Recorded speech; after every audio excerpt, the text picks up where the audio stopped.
Calendar for the day. The first bill on the calendar for the day is House File 7.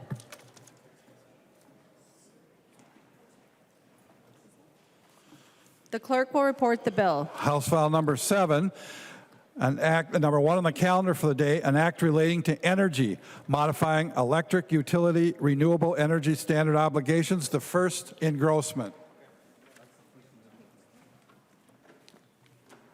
I recognize the author of the bill, the member from Hennepin, Representative Long, to explain the bill. Thank you, Madam Speaker.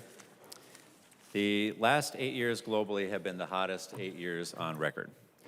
And Minnesota is one of the top states in the United States seeing rapid changes to our climate. In my lifetime alone, the average January low temperature has risen by an astonishing 9 degrees. Climate change is impacting our farms through increased flooding, soil erosion, and weather variability. According to the Department of Natural Resources, Minnesota has seen a significant uptick in devastating large area extreme rainstorms. Storms that used to happen every 100 or 500 years are happening with alarming frequency.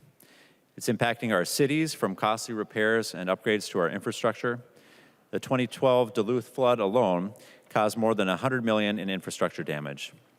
And it's impacting our traditions from snowmobiling to trout fishing. The fossil fuel pollution that's causing climate change is harming us too. There are around 2,000 early deaths in the metro every year from air pollution. The federal government passed the most significant climate bill in the U.S. history last year, the Inflation Reduction Act. It was a huge step forward after many years of effort. Our Minnesota Senator Tina Smith led the fight on trying to pass a federal clean energy standard like the bill we're passing today. But we know that even with the federal bill, it gets us 40% reductions by 2030, when science is telling us we need to see 50% reductions. Action at the state level is still urgently needed to help the U.S. meet its climate goals. Some have asked us what one state alone can do, and the answer is that collectively states can make a big difference. 51% of the U.S. population now lives in a state with a 100% clean energy standard or goal. The bill before us today would put us on track to achieve the net zero greenhouse gas emissions by 2050 that the world's leading scientists are telling us are required, and would unlock even bigger carbon reductions in the transportation, building, and industrial sectors. The bill provides important flexibilities for utilities. It is technology neutral for clean energy standards, focusing on carbon reductions. It allows for renewable energy credit purchases to provide options to utilities. It contains a partial credit language for carbon-free purchases from regional transmission organizations and from energy using carbon-free technologies. I heard from legislators like Representative Gene Pulowski and other rural legislators the need to provide some additional runway for rural electric co-ops, so we reduced the first compliance obligation for co-ops and munis. And if after all that we got it wrong, the Public Utilities Commission has the flexibility in allowing for off-ramps from the bill, looking at affordability and reliability. The additional flexibility we added is why we have neutrality on the bill from nearly all utilities in the state. The bill also includes very important labor provisions, including allowing for preferences for projects that employ local workers, requiring prevailing wage when constructing large-scale wind and solar facilities, and helping communities with the energy transition by encouraging new renewable energy facilities be built where fossil fuel plants are closing. These important labor provisions and the tremendous job potential unleashed by this bill is why it has the support of the Minnesota Building and Construction Trades, Laborers International Union, the carpenters, and their operating engineers. And with that, Madam Speaker, I look forward to a good debate on the bill today. There's an amendment at the desk. The clerk will report the amendment. Long moves to amend House File number 7, the first engrossment. The amendment is coded A37. The member from Hennepin, Representative Long. Thank you, Madam Speaker. This amendment makes several clarifying technical changes, and it also makes 3 changes at the request of utility stakeholders. It clarifies that the renewable energy credits can also count towards the solar energy standard. It clarifies that partial compliance is possible for the carbon-free portion of purchases from regional transmission organizations, and it reduces the first compliance obligations for co-ops and municipal utilities in 2030 to 60% from 80%. There is an amendment to the amendment. The clerk will report the amendment to the amendment. Schultz moves to amend the Long amendment to House File number 7, the first engrossment. The amendment to the amendment is coded A43. The member from Morrison, Representative Schultz. Thank you, Madam Speaker and Representative Long and members. The A43 amendment simply seeks to strike some language from this amendment, and particularly the goal here is to actually help amidst the goals that this chamber is taking up in House File 7 today, specifically related to hydroelectric energy. This amendment simply removes the new language and allows for a larger amount of hydroelectric energy to be considered renewable. And I certainly would ask for your support as we seek to include all hydroelectric energy here in Minnesota. Thank you. Representative Long. Thank you, Madam Speaker. I ask that members oppose the amendment. It would actually reduce the overall amount of hydro that would be allowed because the new language we have would allow for additional small hydro to be taken into account. Any further discussion on the amendment to the amendment? Representative Schultz. Thank you, Madam Speaker and members. I'd simply ask that you provide the opportunity for us here in Minnesota to have large hydroelectric energy here in Minnesota. It is the most renewable energy source that we have here in Minnesota. An opportunity for us to expand the goals and horizons of this bill, and an opportunity for us to truly have the opportunity to look for the future, invest in the immense natural resources that we have here in Minnesota, specifically using hydroelectric energy, not just small 100 megawatt energy, but for the future of large hydro here in Minnesota. I would ask for your support. Any further discussion on the amendment to the amendment? Seeing none, all those in favor, please say aye. Aye. Those opposed, please say no. No. The motion does not prevail. The amendment is not adopted. There's another amendment at the desk. The clerk will report the amendment. Myers moves to amend the Long amendment to House File Number 7, the first engrossment. The amendment to the amendment is coded A44. I recognize the author of the amendment, the member from Hennepin, Representative Myers. Thank you, Madam Speaker. Members, I am offering an amendment to the amendment here today because for me and my family, the environment is important. It's also important to my district. And this amendment to the amendment is going to move 100% carbon-free to 2050. States like New Jersey, New Mexico, Nebraska, Michigan, Colorado are all using these same standards. You know, I know for each of us, we all care about the future, for our neighbors, our friends, family, our community. I think this amendment moves Minnesota towards those reasonable and fair goals and those standards. I've spent years protecting our water in my district, working with cities to reduce phosphorus, because we have to do something. I'm asking members here to support this amendment to my amendment because we see what's happening in other states with some of the standards. And with our weather, I'd hate to see rolling blackouts, especially on cold days like this.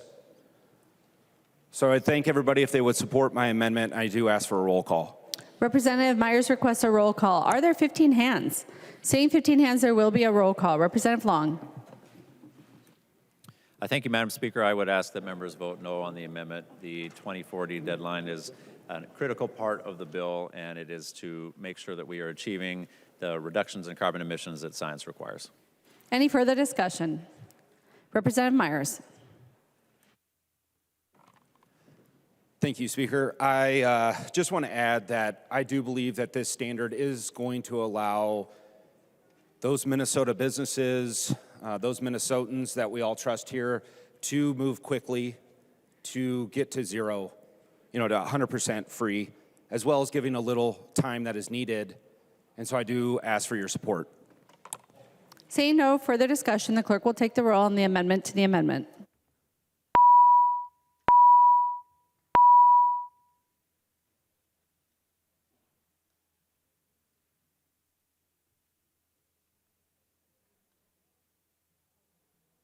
Members, please vote.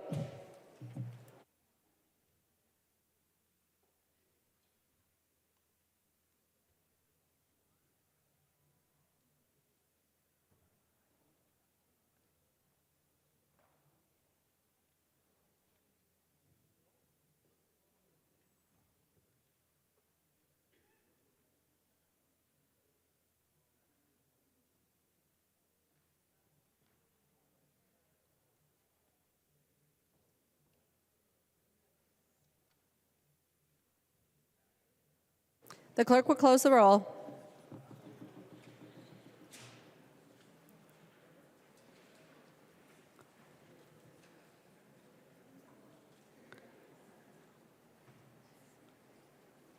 There being 57 ayes and 74 nays, the motion does not prevail. The amendment is not adopted. We are on the long author's amendment to the bill. Any further discussion?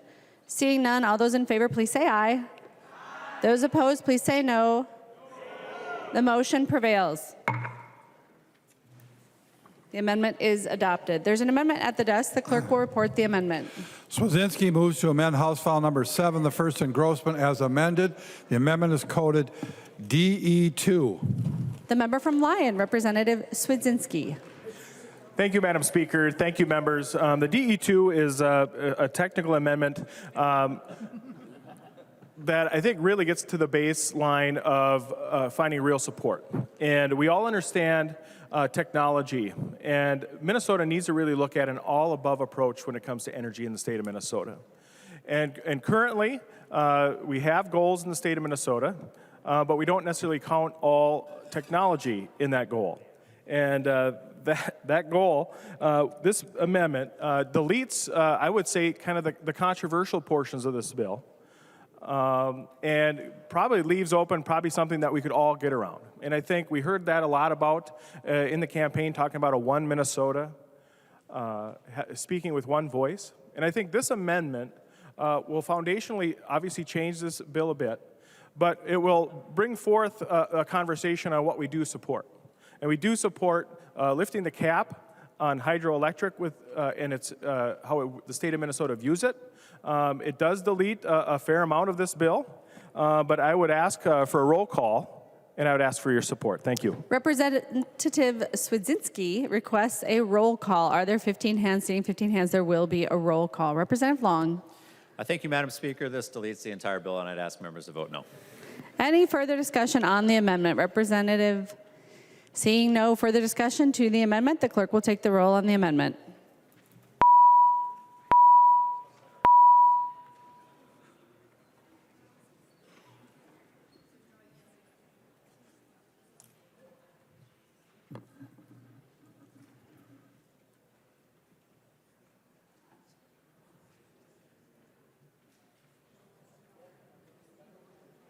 The clerk will close the roll.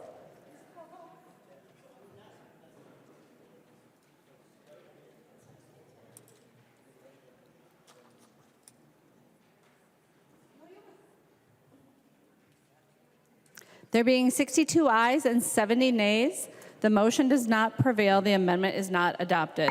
There is an amendment at the desk. The clerk will report the amendment. Swazinski moves to amend House File Number 7, the first engrossment as amended. The amendment is coded A29. The member from Lyon, Representative Swidzinski. Thank you, Madam Speaker. While I wish that amendment would have went on, I think that would have made the debate a lot shorter today. The A29 members is really a straightforward amendment. And you know what we've seen in Europe with the conflict between Ukraine and Russia and how it's affected the energy and energy prices throughout Europe. Really gets to the baseline of what is Germany doing today. Germany is restarting nuclear, restarting their coal, understanding that there is something to be gained in some reliability when it comes to real, true baseload energy. And my concern is that as the steps of this bill potentially get implemented here in Minnesota, that there's going to be a rush by utilities to tear down these large facilities in our communities. And if they're torn down, and when the bill that lays before us fails in its promises because the technology simply doesn't exist, that Minnesota will have a fallback. This helps ensure that these facilities won't be torn down here in our state. And this bill essentially wipes these off the map. This allows that the statewide business property tax that is currently being collected on facilities that wouldn't be collected when they're shut down and torn down, we ask them to keep them all up. And so that utilities aren't being penalized by keeping those facilities up in case things go bad.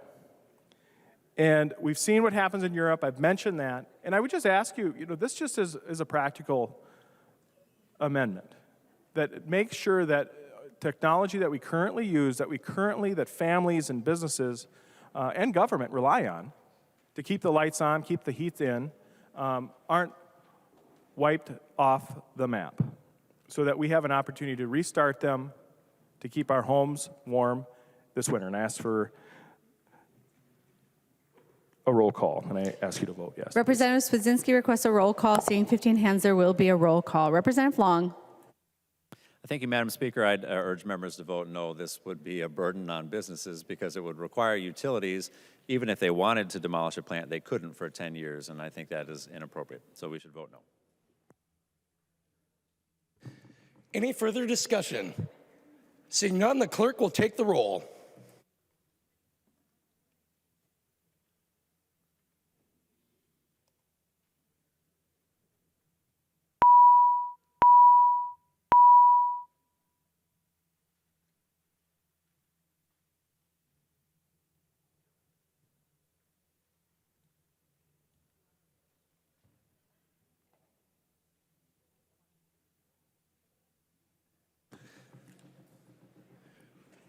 The clerk will close the roll.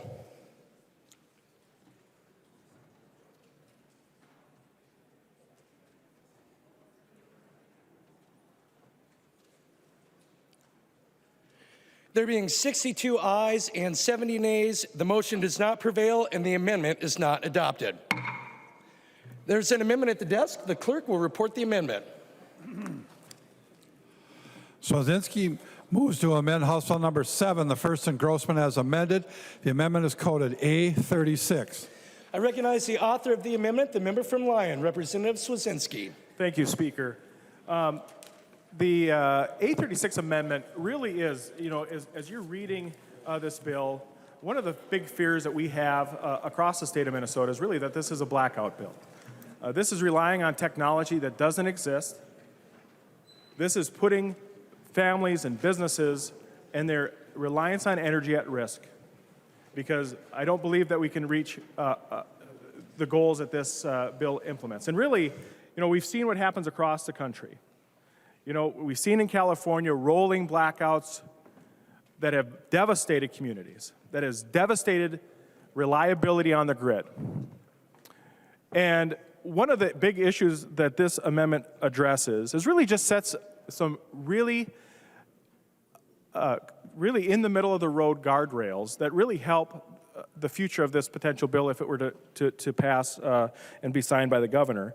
And this simply, if you look on line 1.5, if there are a brownout, or a blackout, whichever, I think it would count for both, that would last for over 24 hours in 15% of the state's energy grid, that we would have a 2-year suspension of the implementation and the moving forward.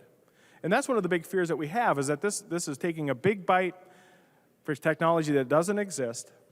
And if families and businesses and even the state of Minnesota suffers, that we would use calm and concise and use reality, just pause and give it a break. But it also, if there are 2 such blackouts within a calendar year.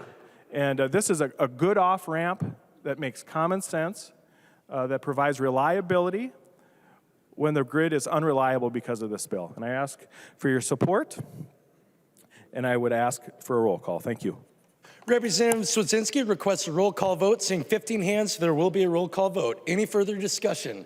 I recognize the member from Hennepin, the Majority Leader, Representative Long. Thank you, Mr. Speaker. I would ask that members vote no on the amendment. We already have an off-ramp in the bill to deal with reliability concerns, and that is the appropriate mechanism. Any further discussion to the amendment? Seeing, I recognize the member from Olmsted, Representative Kwong. Thank you, Mr. Speaker. And we're all familiar of the stories about the brownouts, blackouts, and et cetera in California. There's a big difference here in Minnesota. If you've looked at the weather forecast for the next few days with temperatures below 0, we hit a brownout, blackout, and we lose power, people die. So I think it's a prudent measure to take this amendment. Thank you. Any further discussion to the amendment? I recognize the member from Chisago, Representative New Brindley. Thank you, Mr. Speaker, and thank you, Rep. Swedzinski, for the amendment. I will just tell a quick anecdote. 2 years ago, 3 years ago, there was a hearing on the California car standards that we have also brought to Minnesota.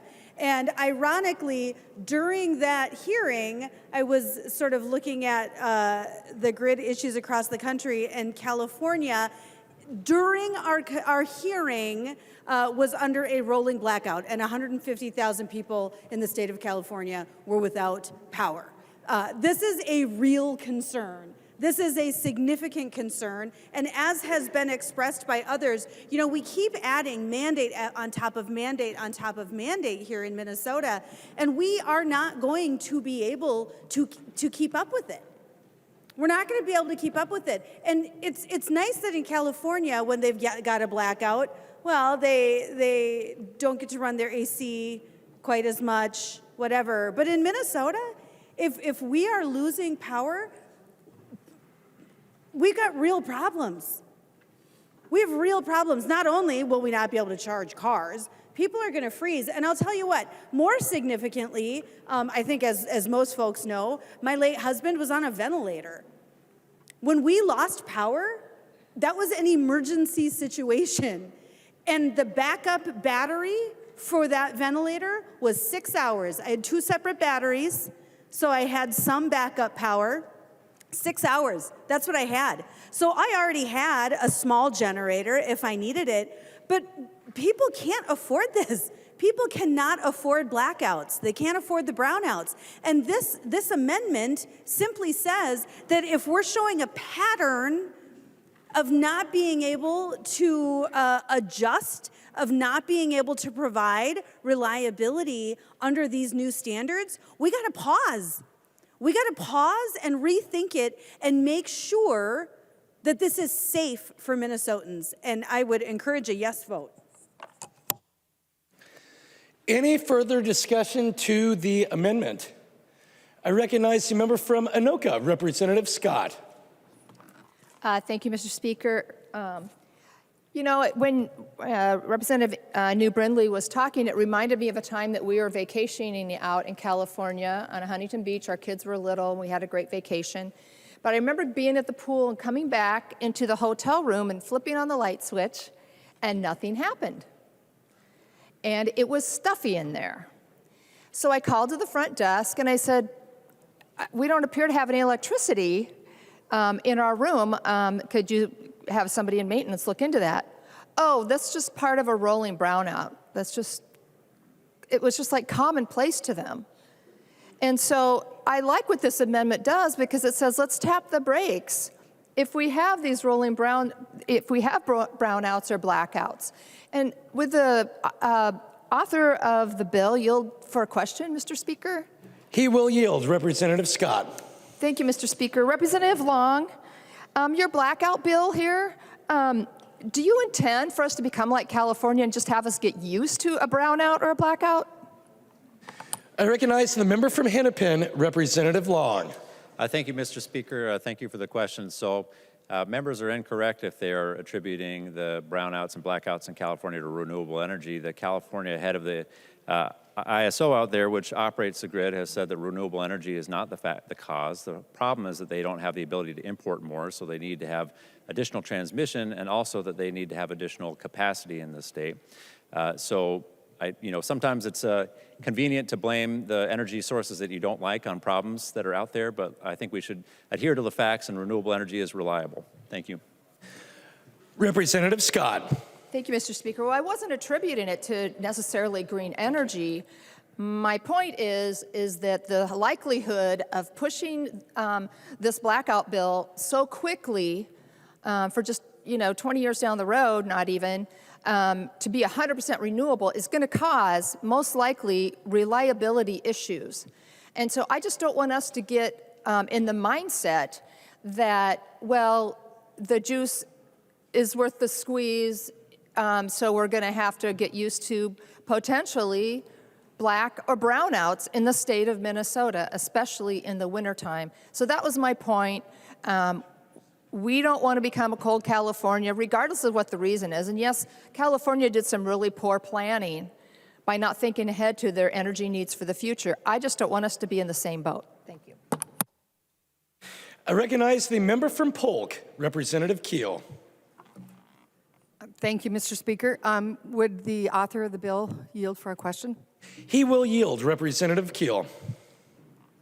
Majority Leader Long, I wanted to know, do you know what happens, I know it's a basic question, but do you know what happens when you get a brownout?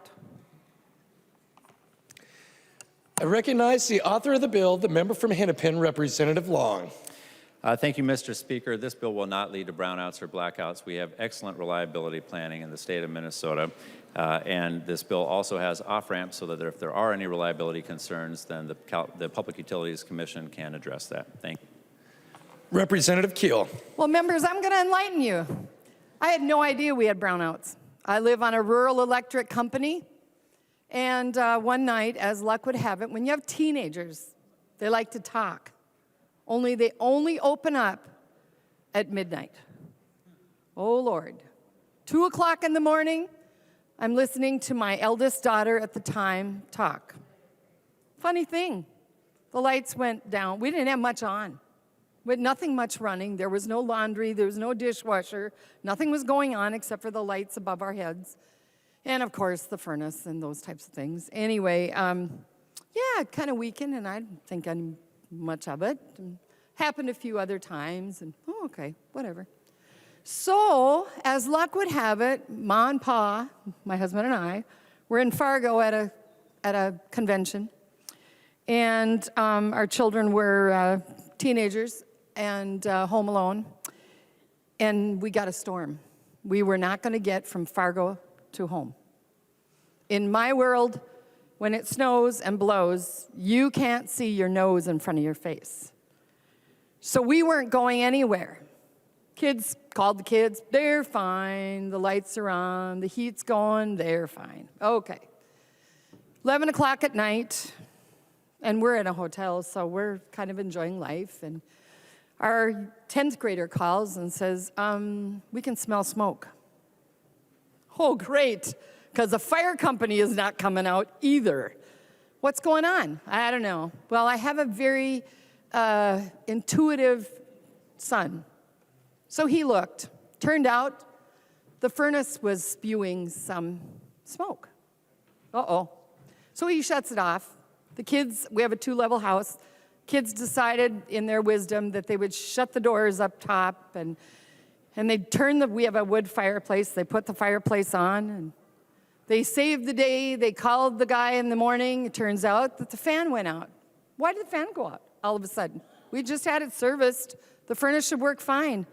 Well, it turns out that brownout that I had 6-8 months ago burnt out the fan. And that was all that was burning, smoking. But thank goodness they shut it off. But it also took out my then data transmission network for marketing in the kitchen. It took out a couple of other things, and we had quite a replacement for brownouts. I had no idea that we had brownouts. Turns out, in my world, the gopher was chewing the line and weakened the line, and that's why we were getting brownouts. And eventually, the gopher went through, and of course, he didn't survive. They found a few carcasses.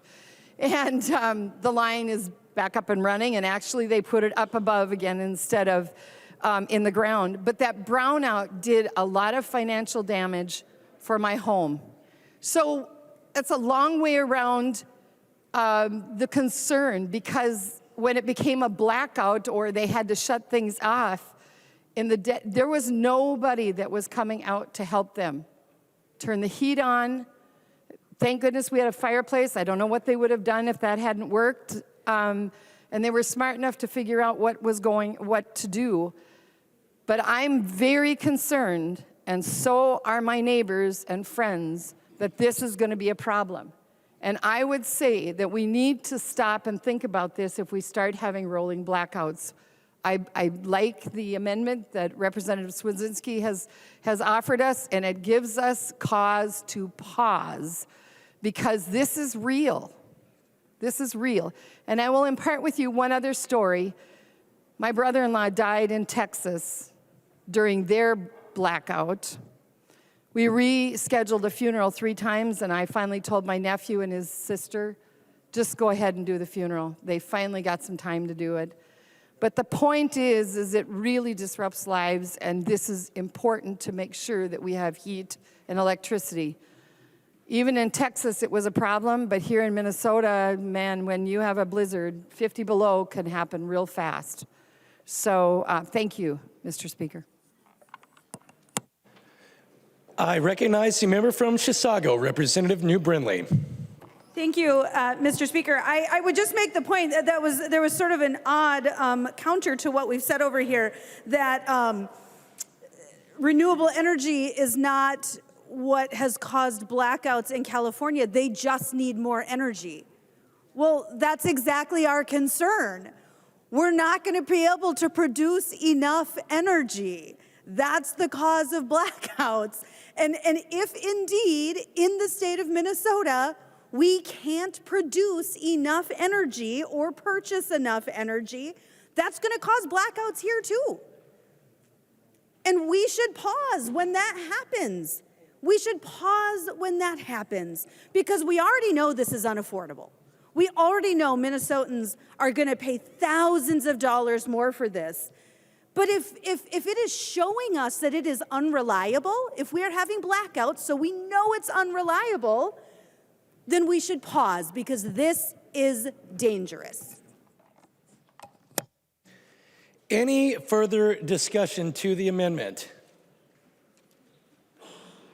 Seeing no further discussion, the clerk will take the roll.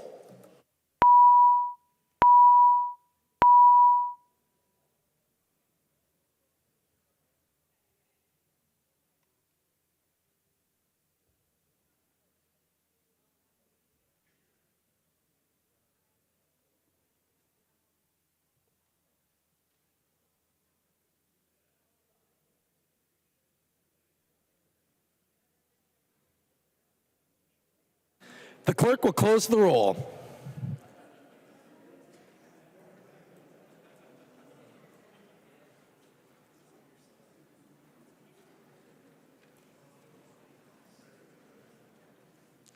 There being 62 ayes and 69 nays, the motion does not prevail and the amendment is not adopted. There's an amendment at the desk. The clerk will report the amendment. Swazinski moves to amend House File Number 7, the first engrossment as amended. The amendment is coded A42. I recognize the author of the amendment, the member from Lyon, Representative Swazinski, to explain the amendment. Thank you, Speaker. This amendment, the A42 amendment, is really a bill that's meant to really respect landowners. And I believe whether you live in a city or where you live on a farm, one of the biggest issues that we have is that oftentimes, you're the one paying the taxes, you're the one picking the rocks, you're the one looking at this stuff day in and day out, whether it's a wind turbine, a solar farm, a fence post, or a utility line.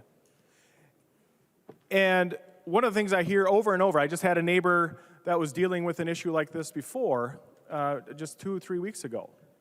And he had in eminent domain across the front of his yard in his rural residence, a line that could have went someplace else. And believe it or not, folks, one of the biggest issues that we hear when it comes to this new green revolution, this bill is going to spur a lot of transmission.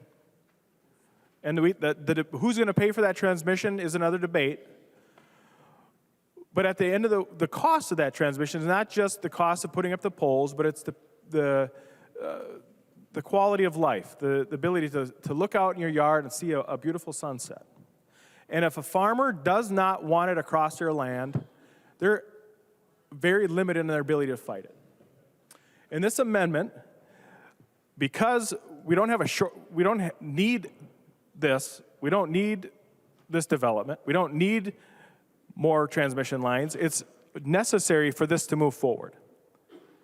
And there's a lot of folks in rural Minnesota and the cities that are concerned, essentially, that I don't want it in my backyard. and they don't.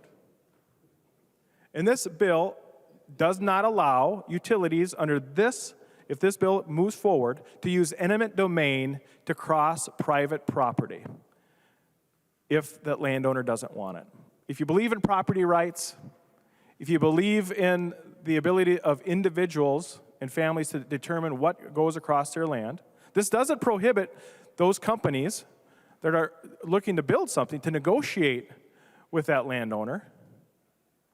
This just allows that landowner to say, no thanks. I'm not interested. And not be forced with the sledgehammer of the law to take it. There was a court case just a couple years ago that essentially was buy the farm. It says, well, that's fine. We're going to force it on your land. But the court said, well, we're forced to buy your family farm if you don't want it and you don't want to live here anymore. That's not really fair. I don't think anyone, either side of the aisle, would say that's a middle-of-the-road position. I understand we like electricity. We all rely on it. But as this grows out, we're going to see more and more heavy transmission lines passing through your communities. And people that just say, you know what, I'm not interested in that. This lets the company and the individual, landowner by landowner, person by person, city by city, work those issues out and doesn't have a top-down state mandate. I would ask for your support on this amendment. Thank you. Further discussion to the amendment. I recognize the member from Hennepin, Representative Long. Thank you, Mr. Speaker. I'd urge members to vote no. We've heard a lot of concerns about reliability, and one of the main tools that we have to make sure we have a reliable electricity system is to build out our transmission grid and strengthen it. And like when we're building our road system or when we're building out our telephone system, eminent domain used appropriately is an important part of that infrastructure, and so I'd urge members to vote no. Any further discussion to the amendment? Seeing none, all those in favor of the A42 amendment, please say aye. Those opposed, please say no. The motion does not prevail and the amendment is not adopted. There's an amendment at the desk. The clerk will report the amendment. Swazinski moves to amend House File Number 7, the first engrossment as amended. The amendment is coded A13. I recognize the author of the amendment, the member from Lyon, Representative Swazinski. Thank you, Mr. Speaker, members. The A13 amendment really is, do we respect folks in our cooperatives? Do we understand that, you know what, they have a voice, they have a seat at the table? And this amendment really allows for some self-determination and allows those cooperatives to make the choice whether or not they want to move forward with these projects. You know, I think we hear over and over that we want to have voice. We want to give voice to the people. It says so right up there. And I've always said the best government is local government. The best representatives are local representatives, not unelected bureaucrats in St. Paul, not from some far-flung place of the state, but someone that's your neighbor. You know, when you have a pothole, who do you call? You don't call the governor. You don't call some unelected bureaucrat someplace. You call the person that you know. You call the person that you've elected. And this amendment, the A13, allows those folks to make some determinations on the future of this bill. And I ask for a roll call and I ask for your support. Thank you. Representative Swazinski has requested a roll call vote. Seeing 15 hands, there will be a roll call vote. Is there any further discussion to the amendment? I recognize the member from Hennepin, Representative Long. Thank you, Mr. Speaker. I'd ask members to vote no on the amendment. We are keeping the existing approach that we've had since 2007 with the renewable energy standard in the bill, and that's an appropriate approach. Thank you. Any further discussion to the amendment? Seeing none, the clerk will take the roll.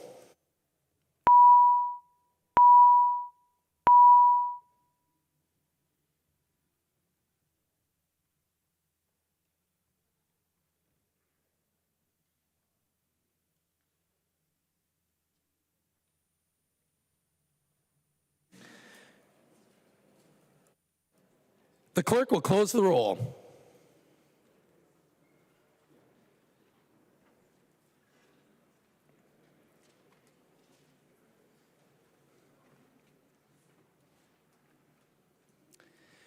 There being 62 ayes and 69 nays, the motion does not prevail and the amendment is not adopted.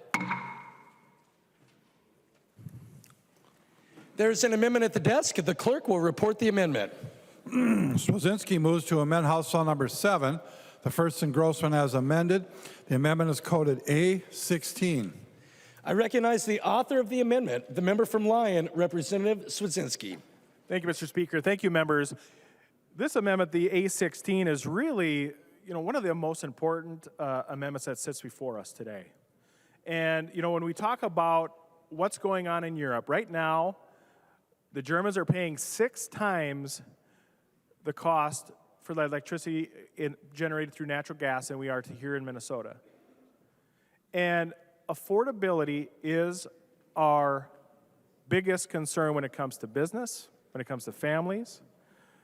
In this blackout bill, it's estimated that over each individual family is going to have an increase on their yearly bill of over $1,600 on the bill that they get sent to their front door.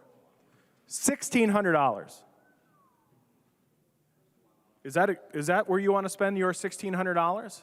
And if you count all the costs concerned, I have ice cream manufacturers in my district, and I've got other food manufacturers in my district. And the tax incidence studies that we've researched, that if you raise taxes on business, if they're able to, pass on 95% of those increases to their consumer or more. 95%. So when your family's bill goes up by $1,600 because of this bill that sits before us, $1,600. They estimate the cost on business, in addition to those personal costs, is going to be over almost $4,000 of increase. $4,000, members. Do you have extra $4,000? I don't. You got young kids you're trying to feed. You've got businesses you're trying to run. You got gas you're trying to afford from our oil policy here in the U.S.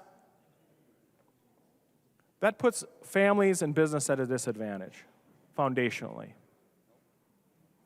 We happen to have really low unemployment today. Let's not put policy into effect that's going to foundationally change our ability to employ people here in the U.S., especially here in the state of Minnesota. We all agree that families and businesses and our communities rely on affordable energy. And we already have a goal of affordable energy. It states one of the goals. We have, reliability, but we also have affordability in state law. 95%. We must have oil or energy policy in the state of Minnesota that keeps energy at 95% of the national average. Not the bill that gets put in your pocket at the end of the month, but our rates. And right now, we're way over that. In this amendment, boy, this just puts some real simple, straightforward guardrails on this extreme bill that's moving at the speed of light until it goes dark here in the state. The A16 amendment, folks, is just a simple off-ramp to this extreme bill. It adds concrete criteria for Minnesota to just, hey, let's hold back. Let's hold back so that this isn't going to hurt families more than it should, because it's going to hurt them. It's going to hurt them. And Representative Long talked a little bit about,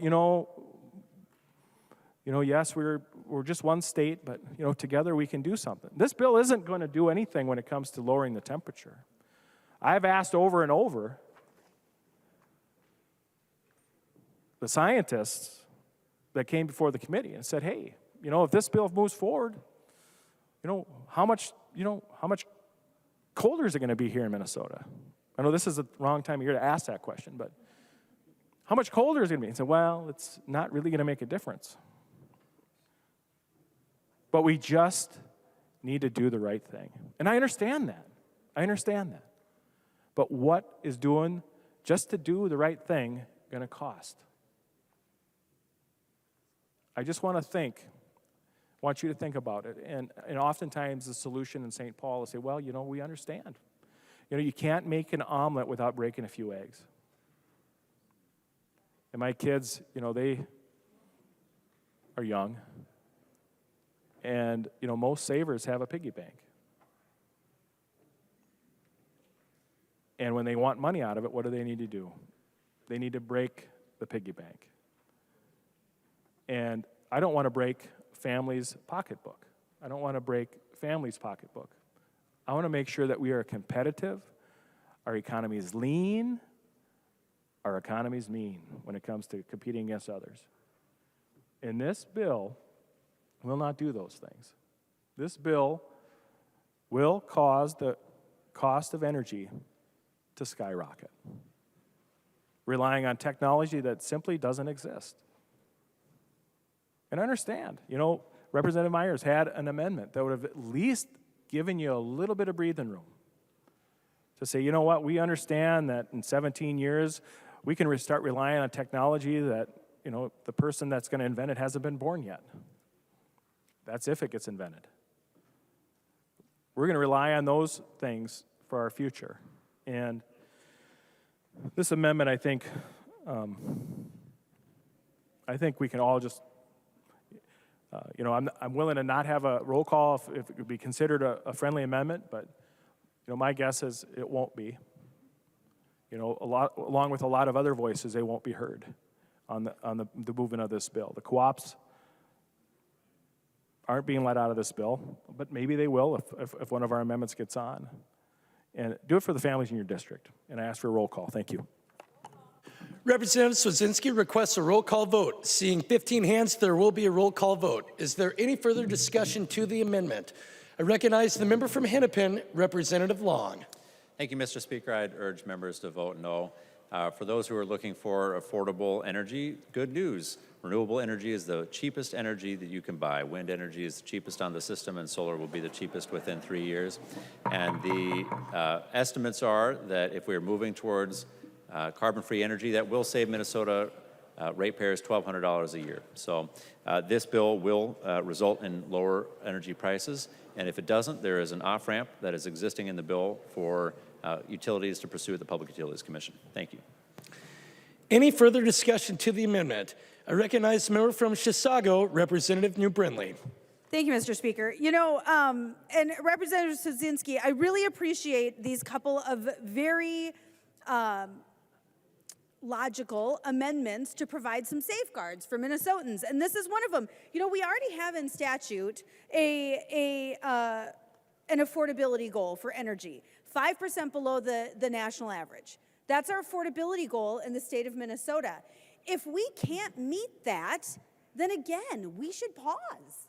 We should pause. We already know, I mean, it's such nonsense that we're talking about how, well, this individual technology is the cheapest technology. Well, if you can't transmit it, it doesn't make it the cheapest. It may be cheapest to generate, but you got to transmit it. You've got other costs involved. And so overall, if we are not meeting that affordability goal, which frankly, we know we're not going to do, then we should pause. We should pause and get to a place where we can meet that. This bill is absolutely unaffordable for Minnesotans. This is going to cost Minnesotans $4,000 a year. $4,000. That is unaffordable. Minnesotans are in a place right now where they can't buy groceries. And we can't say that if this bill clearly is not meeting our the affordability goals that are already in statute, we should pause.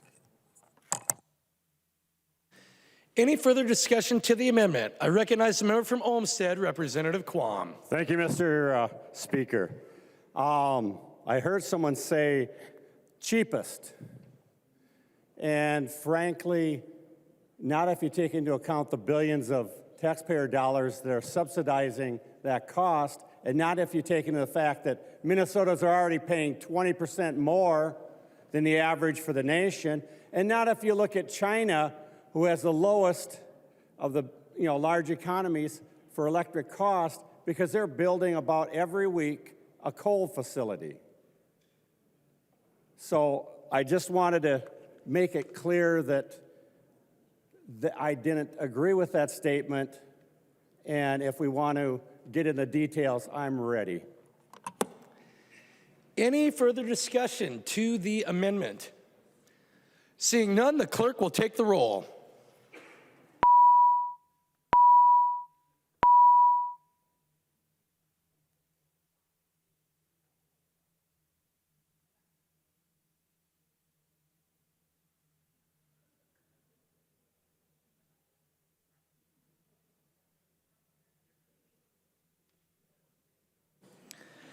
The clerk will close the roll.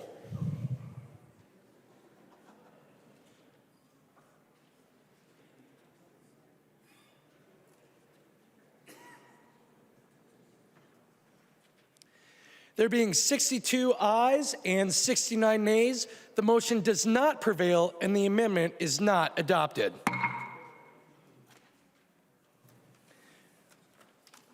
There's an amendment at the desk. The clerk will report the amendment. Swazinski moves to amend House File Number 7, the first engrossment as amended. The amendment is coded A17.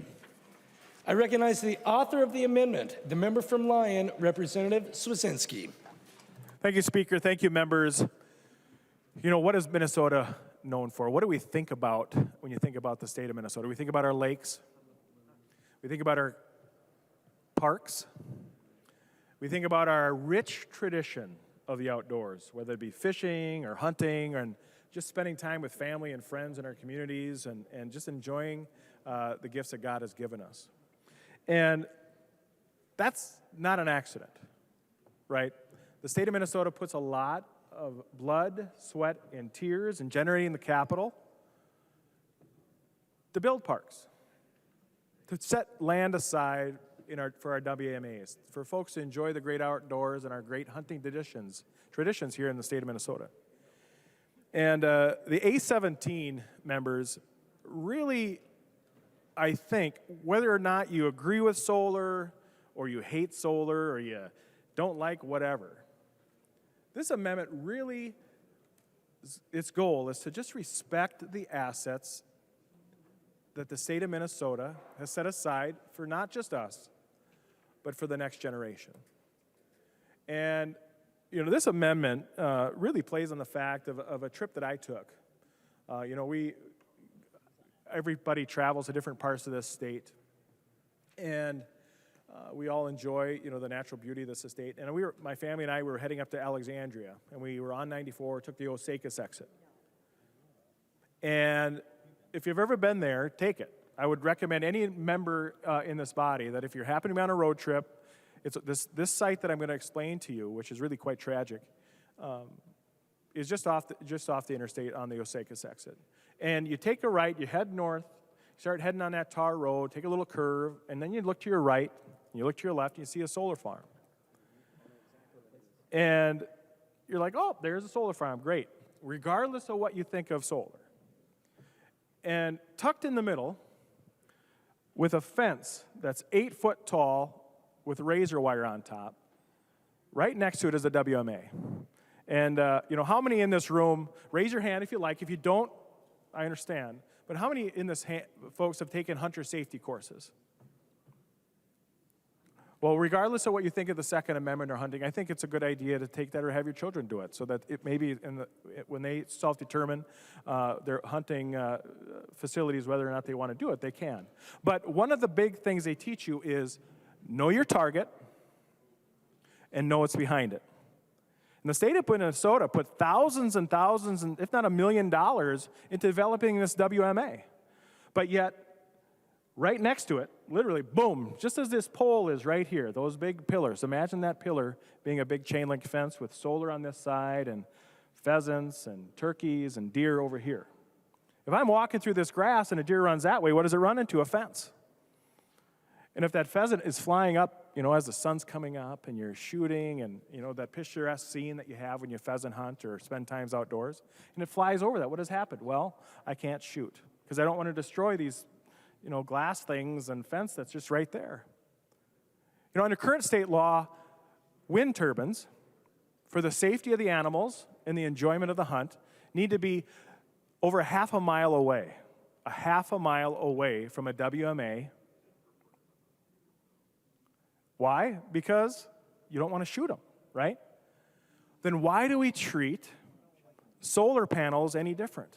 So under current law, which we've seen, the outline, the example I've given you at that Osakis exit, literally on the fence line, pretty much doesn't allow you to use that land that the state of Minnesota, the taxpayers, the hardworking Minnesotans that we all know, worked to set aside. And this amendment just says, hey, we understand the way hunting works. We understand that maybe deer want to come out of a state park once in a while and not have a fence that locks them in.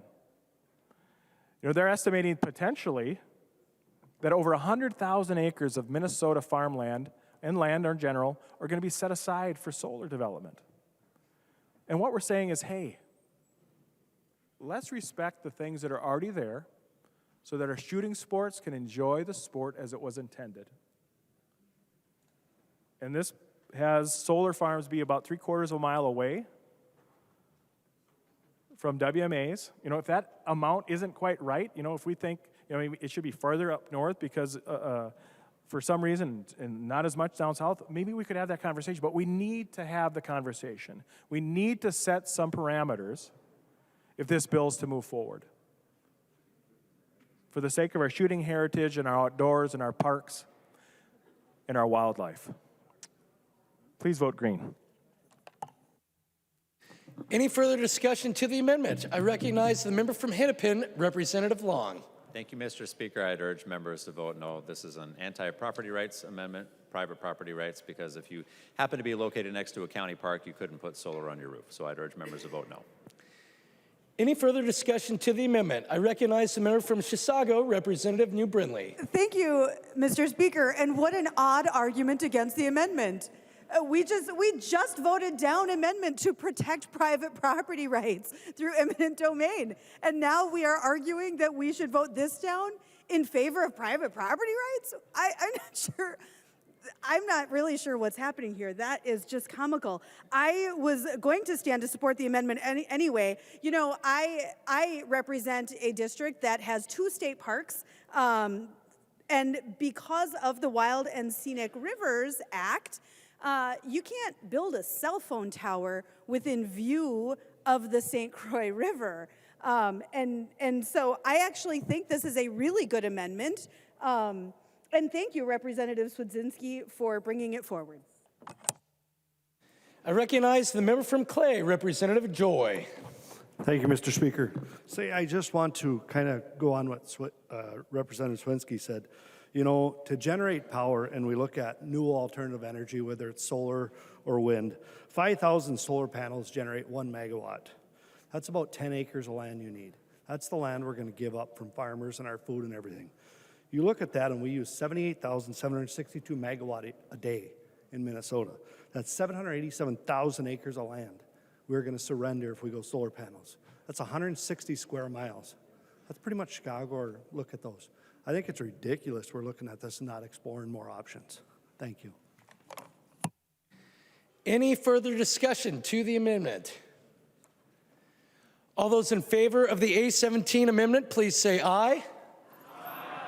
Those opposed, please say no. No. The motion does not prevail and the amendment is not adopted. There is an amendment at the desk. The clerk will report the amendment. Swedzinski moves to amend House File Number 7, the first engrossment as amended. The amendment is coded A19. I recognize the author of the amendment, the member from Lyon, Representative Swedzinski. Thank you, Mr. Speaker. Thank you, members. You know, the A19 amendment, really is trying to tip its hat to local control. And we spoke to this a little earlier. And, self-determination, other states, we're going out on a limb with this bill. Other states like Colorado has a mandate like this that affects investor-owned utilities, but really leaves because of the respect they have for locally elected officials of cooperatives and municipalities, and you know, the importance of that. You know, there's nothing better when you think of the way a business is set up and the way a cooperative is set up. You know, my cooperative, I am a member of a rural cooperative. And every single year, usually it's in June, we gather together in a big room. We have pork chops and beans and potato salad and sometimes chips. And, you know, of course, the kids get hot dogs and eat too much. But we gather there not just for the food and the fellowship, but because our voice matters. Our voice matters. And while they may use that hot dog or barbecue or pork chop to get us there, we show up because, you know what? It's our civic duty. It's our civic duty. You know, we don't go there to call up a state representative and say, hey, can we do this? What should we do? We go there because we want to self-determine our future. Because I believe that, you know, cooperatives are probably one of the most, you know, up until not that long ago, something both sides of the aisle could get behind. They understand that people putting their minds together and saying, you know what, this is what we want to do. This is the direction we want to take. This amendment is straightforward in the fact that, you know, we've got a job to do here in St. Paul. And it allows those members, so when you go have that pork chop, you go have those beans and sometimes a chip, that your voice is going to mean something. That you can debate the issues that impact your pocketbook. We spoke earlier that this is going to affect families by almost $4,000. And when I go to that meal, folks say, Chris, what's going on in St. Paul? The answer shouldn't be that it's going to self-determine whatever they want to do. It should be, you know what, this is what we want to do. We want to implement this carbon-free by 2040. Let them vote. Let them have that decision to respect them. And I know we got members, every single member in this body knows someone that belongs to a cooperative. And if you don't, I'll introduce you to some. And the governor's talked a lot about a One Minnesota.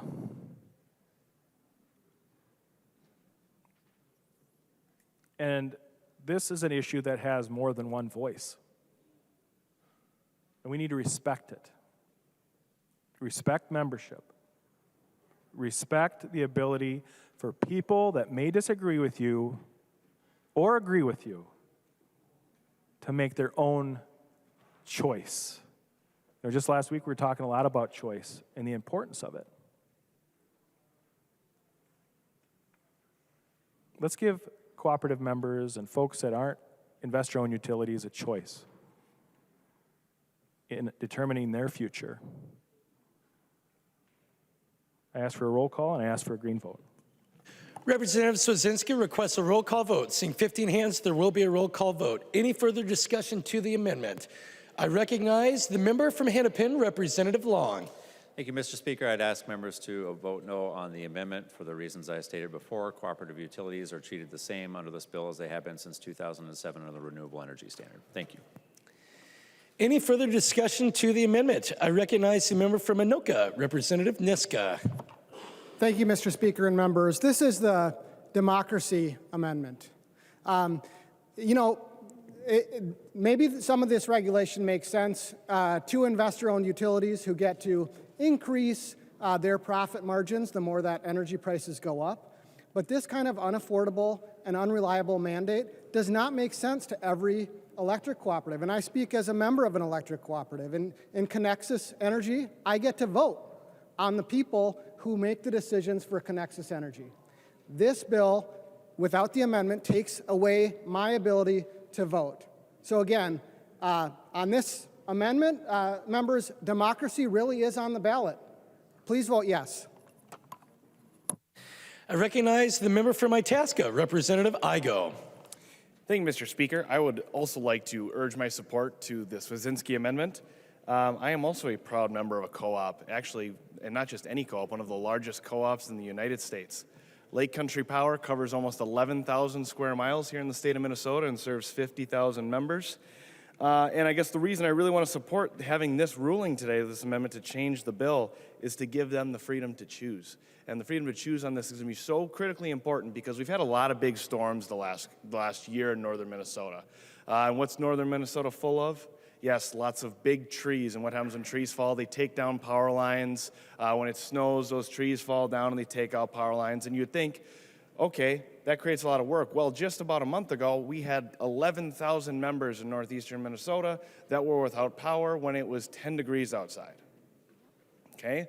So they need to go out there and fix those lines. And you'd think, okay, that's a pretty quick and easy job. A co-op that big's got enough trucks. They got plenty of linemen. They got plenty of trucks. They're going to get the job done. But here's the problem. The supply chain is not there for them. This summer when we were having the large storms, you'd think, gosh, is it having enough wires? Is it having enough transducers? Is it the biggest thing they couldn't get enough of? Poles, members. Telephone poles to be able to run the lines.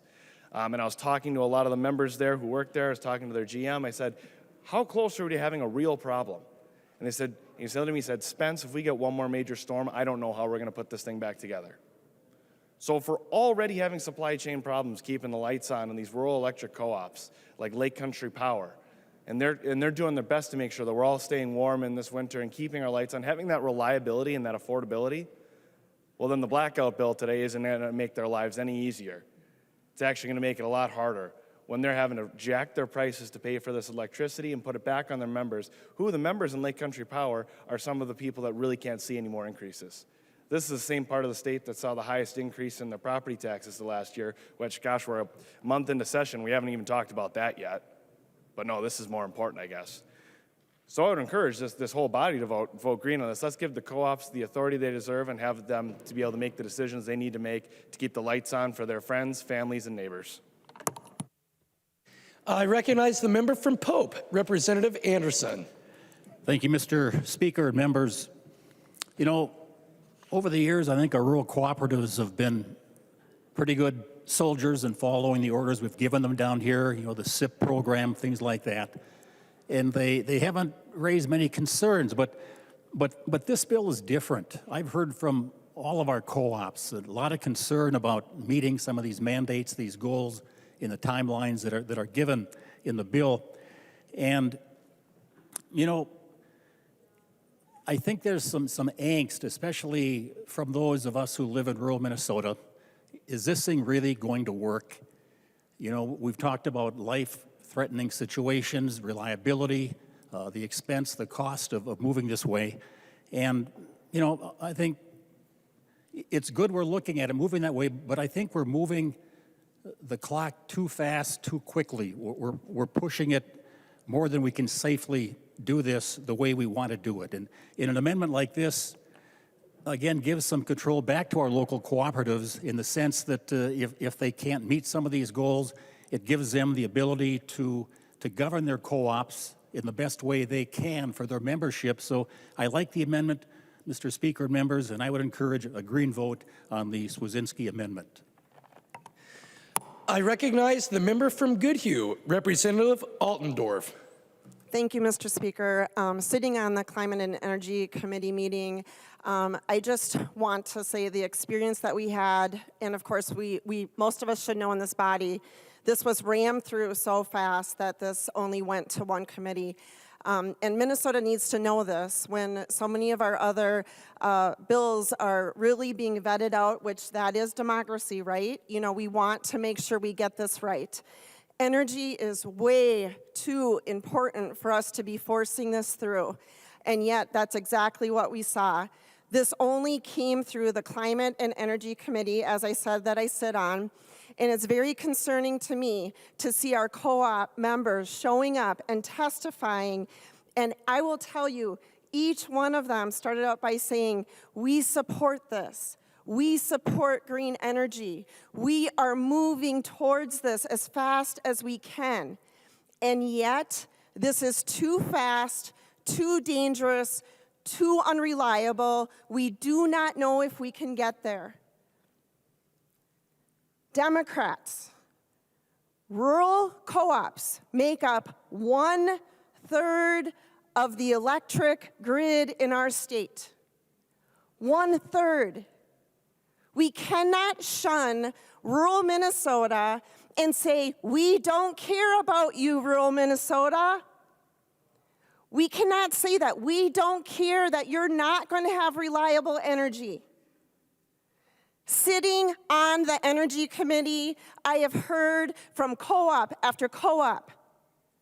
Just this week, I had the Minnesota Municipal Utility Association come into my office, and they told me on December 23rd, if you all remember, the wind was blowing, we were negative degrees, and they said to me, they were moments away from telling us to power down. Moments away. And do you know why that happened? This is important. We cannot ignore what is happening with our energy grid. There was a huge windmill farm. I'm sorry, I don't remember where it is right now. Can find that out for you. But because of the cold temperatures, because of the wind, you think that would be generating all sorts of energy. It was frozen. The blades were frozen on the windmill farm. And that was a big contributing factor to why our energy dipped so low that it became this high-risk situation. Democrats, we cannot force through a bill that 1/3 of Minnesota electricity grid is saying they're concerned. And yet they're saying they want to get there. They're saying they're working towards this. They have told me that they think they can get to 80%, maybe 90%. But to say to get to 100% by 2040 in only 17 years is truly an impossibility. Democrats, you cannot ignore greater Minnesota. You cannot shut them out of this debate. You cannot shut them out of this discussion. I urge you to vote for this amendment for our co-ops, for greater Minnesota, for the farmers. Hey, DFL, isn't that in your name? Vote for rural Minnesota on this. You cannot leave this out of the equation.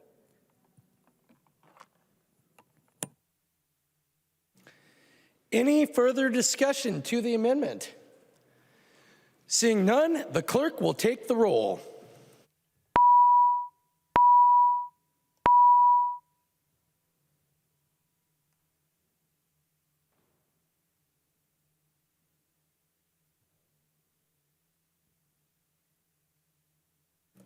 The clerk will close the roll.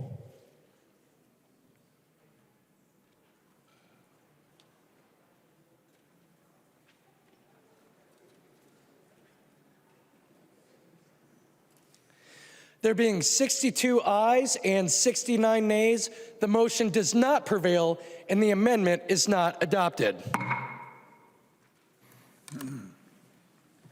There's an amendment at the desk. The clerk will report the amendment.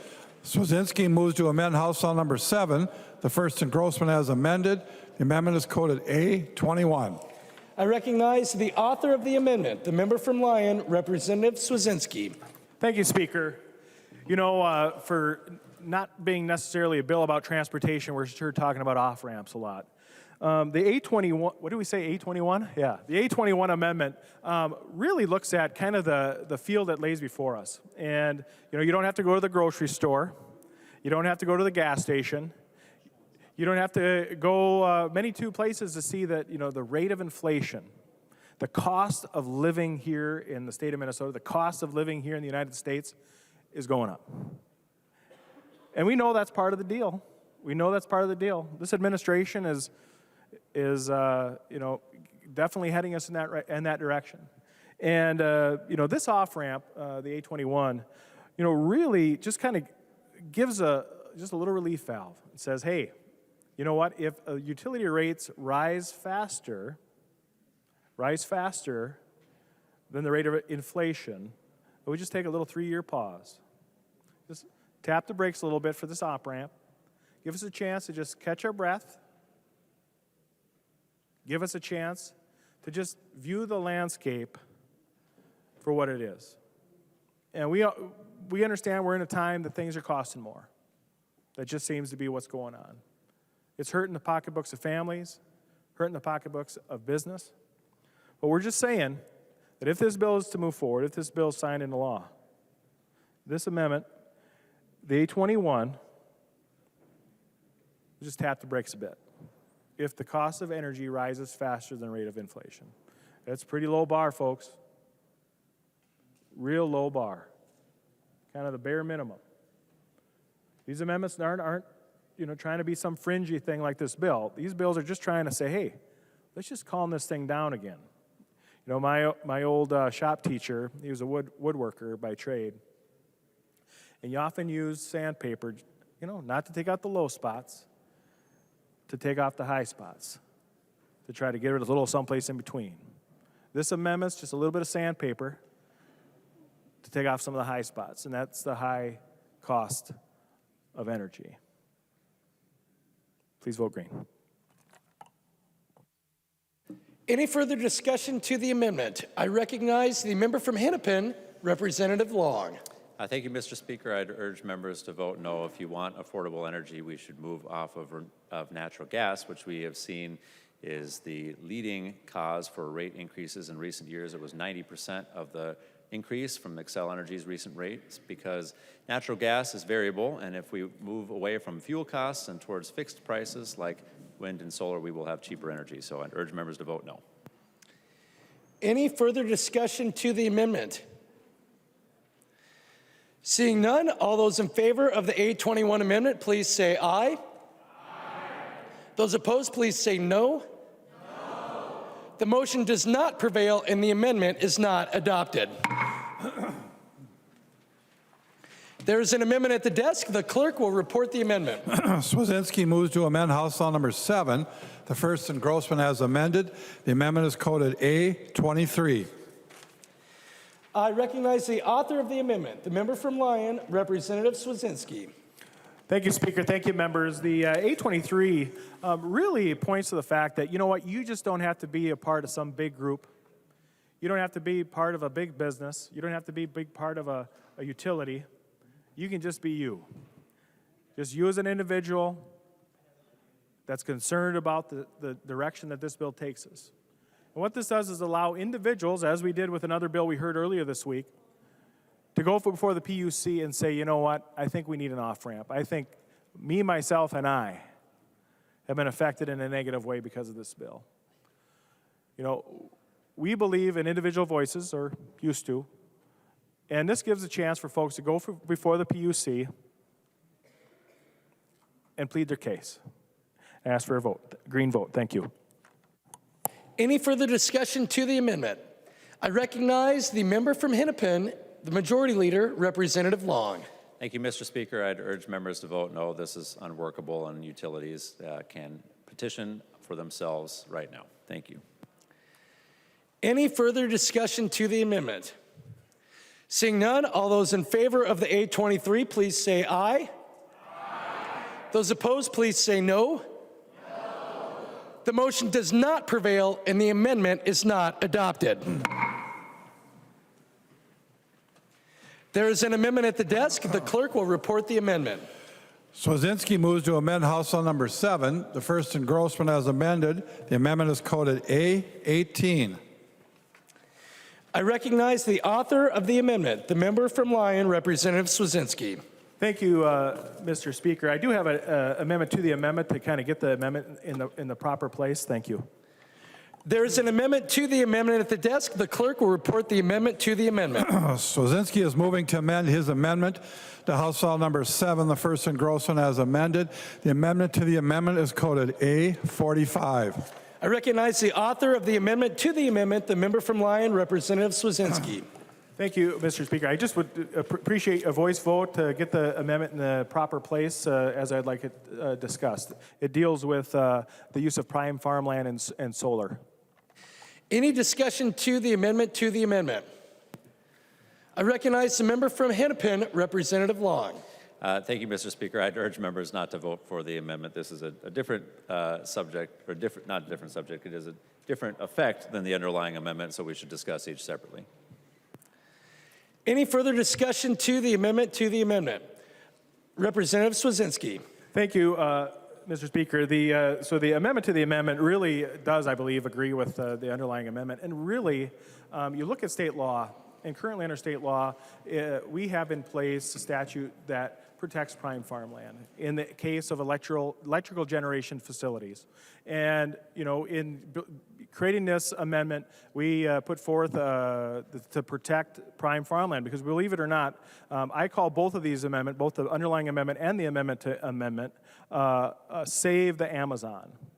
And believe it or not, we need to grow crops. People eat, animals eat. And when we take an acre of land out of the Midwest, which is the absolute positive breadbasket of the world, I wish all my fields have 5-foot deep black dirt, but I know people that do. They're in Joe's district. And we have a duty here in St. Paul that if we're setting aside and we're pushing forward by putting our thumb on the scales of certain technologies for special interests, that we also take into account the unintended consequences. And this amendment to the amendment would have utility rate solar, if it goes on, and join solar gardens. When those places, those are put on the ground, that it would look into what is it displacing. We hear over and over and over, this bill is about saving the environment. This is about taking CO2 out of the air. And when we take out good, prime farmland here, right here in the good old USA, we take out good, green rainforest in the Amazon. We do. Just as Representative Franzen has some amendments to speak to, you know, if we don't do it here, you know, obviously Biden has an opinion on what he doesn't want done here that we just heard about. We get it from other parts of the world. We enslave people for our good deeds.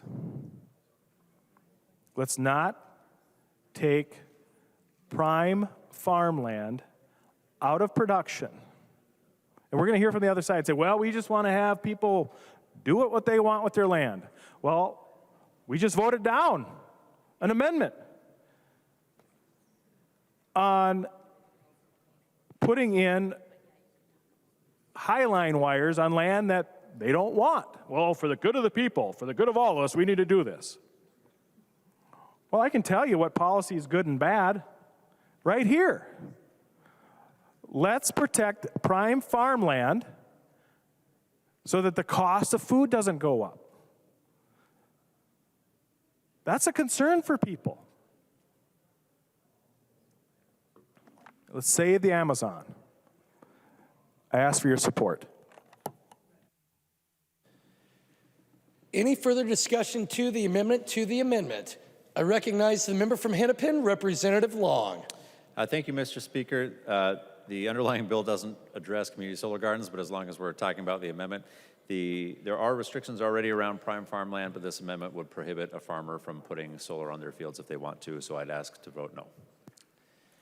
Any further discussion to the amendment to the amendment? Seeing none, all those in favor of the amendment to the amendment, please say aye. Aye. Those opposed, please say no. The motion does not prevail, and the amendment to the amendment is not adopted. I will remind members that we are now on the underlying amendment. Any further discussion to the underlying A45 amendment? Excuse me, any further discussion to the A18 amendment?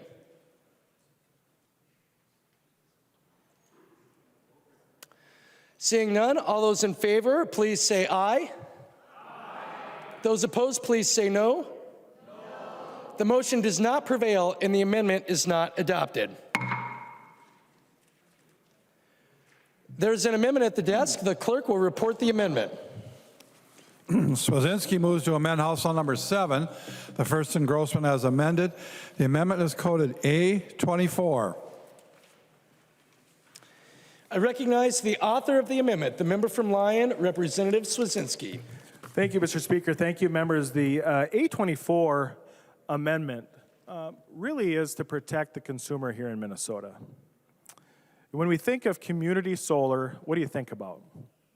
You think about the place you live, the friends and family you know, the businesses you go to pick up your groceries or whatever that might be. But one of the hidden facts of solar gardens here in the state of Minnesota is it's one of the highest cost solar energy in the country. Right now, utility solar in committee is about, let's say, 3 cents. Community solar is mandated, I think, at 13.1. 13.1. And I'm all about getting foreign investors here to invest their dollars here in Minnesota. But at what cost? It's estimated that the solar garden system in Minnesota, one of its highest and biggest owners, is someone that doesn't even live in this state. Someone that might live in Omaha. And if you think higher cost on ratepayers is worth putting in the pocket, I hear over and over these rich people coming in here and taking our jobs, rising the cost of energy. This is a great amendment. I've heard from testimony in the past, you know what, let's be just colorblind on energy. Let's allow the market to work. And I believe it too. If the state of Minnesota says, hey, you're going to pay me 4 times the going rate for something, I'm going to want you to pay me for that. If you want to buy something, if you have the choice of spending 3 cents or 12 cents, which one you're going to choose? 3 cents. Me too. But when you're forced to buy it, You know, we talked a little earlier about a pork chop feed and an annual meeting to get people to show up. It's a different thing when you're forced to wear the pork chop. And this is pork as big as it gets, folks. They estimate that, let's say you wanted to put 100 megawatts of solar in the ground, and you go before the PUC and say, you know what, we want to do 100 megawatts. It's going to cost us 3 cents. The PUC said, whoa, wait. Before you're going to give you approval for that 100 megawatts of electricity, we have to take into account what are solar gardens going to do? Well, solar gardens, they're coming in. They don't have to ask permission. They say, hey, we're here. Take it. And most importantly, you pay for it 4 times more than what barely makes economic sense. 4 times more. This amendment simply says, you know what, hey, we don't want to say no to community solar, but we want to say, hey, rather than displace over half of utility rate solar, half, folks, not 25%, not 75%, but half. Let's instead tap the brakes a bit again on this blackout bill, and let's take the highest cost solar in the country and say, we're not saying no to you. Is 10% enough? Is 10% enough for this high cost solar? We're not saying no. This amendment, straightforward, just 10%. And you're going to hear folks, especially on this side of the aisle, well, we just want folks to participate. This has been a very successful program. Well, if you're the one selling 12 cents and you're forced to buy it, you're certainly not going to buy 3 cents if you had to sell it. Thank you. Vote green. Any further discussion to the amendment? I recognize the member from Hennepin, Representative Long. Thank you, Mr. Speaker. I'd urge members to vote no. As I mentioned, there's no community solar provisions in the underlying bill. Representative Swazinski will have plenty of opportunity to discuss community solar, I'm sure, in the future. So I'd urge members to vote no. Any further discussion to the amendment? Seeing none, all those in favor, please say aye. Aye. Those opposed, please say no. No. The motion does not prevail and the amendment is not adopted. There is an amendment at the desk. The clerk will report the amendment. Swazinski moves to amend House File Number 7, the first engrossment as amended. The amendment is coded A14. I recognize the author of the amendment, the member from Lyon, Representative Swazinski. Thank you, Mr. Speaker. Thank you, members. You know, we've heard a lot in the last month about nuclear fission. President Biden got before the nation and touted this new technology that he was releasing. And do we want to miss that boat? President Biden announced this to the world, that huge advancements has happened. And while this technology may be a few years away, nuclear fusion isn't built in a day. Folks have been looking at this technology for over 70 years. 70 years, members. And the A14 allows nuclear fission to be allowed in the state of Minnesota to be deployed. This is about as easy as it gets, folks. This isn't the nuclear plants of days of old. This is the nuclear plant of today and tomorrow. And you know, if you believe that we need baseload energy, because the wind don't always blow and the sun don't always shine, we're gonna have to rely on something. And we're just not saying that you have to build it. We're just saying that after a lot of work and review that you could. And I would ask for a green vote. Thank you. Is there any further discussion to the amendment? I recognize the member from Hennepin, Representative Hornstein. Thank you, Mr. Speaker and members, and thanks for the amendment, Representative Sudzinski. I'd urge a no vote. We are a long, long way from this technology being proven. In fact, the amount of electricity it took to power the lasers in this experiment was kind of negated any net gain in electricity. So there's a lot more to do, and I think it would be premature to accept this amendment now, and I'd urge a no vote. I recognize the member from Olmsted, Representative Quam. Thank you, Mr. Speaker. And frankly, nationally, there's a group of experts that decide what is feasible and not, and would prevent something not ready to be built. But what's wrong with the option for something that's no carbon and it's doesn't have any, I'm trying to get down to the base load and reliability of the system when it comes forward in the U.S. will be great. So what's wrong with saying, sure, when it's ready and it's agreed upon, the designs are fine? Because nuclear takes sometimes decades. In fact, President Obama okayed in Georgia, early in his presidency, trying to do a nuclear facility. It's not up yet. So it takes decades in the process. Now let's just have the door open to something new and something that is green because it doesn't have any carbon, and it's baseline. In Minnesota, we need baseline because it gets cold. Any further discussion to the amendment? Seeing none, all those in favor, please say aye. Aye. Those opposed, please say no. No.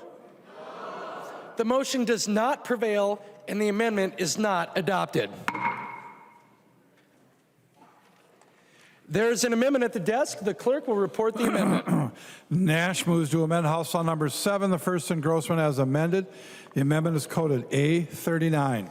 I recognize the author of the amendment, the member from Carver, Representative Nash. Thank you, Mr. Speaker.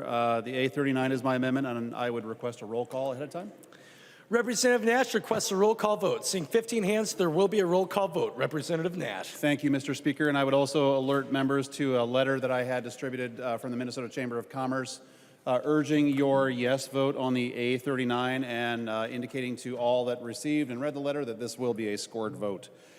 Mr. Speaker and members, last year in August, I attended, I think like a few of you, the NCSL conference in Colorado. And I was walking with Representative Scott, and she said, let's go to this next wave energy symposium, and I was going to head to another elections one, and she said, come on, we're going, and I am so glad that she brought me to that because my mind was blown, and I was really impressed with some of the new nuclear technology, molten salt, and I had never actually said the words molten salt together, so now I get to say that on a regular basis because I thought it was very impressive. But when I walked away from that, I walked away with a couple of things that came to mind. One, the people presenting that were saying that this was a revolutionary technology were both Republicans and Democrats that said that this is the next generation. And for those of you that have been here before, you know I like to tie these things to either a catchy TV phrase or a movie, and I thought, well, this is the way. This is the way. I thought about The Mandalorian because this is the next generation of how we're going to create energy, and I thought of Baby Grogu. Who doesn't love Baby Grogu, right, or Baby Yoda? And I thought that these technologies are not something that we want to limit here in the state of Minnesota because we want cheap, clean, reliable, safe energy that takes up a very small footprint. And for those that have grave fears about nuclear technology, this is none of what you've grown to despise over the years. This is the way. And as you begin thinking about whether you're going to push red or green on this, if you are compelled to provide cheap, clean energy for the people who will live in Minnesota moving forward, this is the way. This is compelling. And you know, I get nerded out over shiny objects all the time. This is not a shiny object. I actually have begun thinking about this. I was so impressed with this that we spent some time afterwards talking to the presenters. Folks, this is actually really impressive technology.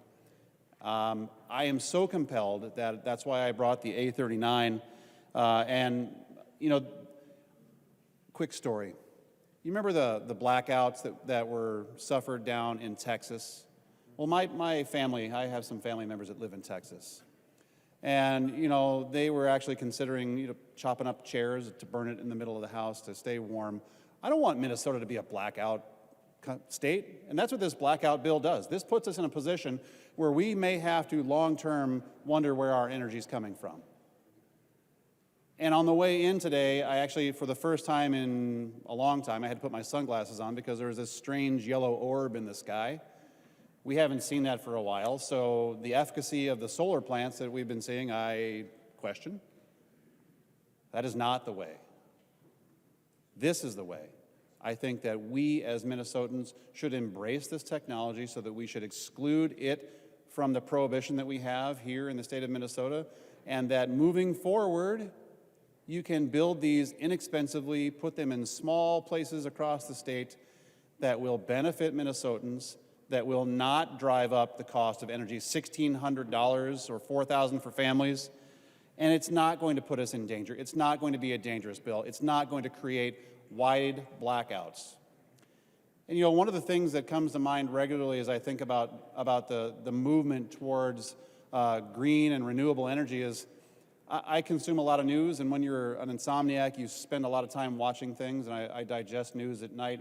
I remember the governor of California one day encouraging everybody, you need an electric car. Everyone should have an electric car. And then like 3 days later, same governor, same newscast, same state, hey, Californians, don't plug in your car. We don't have the power. Don't plug in your car. Well, come on, folks. If you want reliable energy so that you don't have blackouts like this bill will create, this is the way. We need to embrace this technology and really move it into the forefront of a conversation. And I really hope that we will be able to adopt this amendment. Once again, the Chamber is watching because they know that businesses who want to come to this state are going to need that energy to create whatever it is that they may want to create in our, hopefully one day, business-friendly economy here in the state of Minnesota. So remember, this is the way. Thank you, Mr. Speaker. Any further discussion to the amendment? I recognize the member from Clay, Representative Joy. Thank you, Mr. Speaker. This is a great alternative to energy.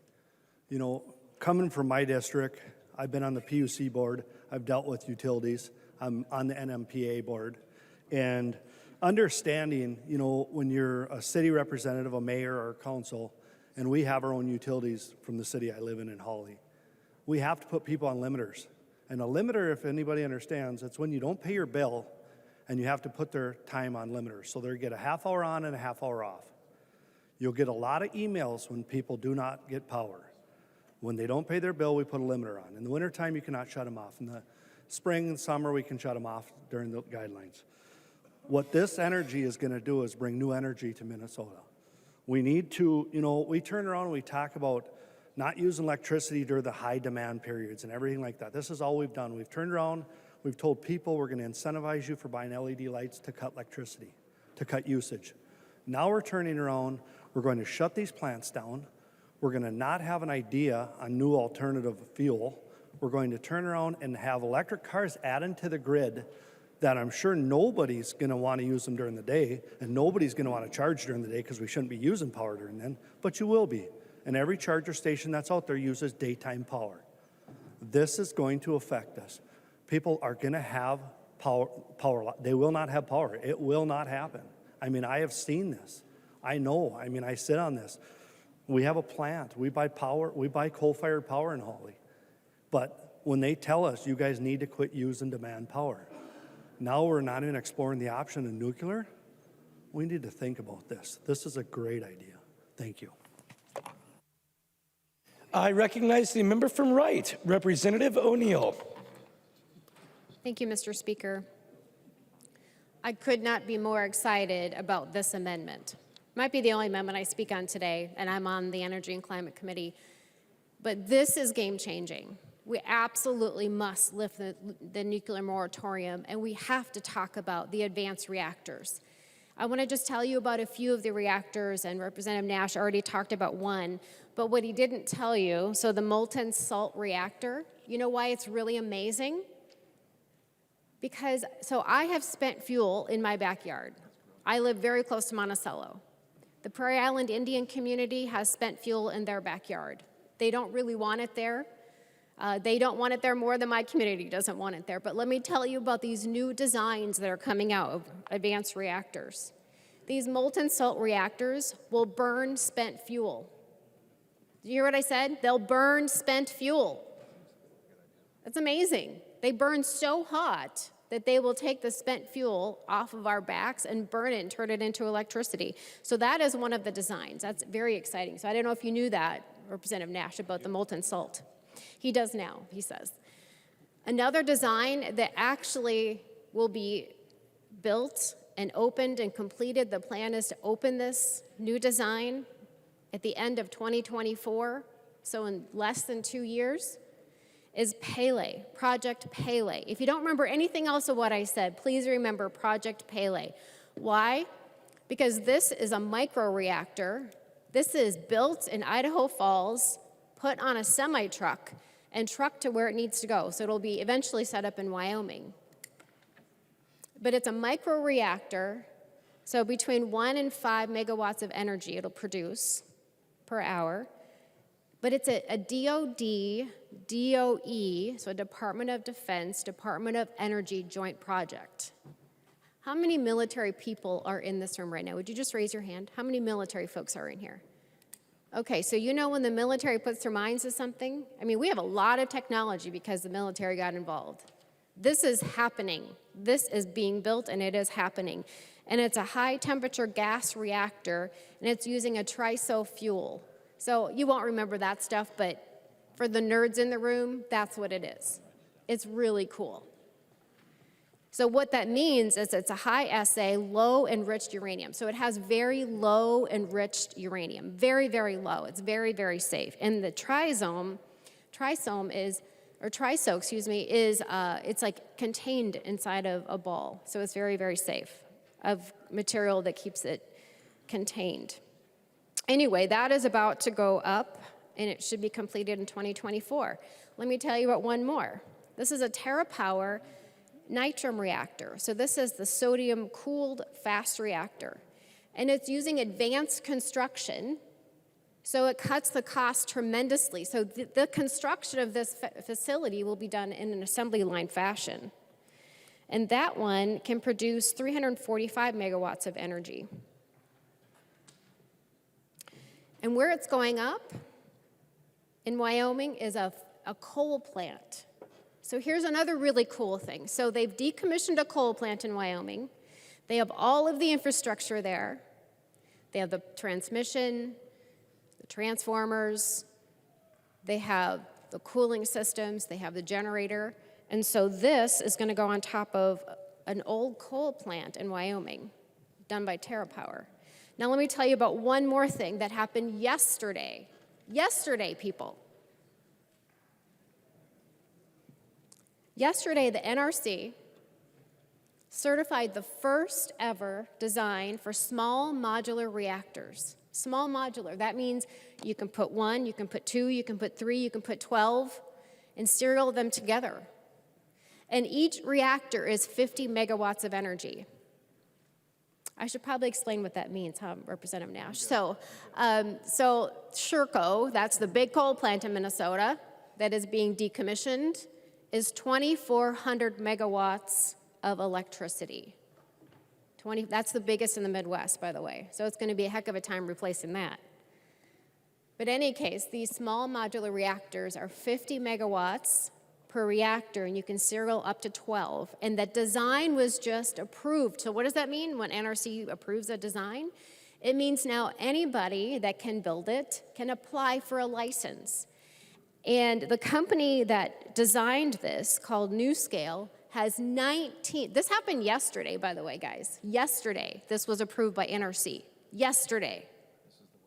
There are 19 companies lined up to build this new reactor. But you know what we can't do here in Minnesota? We can't do any of this. Do you want carbon-free power in Minnesota? Do you really want that? We cannot get there unless we embrace this new technology. And right now, we can't even really have a conversation about it. And in the Energy Committee, Representative Long kind of pushed me back a bit on my comments about advanced reactors. He says, well, no one's asking for it. Really? Have you read what's on your desks? You know why the Chamber of Commerce is wanting this amendment on the bill? It's because Xcel Energy wants it. Xcel Energy has been at Idaho Falls, where they're developing this at the National Energy Laboratory. And they're in collaboration with them on other projects like hydrogen and other things. So the hydrogen is going to be going down to Prairie Island, and they're going to work with Xcel Energy. So they're already partnering with Idaho Energy, the National Laboratory in Idaho Falls. But we can't do any of that here. And it's Xcel Energy, that's who wants this. That's what your letter is about. Members, if you really want cleaner, cheaper, carbon-free, and not blackouts, because that's where we're headed. I was at an event last night talking to somebody from a city, so he's a city utilities director. And he said, we're already making plans to try to figure out how to mitigate rolling blackouts because of this bill. Because of this bill. If you don't do some advanced reactors in this state and expand nuclear, remember these are new designs, I just told you. Some of the new designs will actually consume the spent fuel on site. Oh, and I should tell you one last thing about Pele, why it's so amazing. So they've put it on a truck and they set it up, and then it runs full power for 3 years. And then they put it back on their truck and they send it back to Idaho Falls. And this is what the nuclear scientist said to me. We recharge it, so they add back the electrons and then they send it back again. There's no spent fuel on site. Now is the time. We have to lift the nuclear moratorium. I don't know what we're waiting for. I really hope you accept this amendment. Thank you, Mr. Speaker. Further discussion to the amendment. I recognize the member from Olmsted, Representative Quam. Thank you, Mr. Speaker. Would the author of the underlying bill yield to a question or two? He will yield, Representative Quam. Thank you. I'm wondering if you know how many small coal muni facilities that were shut down across the state, because those are the locations that was just spoken about could be utilized. We've got, the infrastructure, everything else to do these small nuclear. So would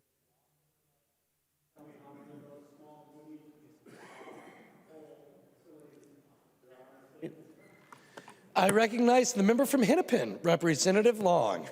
I don't have that number at my fingertips, Representative Quam. Representative Quam. Thank you.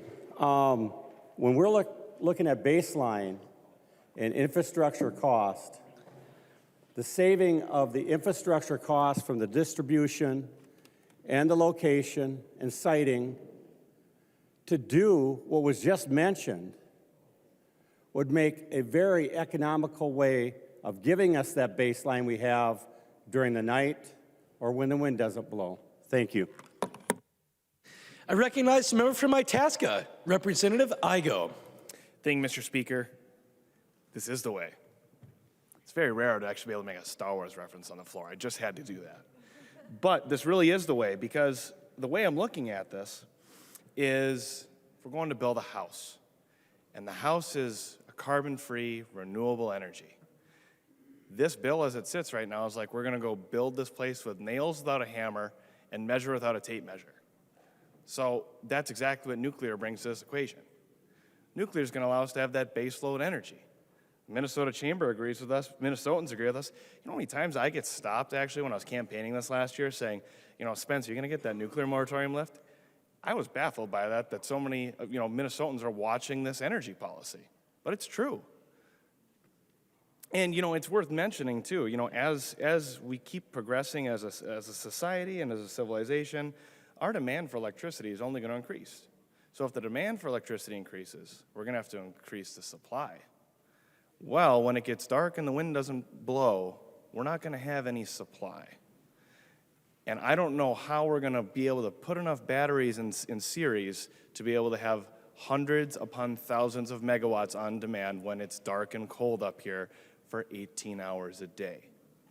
So, nuclear power, here it is. Here's the amendment. Let's put this on the bill and take a first step so that not only just our power producers around the state can start looking into this, but potentially our industries. When we have something this size, who's to say that a mine in my district couldn't be doing something like this?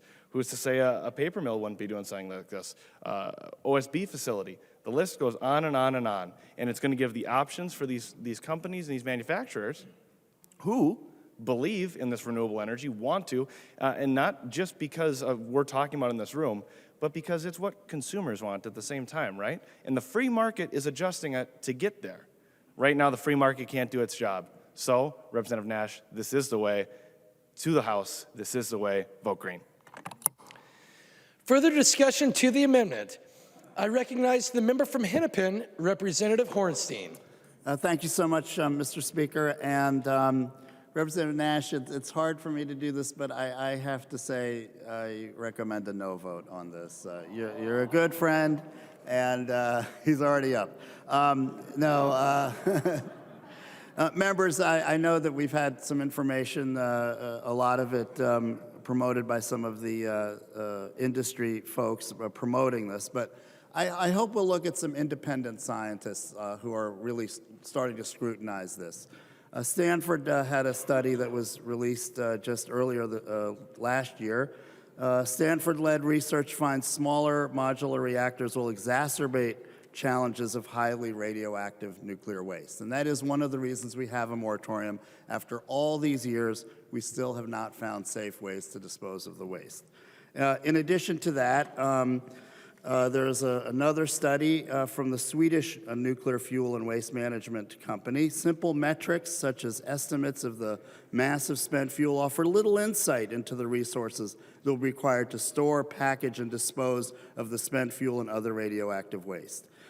In fact, the Swedish scientist adds, remarkably few studies have analyzed the management and disposal of nuclear waste streams from small modular reactors. So again, this is premature, and I also want to remind the body that we have many, many issues and challenges at the front end of the nuclear fuel cycle with uranium mining. Most of the uranium that we use in the United States is imported from places like Kazakhstan, Russia, and I think that we really need to go very cautiously when we analyze this. It's premature. We should not be lifting the moratorium for this technology. I urge a no vote. Any further discussion to the amendment? I recognize the member from Anoka, Representative Ingen. Thank you, Mr. Speaker. And in response to that, members, in 2021, France itself, the country, it reported that 69% of its energy grid was generated by nuclear energy, the same thing that we have a moratorium on. China, the place that's about to sell us all of those solar panels, they're putting in 39 new nuclear energy facilities this year alone. I think it is absolutely abysmal that we are talking about a green future without bringing an all-of-the-above approach to the table. I've heard a lot of folks call this bill the blackout bill, and for good reason. It's because we are not looking at all of the energy sources that we could use to not only make sure that Minnesotans have affordable energy, but it's reliable and it's safe. Any further discussion to the amendment? I recognize the author of the amendment, the member from Carver, Representative Nash. Well, thank you, Mr. Speaker. You've heard some compelling information, and Representative O'Neill gave you information contrary to whatever you may have downloaded on the internet. Representative Hornstein got green-lighted yesterday by our government saying move forward, and Representative Niska just pointed out to me that you still have the PUC that they can vet and green-light something or not. So if you trust the PUC as much as I believe you do, I would encourage you to at least move this forward in the conversation, because right now, you can't.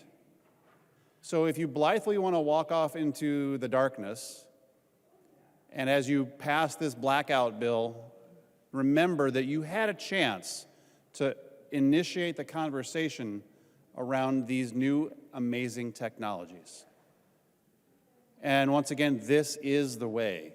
So as you hover over the button, please think about Grogu. Please think about Baby Yoda, as I believe some members call it. This is the way. We should embrace technology. For as much technology as is created here in the state of Minnesota, and as proud as we are about some of our medical technology that we develop out of nothing, here's a technology that has been proven and green-lighted, as Representative O'Neill pointed out, that you're just going to say, nah, no, I don't think so. So please, members, remember again, the chamber is watching, and so is Grogu. Vote green. There being no further discussion, the clerk will take the roll.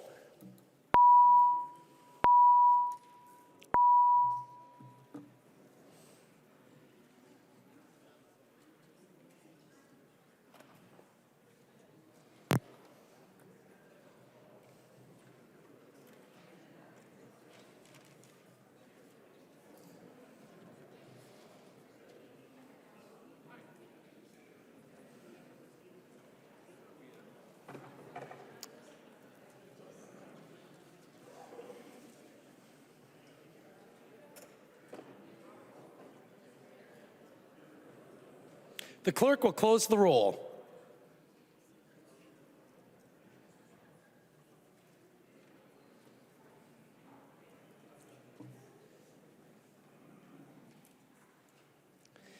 There being 63 ayes and 68 nays, the motion does not prevail and the amendment is not adopted. There is an amendment at the desk. The clerk will report the amendment. Hygo moves to amend House File Number 7, the first engrossment as amended. The amendment is coded A25. I recognize the member from Itasca, the author of the amendment, Representative Igo. Thank you, Mr. Speaker. Unfortunately, this amendment didn't turn out the way I would like it. So in respect of everyone's time and the amendments that I have after this that are just like it, I would like to withdraw this amendment. Representative Igo has withdrawn the 825 amendment.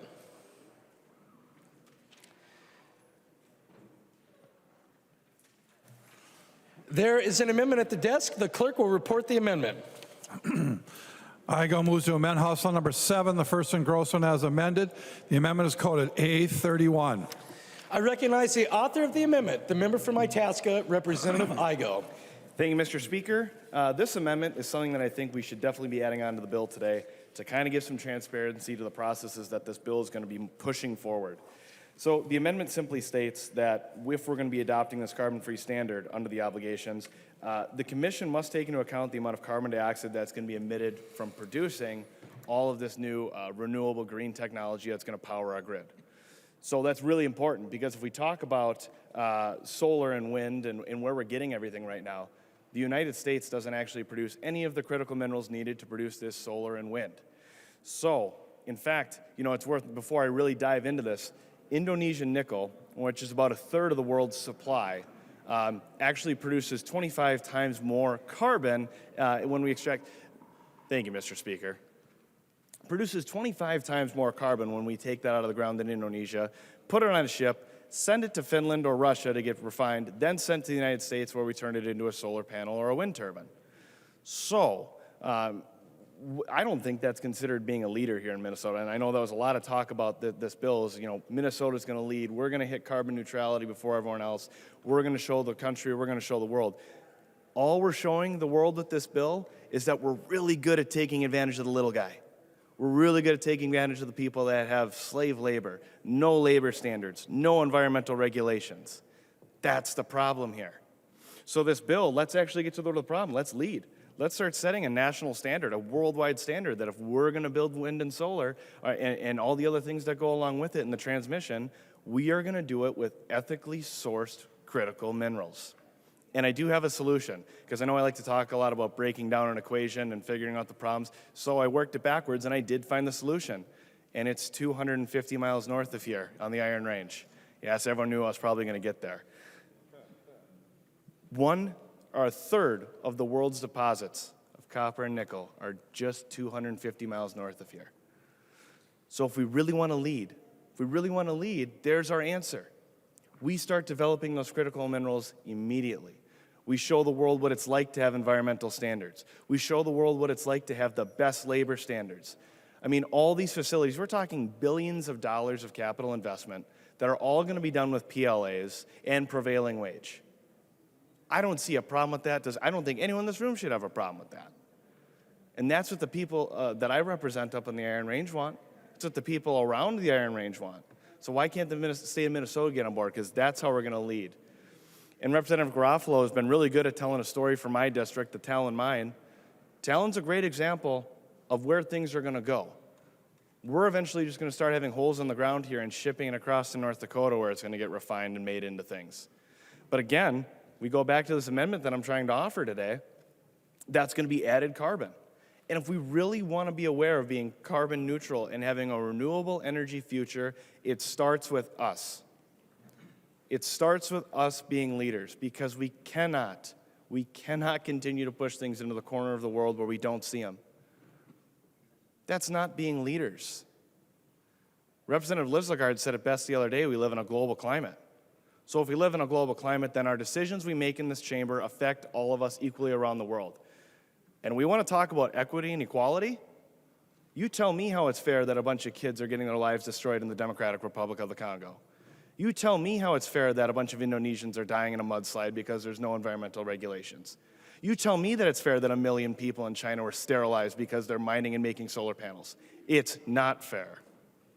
So if we want to be fair, if we want to be leaders, Let's take the step today to say we're going to do it right, we're going to do it here. And it's not just me that thinks this. The President of the United States, President Joe Biden, put a ton of money in the IIJA and the IRA for domestically produced minerals that we're going to manufacture here. So in the Sustainable Infrastructure Committee, we're trying to find ways to get those dollars to Minnesota. So let's adopt this amendment. This is going to make Minnesota attractive to be able to utilize those things, to utilize the dollars that can have that investment that's going to create generational wealth for all of us. And not just our communities in greater Minnesota, those dollars will come right back down here to St. Paul. We'll all thrive. We get to sit in a building that was built with mining dollars. Let that sit in, let that register. This is huge. The mines of Minnesota won world wars, built a nation, and continue to do so. Now it's our chance to build the world of tomorrow. Now it's our chance to give a clean energy future to the rest of the country. And it's right here in Minnesota. But we're ignoring it. Again, to take advantage of the people outside the corner of our view that don't seem to be important. But they are important. We talk about taking care of our fellow man, from the people in the lowest levels of our society that need a helping hand up. This is how we take care of them. This is how we set the precedent. This is what we can do today. And we need to talk about what this bill is going to do. We really need to think long and hard about that, because these decisions are going to be waking for generations to come. So sure, the bill might get implemented, and you know what? Maybe our wind and solar is going to be able to keep up with our grid's demand. I frankly don't think it would be able to without a lot of battery storage. But now 20, 30, 40 years from now, and China's smog is so bad that tens of millions are dying a year. Indonesia is just destroyed. Africa is just in shambles. South American rainforests are gone. But hey, we have renewable energy here in Minnesota.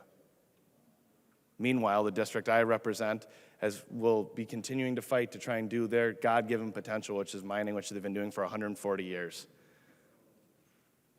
And you'll have to excuse me, I might be a little bit more emotional than I should be right now, because it was just a few hours ago that I found out that the President of the United States banned over 200,000 acres of mining in northern Minnesota, with some of the most critical deposits to do what this bill needs to do. Now, I just put a letter together, a bipartisan letter with members of the range delegation to the President. I would like to ask that this chamber considers doing the same thing, because what that just did today is cost Minnesota billions in tax revenue, not just for our state budget, but for our kids. The permanent school trust fund lost today on billions of dollars. I mean, one copper nickel mine is like adding a Super Bowl every year to the state's GDP. We lost that. My friends and family that live on the Iron Range, some of them have been texting me furious, one, but others with tears in their eyes. We need to make a change here if we want to be the change that we wish to see in the world. And I think we all want to do good here. We really do, all of us. We're elected by people to come here and do good. Let's do good, and let's not do bad around us. I encourage a green vote on this, and I would ask for a roll call. Representative Igo requests a roll call vote. Seeing 15 hands, there will be a roll call vote. Is there any further discussion to the amendment? Noted. I recognize the member from Hennepin, Representative Long. Thank you, Mr. Speaker. While I certainly appreciate the underlying intent behind the amendment, this really would be unworkable for the Public Utilities Commission to determine this on its own. And if Representative Igo is interested in working on trying to help promote domestic manufacturing, I encourage him to work with us on the Buy Clean legislation that we've worked on for a couple of years in this body. Thank you. I recognize the member from Stearns, Representative O'Driscoll. Well, thank you, Mr. Speaker and members. Representative Igo, you hit some buzzwords for me tonight. School trust lands, and those of you who have been around here know that I've been very, very involved in that. And I just wanted to let members know how important those school trust lands are to Minnesota.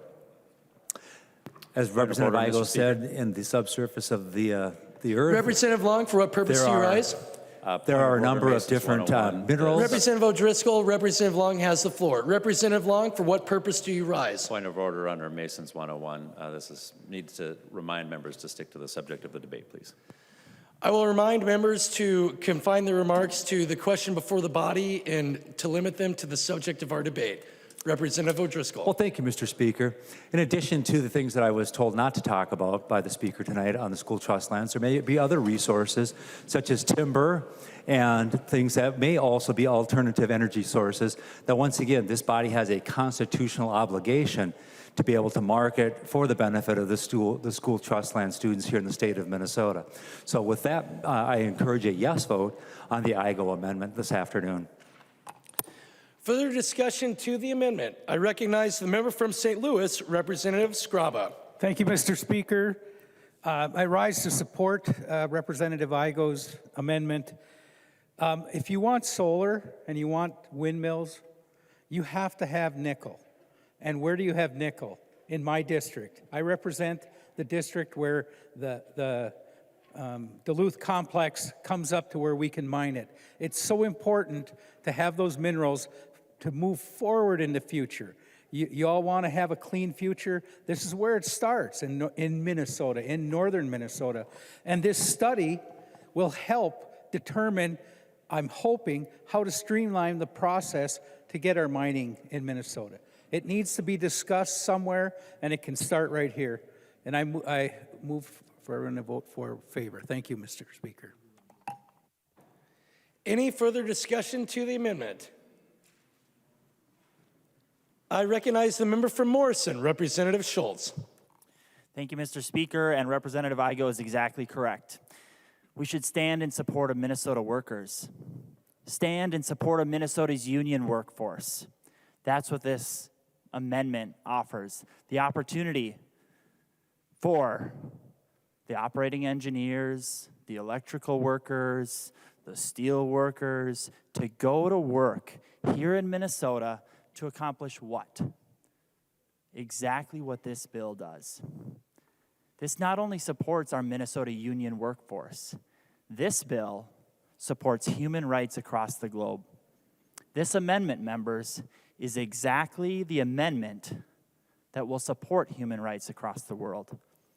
This amendment, members, benefits every community across this state, every school district across this state, every student across this state. This amendment supports regional centers across this state. This amendment supports the city of Duluth, the port city of Duluth. That's what this amendment does. This isn't partisan. This is about human rights. Please vote for the amendment. Any further discussion to the amendment? Mr. Speaker, I request a call of the House. Representative Demuth requests a call of the House. Are there 10 hands? Seeing 10 hands, the clerk will take the roll.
The clerk will close the roll.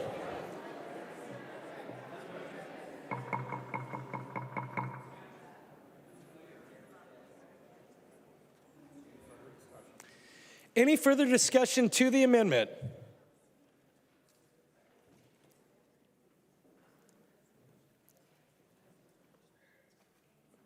I recognize the author of the amendment, the member from Isanti, Representative Igo.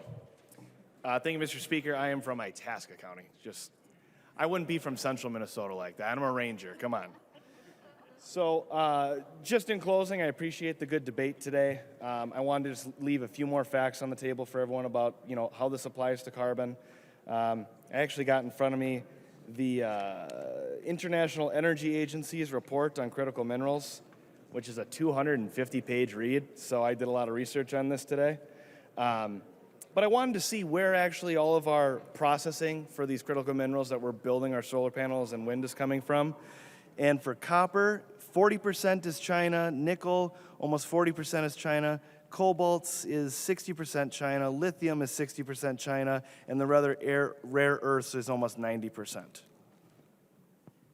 So we're getting everything from China, who at a moment's notice could decide whether or not we're going to get these critical minerals. And I think I said this the other day, it's worth noting. When the Russians were invading the Ukraine and attacking and committing horrible crimes, and we put all these sanctions on them as a country, what was the one thing that we didn't put a sanction on? We actually increased our nickel imports. So if we want to talk about making sure that we control nations that are hostile and trying to attack others, we should be making sure to have these things here. So please support this amendment with a green vote today. We are going to bring back production to the United States. We are going to create carbon neutral, carbon negative critical minerals that are going to build the world of tomorrow. We're going to do it right here in Minnesota, folks. Thank you. There being no further discussion, the clerk will take the roll.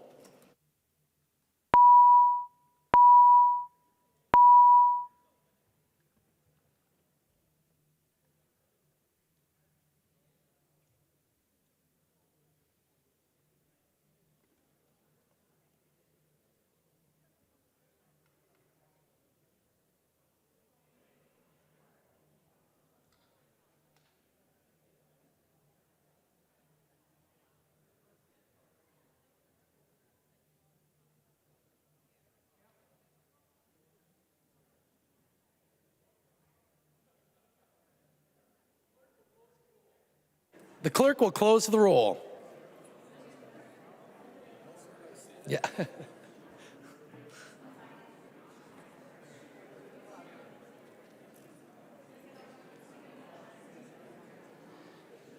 There being 63 ayes and 68 nays, the motion does not prevail and the amendment is not adopted. There's an amendment at the desk. The clerk will report the amendment. I recognize the member from Hennepin, the Majority Leader, Representative Long. Mr. Speaker, I move that we lift the call of the House.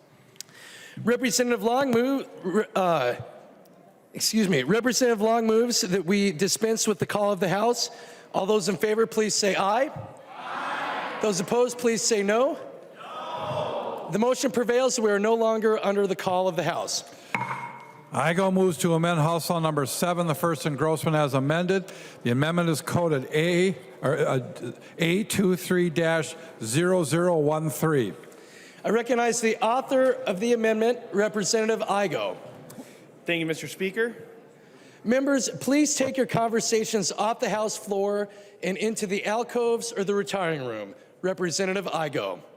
Thank you, Mr. Speaker. The amendment here today is going to make carbon capture and sequestration our state policy, which, again, we're adding another tool to that toolbox to make sure we can actually combat climate change, global warming, create that carbon neutral future that this bill is trying to do. Again, if we're going to solve a problem, let's make sure we bring everything there to do it. Carbon sequestration is a way to do it.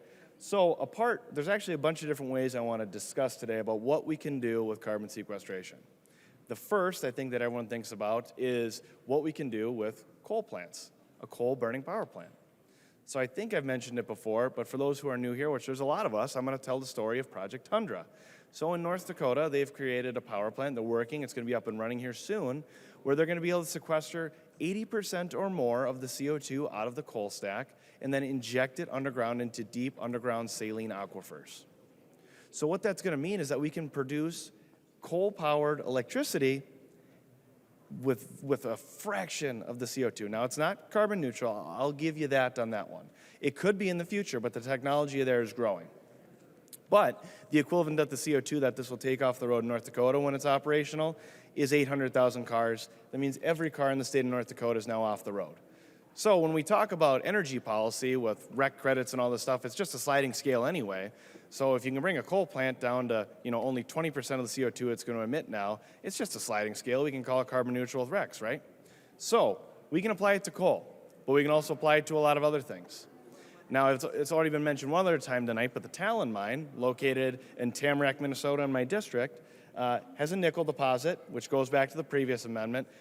One of the actually most pure nickel deposits found in the world. Some parts, it's at 6% nickel, which for the geologists, that's crazy. It's unheard of.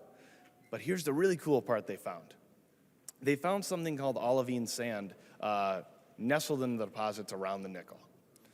I mean, really, you can't make this up. It has stunned geologists around the world. They're wondering how the heck this stuff got here. Well, why is it such a big deal? So olivine sand is a magnesium-based sand, and I don't need to break, I'm not a chemist, but what I can say is when you inject CO2 into this type of sand, it carbonizes. It creates hard rock like a magnesium carbonate. So any carbon that we pump underground and send to this deposit is stored in perpetuity thousands of feet under the ground. But now we're wondering how big this deposit is. And they're still discovering more and more, but the last I heard was it was in the gigatons. I mean, the ability to take all of the emissions in the state of Minnesota for like the next 20 years and put them underground if we stayed where we're at.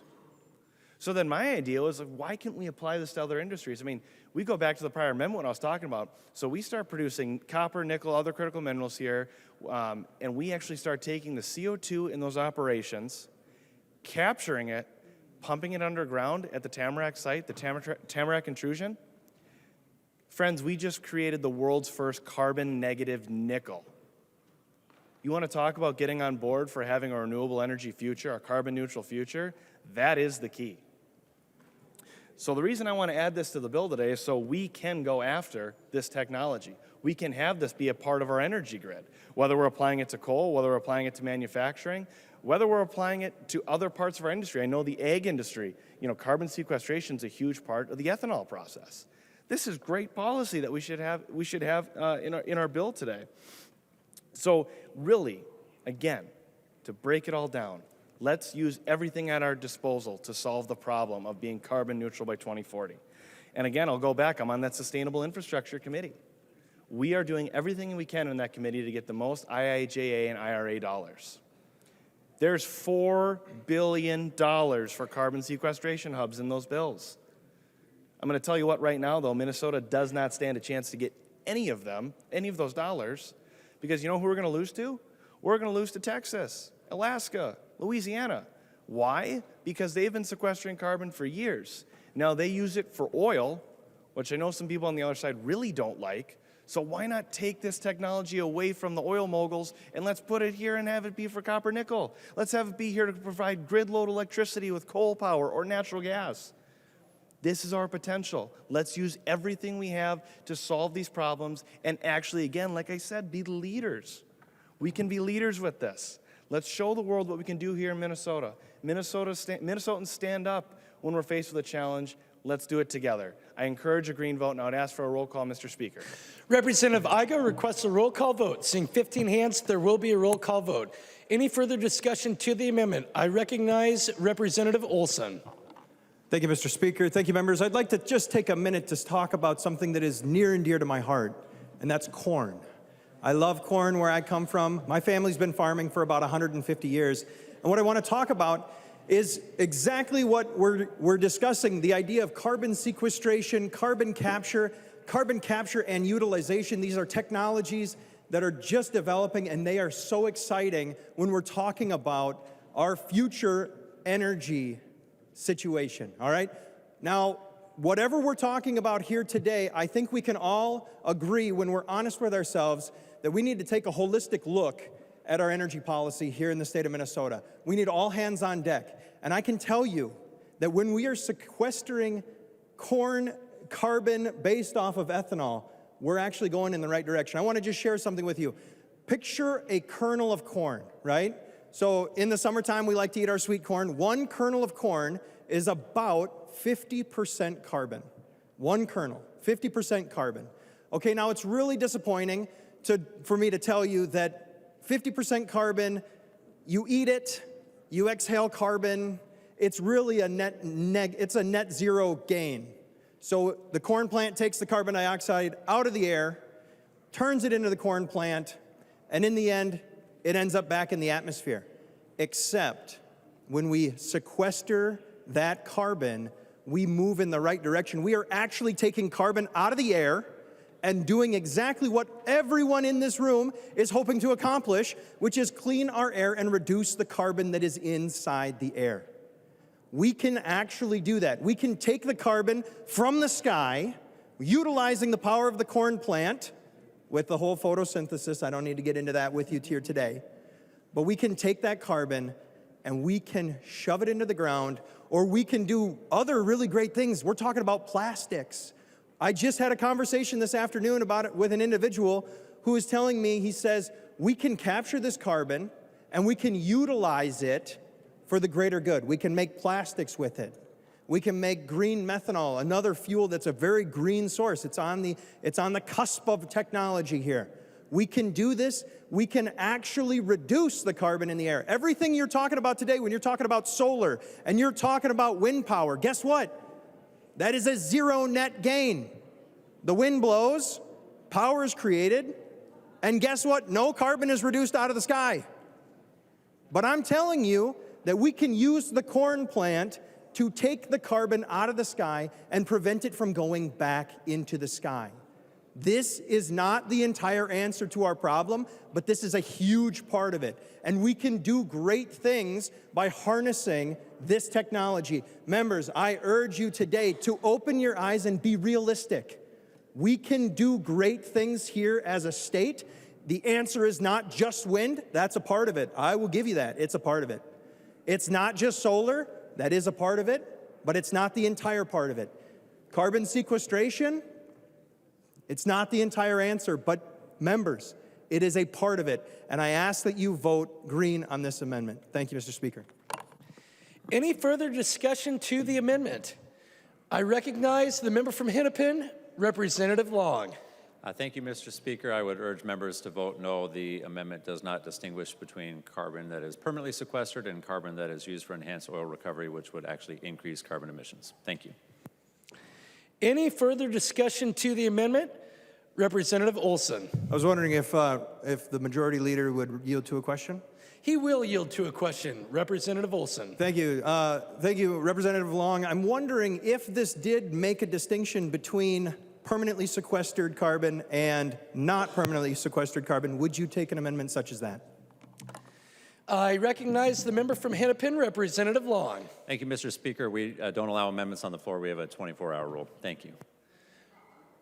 Any further discussion? Representative Olson still has the floor. Thank you, Mr. Speaker. I'm wondering if the majority leader would yet yield to another question. He will yield to another question. Representative Olson. Imagining in a fairy world where we could have anything that we want and there wasn't this rule, would you take an amendment such as this?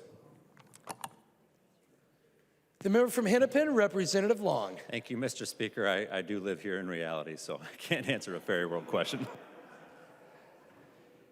Anything else, Representative Olson? Yeah, one more question if the majority leader would continue to yield. He will yield. Representative Olson. We here in this establishment have the ability to suspend the rules and take this up. Is there a good reason, Representative Long, why we should not temporarily suspend the rules in order to apply an amendment that would be so great to our state, so great for our environment, and actually move us in the right direction? Not just net zero, net negative. There is no conceivable reason why we shouldn't do this here today. This is a wonderful technology. This is a wonderful amendment. If you would yield, I would move to suspend the rules, if I may, Mr. Speaker. I recognize the member from Hennepin, Representative Long. Sounds like we're on a motion to suspend the rules. I will oppose the. Representative Long, I believe that Representative Olson was asking you to yield to Okay, a if question. he's asking me to yield for a question, then he asked for a good reason, and the good reason is it's 6:15 and we have 3 bills left. Thank you. Representative Olson, were you asking him to yield or were you making a motion? Okay, I recognize the member from Olmsted, Representative Quam. Frankly, if it's a good idea, why not? I move to suspend the rules and allow amendment to this as Olson stated.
Members, is there any further discussion to the amendment?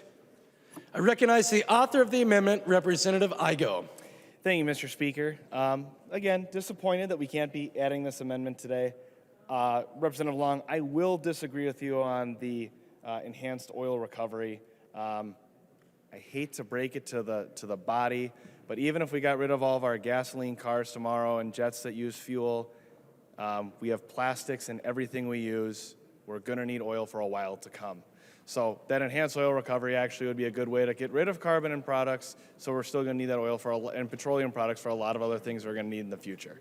Again, let's just think outside the box. I mean, our systems that exist in our society are very large and very broad, but the decisions we make here are also very large and very broad and affect generations of people long after we're gone. So let's keep thinking that in mind. Again, I encourage a green vote on this amendment, and I'll continue to work and carry this bill in the Minnesota House. Thank you. Seeing no further discussion, the clerk will take the roll.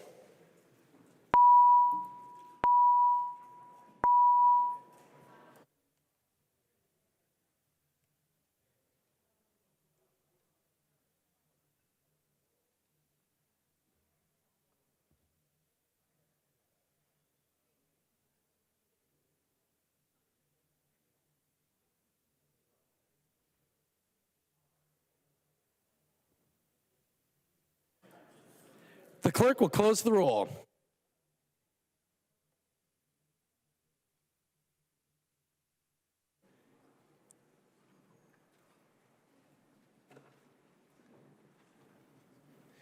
There being 62 ayes and 69 nays, the motion does not prevail and the amendment is not adopted. There's an amendment at the desk. The clerk will report the amendment. NISCA moves to amend House Bill number 7, the first engrossment as amended. The amendment is coded A38. I recognize the author of the amendment, the member from Anoka, Representative Niska. Thank you, Mr. Speaker. Members, this blackout bill has a lot of problems, as we've discussed. Some of them are, in my opinion, fatal. This type of mandate scheme will be unaffordable, unreliable, and dangerous to Minnesotans, especially in extreme cold snaps or heat waves. And I use the word fatal literally. I think this bill will kill people. Some of those problems can be minimized, and they could have been if we would have taken up some of the amendments that have been offered here today. But there's one problem in this bill that is very easy to fix. And that problem is the lawsuit that North Dakota is going to file against Minnesota and probably win if we pass this bill as unamended. So the A38 amendment is the way to fix that by ensuring that this bill does not overstep our authority as a state, one of 50 states in the United States, and try to regulate activities, generation of power that happens entirely outside of the state of Minnesota. And Mr. Speaker, I'm wondering if Representative Joy will yield for a question. Representative Niska. Mr. Speaker, will Representative Joy yield for a question? He will yield. Representative Niska. Representative Joy, I know that your district is right on the border of North Dakota, and if we in the state government of Minnesota try to hire agents or go and inspect all of the places where the power in your district is generated, what would we have to do? Where would we have to go? I recognize the member from Clay, Representative Joy. Thank you, Mr. Speaker. Representative Nishka. So it is interesting you asked that question. I live in a city of Hawley that we have 10 cities involved by, we own a coal plant in North Dakota, 30% of it. And so they would have to travel 542 miles from here to go talk to the coal plant out there. Now keep in mind it's called the Coyote Station. They have a dry scrubber in that station to remove sulfur dioxide. They have overfire to reduce nitrate oxide. They activate carbon, remove mercury in fabric fiber bags. Fly ash, which is used in roads and concrete, is recycled. Bottom ash is sold for roads, for de-icer, stabilizer, and roofing material. So they would have to drive to Beulah, North Dakota to get that. Representative Niska. Thank you, Representative Joy. And members, this is the problem with this bill right now. It tries to tell utilities what sources of electricity they can and cannot use, but utilities can't control where that electricity comes from. It comes onto the grid, and they can't physically control the flow of that electricity and ensure that the electricity sold to retail users in Minnesota comes from any specific source. That's the reason why, if this bill passes unamended, we face what the governor of North Dakota called the certainty of a lawsuit. And frankly, they will almost certainly win. Just like they did when they sued over the Next Generation Energy Act, the last time Minnesota tried to regulate the generation of power in North Dakota, and they won that lawsuit. There are three very strong grounds for that lawsuit. I think it's important that that there's some understanding about the particular legal issues that are involved under the federal Constitution and the Federal Supremacy Clause. The first is what's called the Dormant Commerce Clause. As you may know, the U.S. Constitution gives Congress the power to regulate commerce among the several states. And the U.S. Supreme Court and federal courts have interpreted that to mean that state legislatures like us cannot constitutionally regulate commerce directly in another state. They can't discriminate. We can't discriminate against interstate commerce, and we can't excessively burden interstate commerce. This bill, unamended, will do all three by trying to reach into North Dakota, tell them how to generate electricity. It discriminates against and burdens that out-of-state commerce by forcing that electricity generation to be subject to renewable energy credits or other costly offsets. North Dakota, just like they did against the Next Generation Energy Act, is going to sue. They're going to say we're violating their constitutional rights, and they're going to win, just like they did last time. The second legal argument they're going to make is that the Federal Power Act gives the Federal Energy Regulatory Commission exclusive jurisdiction over regulating the transmission of power across interstate lines and interstate commerce. By trying to limit what utilities can enter into, the kinds of agreements that will purchase wholesale energy, that interferes with that federal regulatory scheme. Judge Diana Murphy, the late Judge Diana Murphy, who the Minneapolis courthouse is named after, in the Eighth Circuit case in the last North Dakota lawsuit, issued a concurring opinion saying this was the reason why our Next Generation Energy Act was illegal. The third reason, the third ground that North Dakota will sue us under is the Clean Air Act, which provides a comprehensive national scheme to regulate air pollution. As you may remember, in 2011, the U.S. Supreme Court ruled that that regulation of clean air covers the regulation of carbon emissions from power plants. Again, we're going to be stepping into an exclusive regulatory scheme by the federal government by trying to regulate beyond the borders of Minnesota, oversteps our bounds as a state. Again, as I mentioned, the last time we tried to regulate North Dakota's energy generation, they sued and we lost. But this was even worse than losing to North Dakota on hockey, because this time we had to pay them money. See, when a state violates someone else's federal constitutional rights, the federal civil rights law gives them the right to seek attorney's fees. The North Dakota coal industry did that, and they won. We had to pay them $1.4 million, $1.4 million out of the state treasury for the privilege of losing to North Dakota in court. So, again, Mr. Speaker, would Representative Joy yield for another question? He will yield for a question. Representative Niska.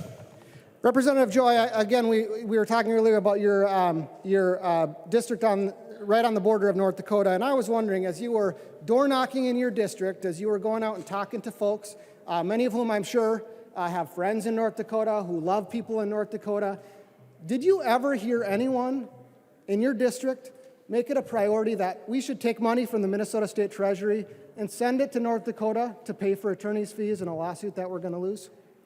Representative Joy. Thank you, Mr. Speaker.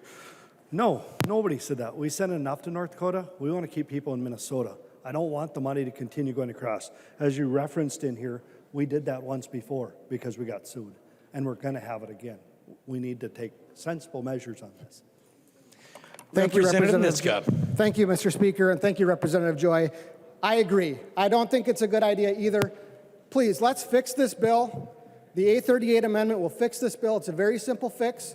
It just makes clear that the only thing we're regulating is energy consumption that happens in Minnesota and energy generation that happens in Minnesota, and we're not regulating anything that happens in North Dakota or Wisconsin or any other state. So I urge you all to vote yes on the A38 amendment, and Mr. Speaker, I request a roll call. Representative Niska requests a roll call vote. Seeing 15 hands, there will be a roll call vote. Anything else, Representative Niska? Any further discussion to the amendment? I recognize the member from Hennepin, Representative Long. Thank you, Mr. Speaker. I'm disappointed that you're on Team North Dakota, not Team Minnesota on this one, but you're also wrong on the law, unfortunately, Representative Niska. I'm happy to send you an opinion by now Justice Gorsuch that outlines the reasons why we would win this lawsuit if it were brought by North Dakota, and I'd urge members to vote no. Thank you. Any further discussion to the amendment? I recognize the author of the amendment, Representative Niska. Thank you, Mr. Speaker. And Representative Long, I am absolutely on Team Minnesota. I am on Team keep our tax dollars in the state of Minnesota. Don't give them to North Dakota. Don't give them to the big law firm that North Dakota will hire to sue out this case and for it to win. Ben Franklin said there are only two things in life that are certain: death and taxes. Coming pretty close behind that, in terms of level of certainty, is that North Dakota is going to sue us and that North Dakota is going to win. The fact of the matter is North Dakota won against the Next Generation Energy Act. There were 4 federal judges who reviewed that law. 1 district court judge here in Minnesota, not on Team North Dakota, a district court judge in Minnesota, and 3 Eighth Circuit judges, 2 of whom are residents of Minnesota, Judge Diana Murphy and Judge Loken. The other is Judge Stephen Colleton, who lives in Iowa. None of them were on Team North Dakota, but all 4 of them agreed that we can't reach over into North Dakota and regulate its energy production. So the Team Minnesota vote is to keep our money, our treasury, in the state of Minnesota. It's not to do a reckless bill that risks a lawsuit that we're almost certainly going to lose. It's not failing to learn the lessons of the past. And Representative Long, I appreciate that maybe Justice Gorsuch has written something that in the 10th Circuit that may have been interesting law in the 10th Circuit. I will tell you, as a certainty, this case will end up before the 8th Circuit. I did spend a little bit of time at the 8th Circuit. I clerked for 2 judges on the 8th Circuit, and We're probably not going to win this case in the 8th Circuit, Representative Long. So I urge members, please vote yes. Please vote against taking money from our treasury, giving it to North Dakota, giving it to the North Dakota coal industry, and giving it to the lawyers who are going to represent the North Dakota coal industry against the state of Minnesota. They're going to do just fine without our $1 million out of the state treasury. They are going to do just fine. They do have families to feed, but they'll do just fine without our state dollars going to pay for their business generation to sue the state of Minnesota. This is irresponsible. This is a common sense way to fix this bill so that we don't get sued and lose in court to North Dakota again. Please vote yes. Any further discussion to the amendment? Seeing none, the clerk will take the roll.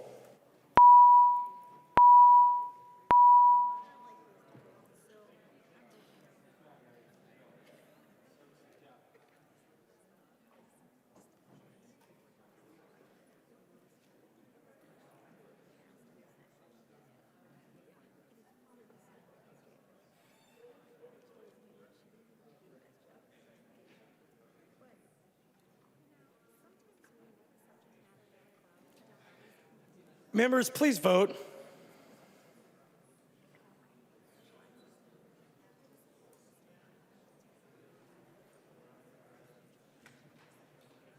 The clerk will close the roll.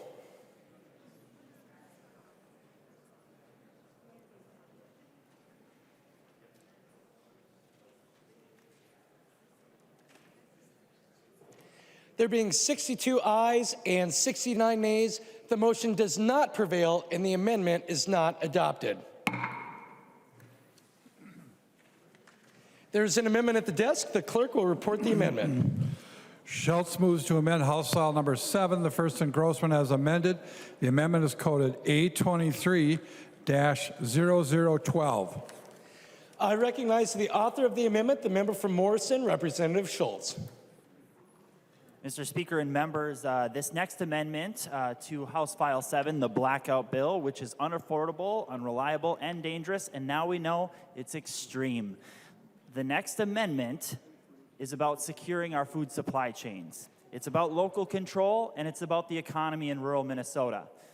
For many of you, I hope that you have the chance, and certainly you did during the campaign, to traverse this great state, to go to rural communities in every corner.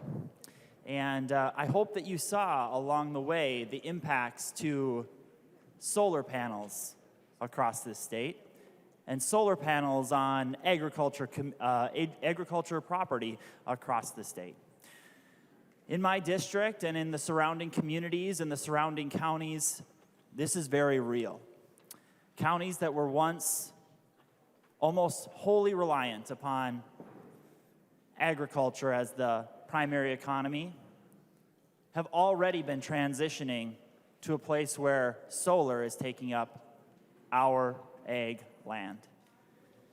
And this particular amendment, if you're on page 13 of the bill, you can follow along, talks specifically about local benefits.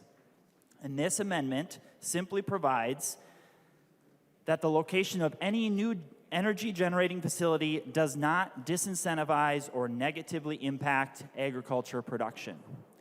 The reason this is important, members, is our economy here in Minnesota has always been based on agriculture. The fiber of who we are is agriculture. What made Minneapolis, Minneapolis was agriculture. This is who we are. This is who we will be for the future, unless we have a bill like this that continues to take the prime ag land across our state. So this amendment simply says that in places where fossil fuel generating plants have been retired, that ag land not be disincentivized from the future of Minnesota. There are situations happening in our state today, members, where farmers cannot compete with the subsidies provided by solar panels. This limits our ability to secure our food security for the future.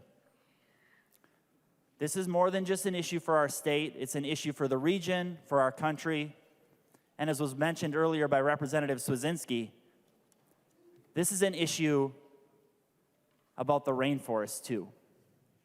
So members, I hope that you can find this as a friendly amendment, as it simply states that we do not disincentivize or negatively impact agriculture production here in Minnesota. I ask for your support and I ask for a roll call.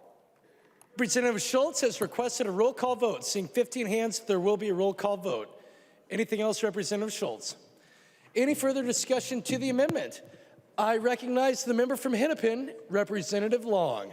Thank you, Mr. Speaker. I urge members to vote no. I trust farmers to make decisions about their own land. Thank you. Any further discussion to the amendment? I recognize the author of the amendment, Representative Schultz. Mr. Speaker, and thank you, Representative Long, for respecting farmers. If this body did a little bit more of that, our state would really thrive. Members, local control and the decisions made by farmers is important, but it's really quite crazy and quite extreme when this body chooses to subsidize solar panels over ag land. When this body chooses solar panels made in China by slave labor over our farmers here in Minnesota. That's the decision, members. I'll give credit to the majority party right now.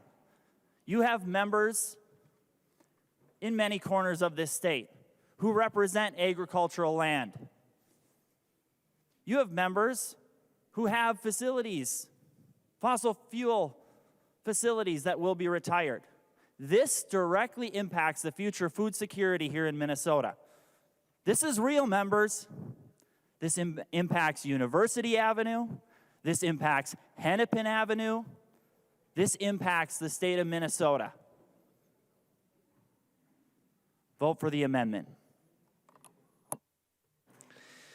There being no further discussion, the clerk will take the roll.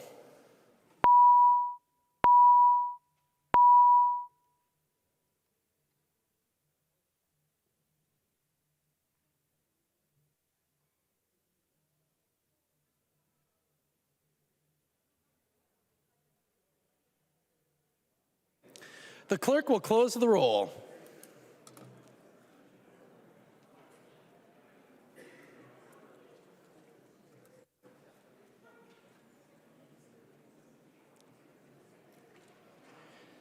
There being 62 ayes and 69 nays, the motion does not prevail and the amendment is not adopted.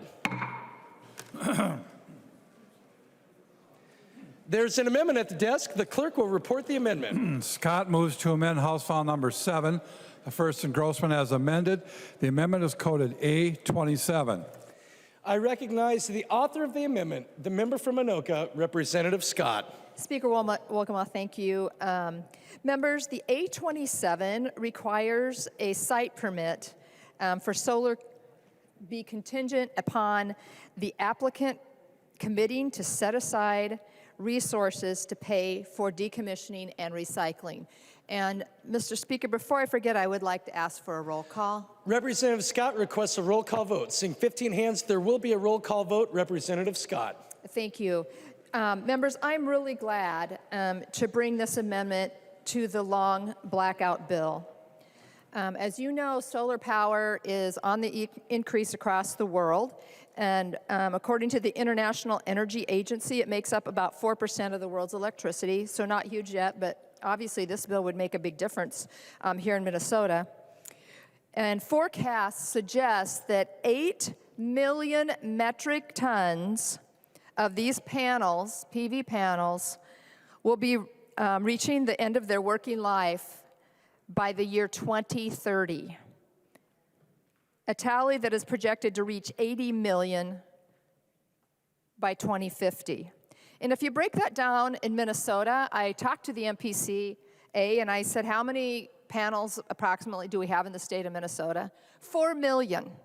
We have 4 million panels right now in the state of Minnesota. You take that times about 40 pounds, which is the average weight for a panel, and that leaves us with 80,000 metric tons of panels. That's no small thing, folks. As many of you that are existing members know, not the new members, but over the last 6 to 8 years, I've worked on Peg's Pit, getting funding to clean up a hazardous waste pit in my district. And surrounding that pit was a huge dump. And I certainly don't want these solar panels to be dumped in somebody's backyard, and years down the road, they have to look at the cleanup for that. So these PV panels contain toxic materials like lead. We do an awful lot of legislating around this body when it comes to lead, because it could damage the brain. And of course, it causes environmental pollution. And according to the U.S. National Renewable Energy Laboratory, less than 10% of the country's decommissioned panels are recycled. So they are probably in a landfill somewhere. And this same organization says that it costs about $15 to $45 to recycle a panel, while throwing it in a dump is $1 to $5. No commercial recycling processes can yet recover all these useful materials from a PV panel. There's a lot of research going on across the country and also across the world, but there's no consensus about the best way to achieve that goal. The recycling technologies are just still too rudimentary. In the U.S., new regulations in Washington State stipulate that from July 2023, PV modules cannot be sold there without the manufacturer or retailer having a state-approved plan for end-of-life reuse or recycling. Members, I look back, I reintroduced my bill this year on setting up a solar and wind stewardship program patterned after the electronic stewardship program and also the paint recycling program that we have here in the state of Minnesota. And I look back, because this bill's been around for a while. I look back, I introduced that bill in 2014. Here we are almost 10 years later, and nothing's been done on this. We had a period about 5 years ago where these panels were faulty. And forget the life of the panel being 20 to 30 years. These were coming over here from China, other places, and they were faulty. There was a manufacturing facility in Minnesota that was having problems too. So folks, we need to tackle this issue. And I know the governor's budget has money in there for a study. The MPCA has been studying this for 3 years. In fact, when I introduced this bill in 2014, I sat down with the MPCA, and they were interested in talking about this, but there was no action taken that I know of, other than this 3-year study that was interrupted due to COVID. So members, let's do the responsible thing. Let's be green. Let's really, truly be green. If we're going to have green energy, let's not just dump these panels somewhere where it's going to cause someone in this body someday to come back here and ask for the project in my district end up costing over $20 million. So the cleanup of this stuff is super expensive, so let's nip it in the bud. Let's require these permits. Before they get a permit, they have to have a way of recycling this or reusing it. Remember back in the day when you know, the little triangle thing with all the arrows, and it was the statement: reduce, reuse, and recycle. Nowhere was it on that little triangle. It did not say to dump. Okay? We don't want to dump this stuff in somebody's backyard. Members, please vote green on this amendment. Thank you. Further discussion to the amendment.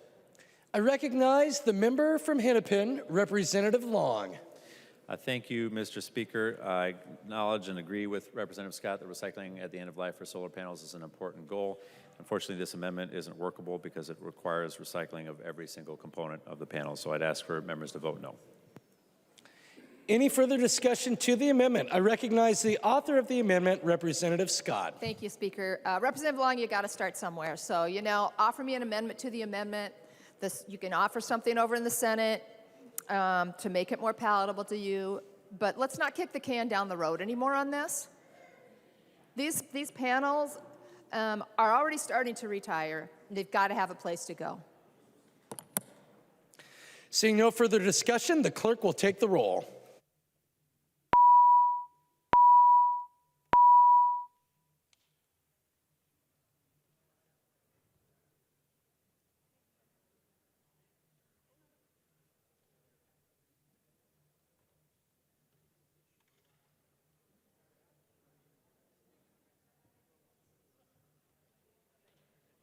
The clerk will close the roll.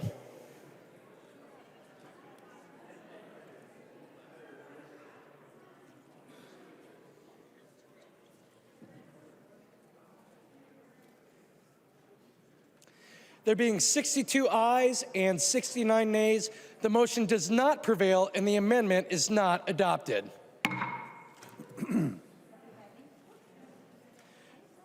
There's an amendment at the desk. The clerk will report the amendment. Scott moves to amend House Law Number 7, the first engrossment as amended. The amendment is coded A30. I recognize the author of the amendment, the member from Anoka, Representative Scott. Thank you, Speaker Wolgamott. Well, this is not unlike the previous amendment.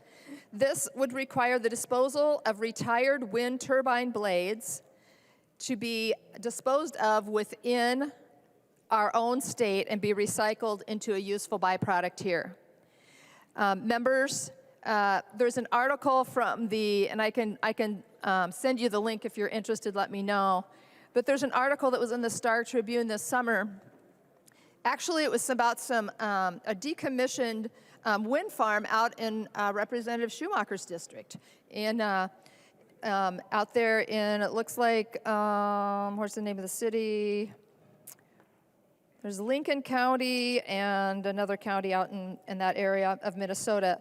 But it was when a 2003 vintage wind farm became obsolete, and the owner, Elite Clean Energy, tore it down to build a new one.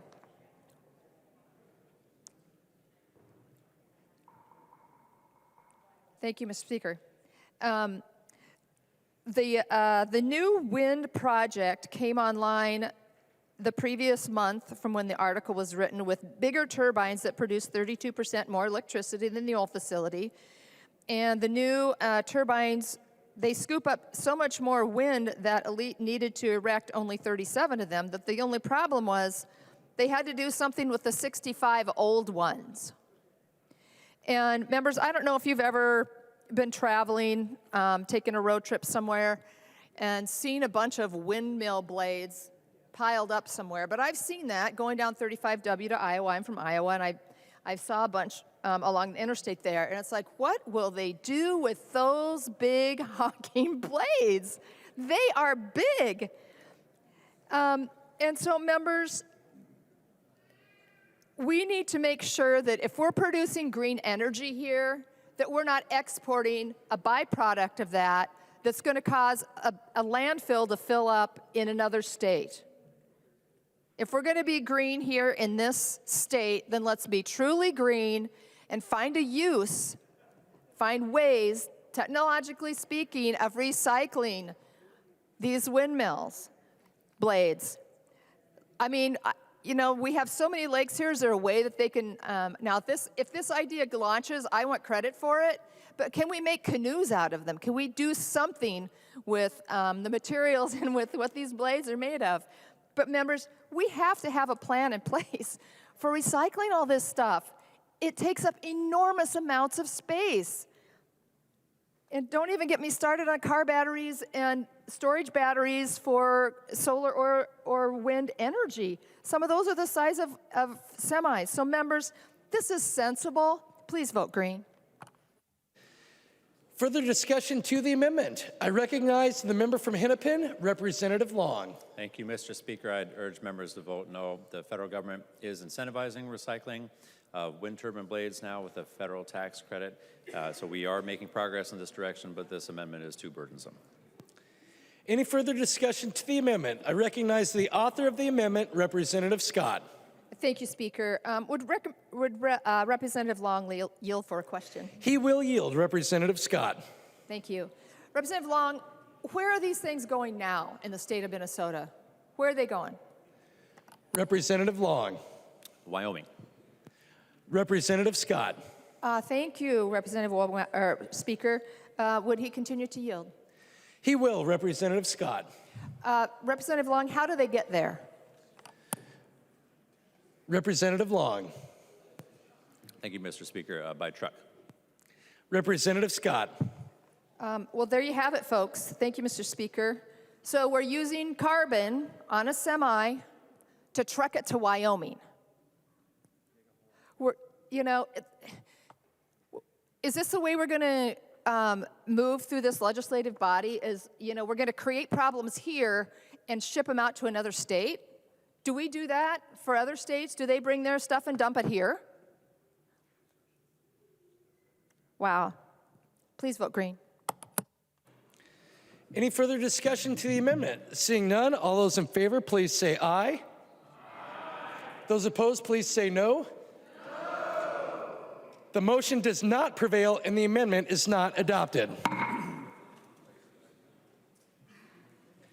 There's an amendment at the desk. The clerk will report the amendment. Franzen moves to amend House File Number 7, the first engrossment as amended. The amendment is coded A34. I recognize the author of the amendment, the member from Douglas, Representative Franzen. Thank you, Mr. Speaker and members. So the A34 amendment, I simply just want some environmental assessments done on the farmland. I trust farmers, and I do believe that the majority party trusts farmers too, which is news to me because this is like a first, so I'm super excited about that. Thank you for trusting farmers finally. However, what I don't trust are solar companies. Solar companies that make billions of dollars from our tax dollars in the form of subsidies. Members, we know that recycling solar panels is questionable because of the toxic material in them. A solar panel typically lasts around 25 years, and that's about what these contracts are, about 25 years. I want to make sure that during those 25 years that we don't have dangerous material leaching into our prime farmland. And if the owner of that ag property chooses not to garden solar panels anymore, that they can turn that back into ag land for farming. So this is an environmentally friendly amendment proposed by the Republican Party, and we all want to leave this environment in better hands than what we received it. So I ask you to vote yes for this amendment. Thank you. Further discussion to the amendment. I recognize the member from Hennepin, Representative Long. Thank you, Mr. Speaker. I'd urge members to vote no. Considerations like this can be taken care of in the site permitting process. Any further discussion to the amendment? I recognize the author of the amendment, Representative Franzen. Thank you, Mr. Speaker, and members. To Representative Long. It can be taken care of in the permitting process, I suppose, but the state of Minnesota has a vested interest in continuing the solar panel production on our ag property. So this is a great amendment, and I request a roll call to this. Thank you. Representative Hansen requests a roll call vote. Seeing 15 hands, there will be a roll call vote. Anything further, Representative Franzen? Any further discussion to the amendment? Seeing none, the clerk will take the roll.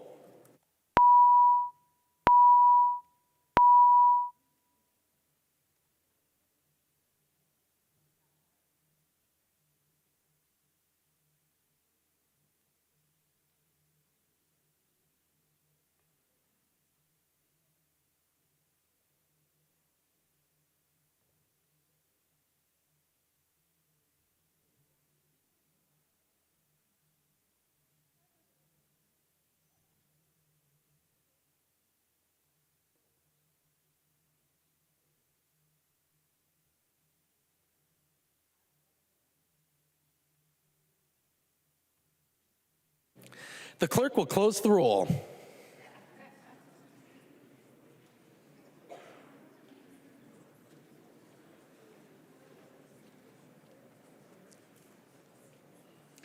There being 62 ayes and 69 nays, the motion does not prevail and the amendment is not adopted.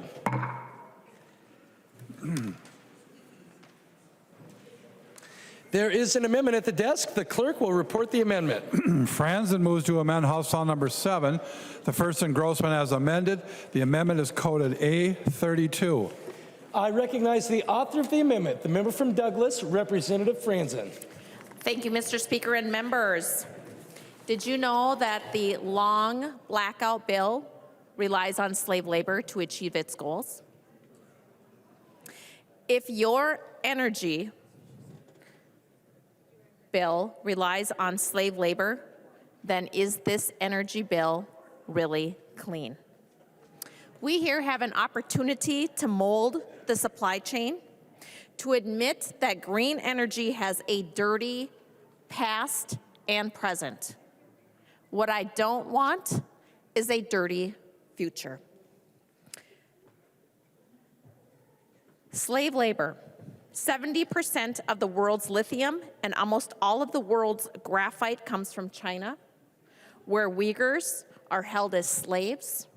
They are raped, they are beaten, they are killed, and many will resort to suicide in order to escape the suffering.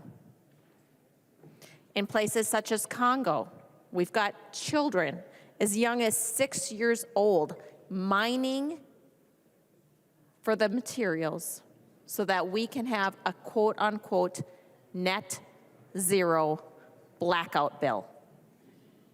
Members, this is an easy yes vote. I urge you to vote green. Thank you. Further discussion to the amendment. I recognize the member from Hennepin, Representative Long. Thank you, Mr. Speaker, and thank you for raising this serious issue, Representative Franzen. The federal government in 2021 passed the Uyghur Forced Labor Prevention Act, which currently requires that Custom and Border Protection stop solar panels that are coming into the United States that do not certify that they are not coming from the Uyghur region of, or they're not coming through Uyghur forced labor. And so this is being addressed at the federal level. The state does not have the resources to implement the bill in the way that you've described, and so I'd urge members to vote no. Any further discussion? I recognize the member from Wright, Representative Hudson. Thank you, Mr. Speaker. I'm used to hearing references and appeals to slavery of the past. And those appeals are usually conducted with a fair amount of passion. It's really easy to get upset and angry and theatrical about something that you have no ability to do anything about because the problem was solved long before you were born. We have an opportunity here to amend this language, to amend this bill, so that it includes a prohibition upon the state of Minnesota benefiting from slave labor that's actually occurring today. And I know this is relevant to you guys because those of you who serve alongside me in the Public Safety Committee, this week we heard Representative Pinto's bill for a constitutional amendment that will make clear that we prohibit slavery and involuntary servitude here in the state of Minnesota. Now that bill passed out of that committee unanimously in bipartisan fashion. And, you know, I'd congratulate us, but it's, again, really easy to signal virtue when it costs nothing and you're attacking a problem that doesn't exist. Here we have an opportunity to actually have an impact upon people whose rights are being violated today. And as much as I regard the blackout bill as unaffordable, unreliable, and dangerous, I nevertheless recognize a good intent, and that is to act locally in order to affect a global problem. So let's do that here. Let's come together as we did on the Public Safety Committee and affirm that we oppose slavery wherever it happens, whether it's in Minnesota or it's elsewhere in the world. Please vote yes. I recognize the member from Itasca, Representative Igo. Thank you, Mr. Speaker. I wasn't going to speak on this because I have some amendments. We're going to talk about this later. But when I heard we don't have the money as a reason to justify slavery to build out our solar infrastructure here in Minnesota, I just about fell out of my chair. Like, let that sit in. I mean, that struck me to my core. I mean, we should feel pretty bad about that. I know the members on my side of the aisle, like, we're looking at each other like, wow, did we really just hear that? This is a part of the larger conversation of having this renewable carbon neutral future. If we don't look at these problems and push them to the corners of the world, out of our sight, out of our mind, that doesn't mean they don't exist. So I appreciate Representative Franson taking this time to move an amendment that's actually going to make a difference. Let's be leaders and set the example. To say we don't have the money is not a good excuse. Well, what? When Nazi Germany was invading Europe, should we have said, the United States doesn't have the money? That's not how we do this. We're leaders. We're Americans. We have freedom and liberty for all. That's what our beacon of our country is. That's what Minnesotans have done. That is not a good answer. I will not accept it. My constituents will not accept it. I also just want to close on, too, just because there's a commerce ban on these panels coming from China now in that affected region doesn't mean that funny stuff doesn't happen. There was just an investigation within the last year about how these solar panels are being dumped in like countries around China. I believe Cambodia was one of them. They get assembled up to 90%, then shipped across the ocean, and they put 4 screws in them in California and say American made. And we're smart enough to realize that, and we understand that. And I know that the people in our state government, in our agencies, could recognize that, because if the Federal Department of Commerce was able to identify that, we can identify that here in Minnesota. This is a good amendment. I will be voting green. I encourage everyone else to do so. Further discussion to the amendment. I recognize the member from Carver, Representative Nash. Thanks, Mr. Speaker. Members, I want to take you back to last session. Representative Jordan brought an initiative that I think all of us supported, that we took a vote to divest ourselves of any investments in Russia because of the crimes that they were perpetrating on the country of Ukraine. We stood up and made a moral commentary in this chamber that we were not going to support that, we were not going to put up with that.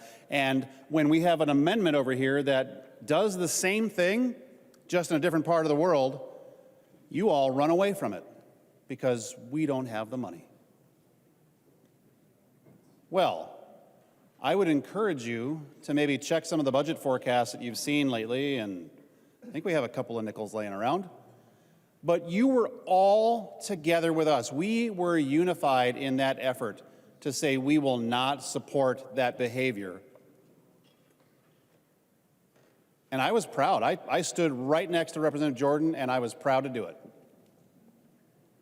Because that was a message that was worth sending. You know what else is? This. This is a message worth sending. Members, vote green.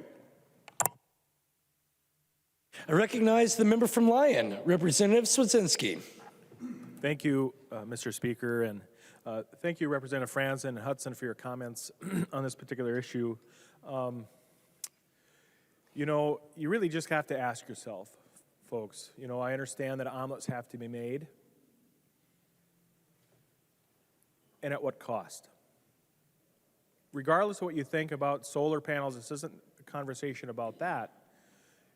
You know, we've had a lot of conversations about duty, responsibility.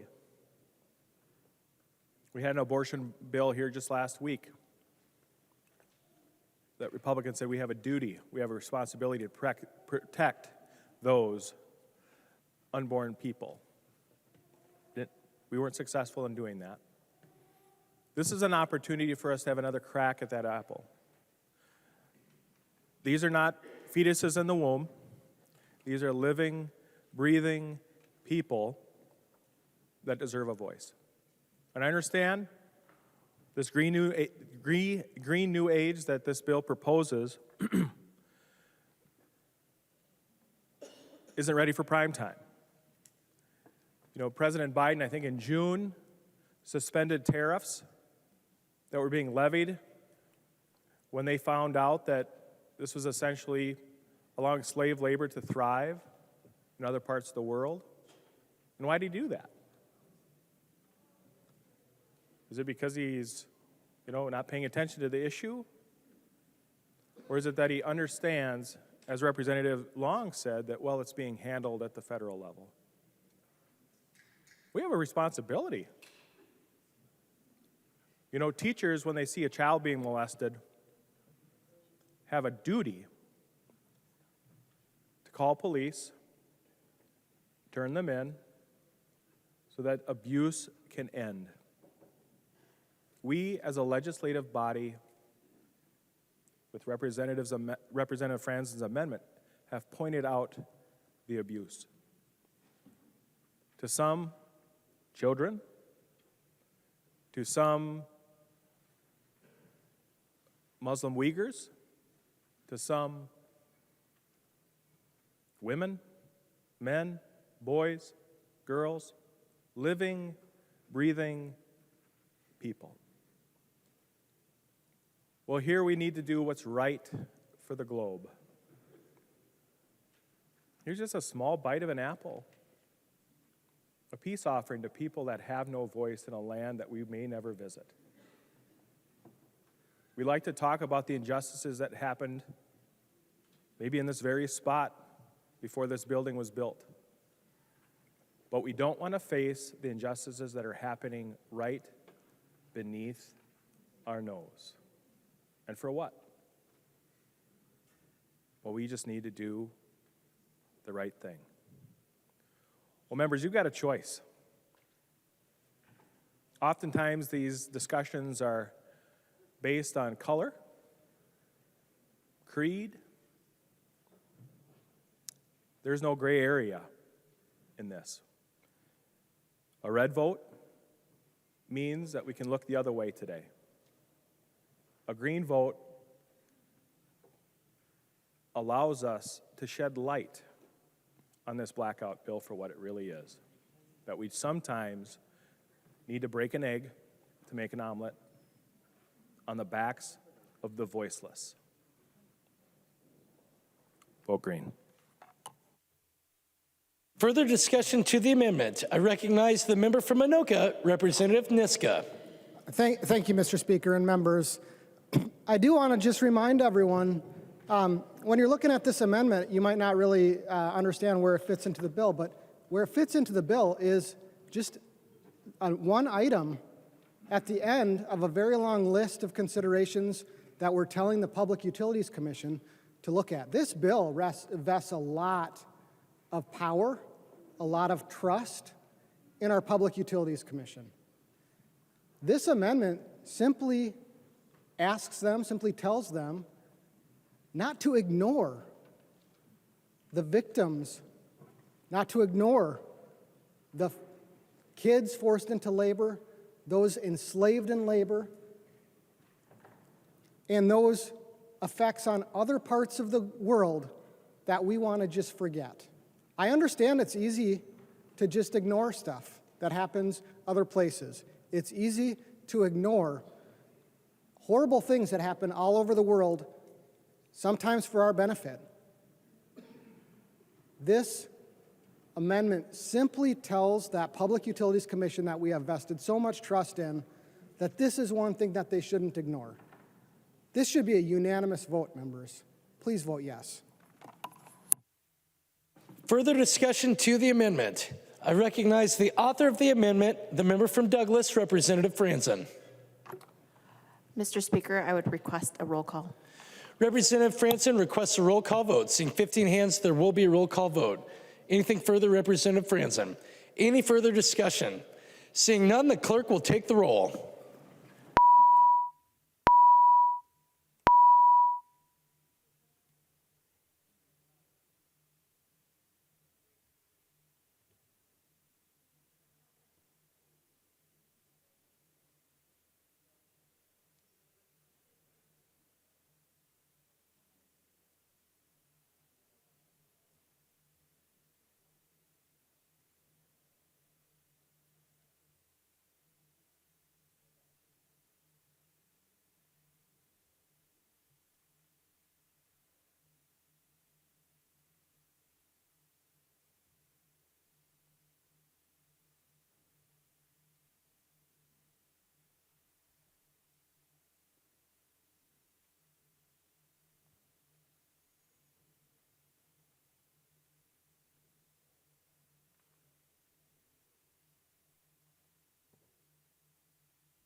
The clerk will close the roll.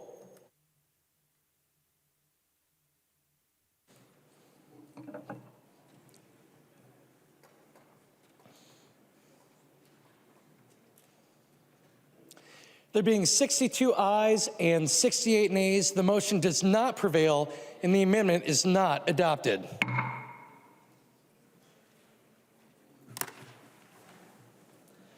There's an amendment at the desk. The clerk will report the amendment.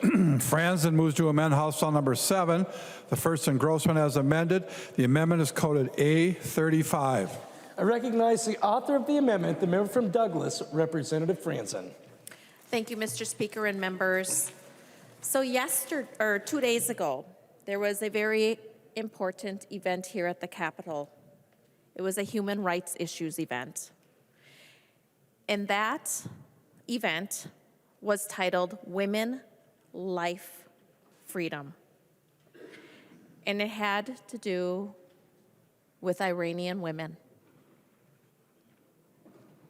The event focused mainly on the executions of political prisoners. Just so happens that there were Republicans that watched the event, as well as myself from a distance, as well as Democrat colleagues across the aisle. As a matter of fact, I know that Representative Finke was there. She was in the News Tribune there, pictured. So we're able to come together to learn about the atrocities taking place in Iran. But we're not willing, as a body, to do something on the injustices taking place in places like Congo, in China, Mongolia. This amendment here simply says that it says impacts on child labor, slave labor in the local environment and the location from which materials used to manufacture technologies used to meet a standard obligation under this section were mined. There are children as young as 6 years old, maybe even younger, because the younger ones, the little babies, they're playing in the mining dirt while their children are digging away so that we have a clean, green energy here in Minnesota. Laborers earning less than $2 a day. And here in this body, you want to raise the wage, you want to do paid sick time and family leave, and you're okay with people overseas mining material so that you can have a dirty, clean energy here in Minnesota with people making less than $2 a day. It's disgusting. This issue keeps me awake at night because I wonder how many more children are going to be needed in order to achieve your blackout goals.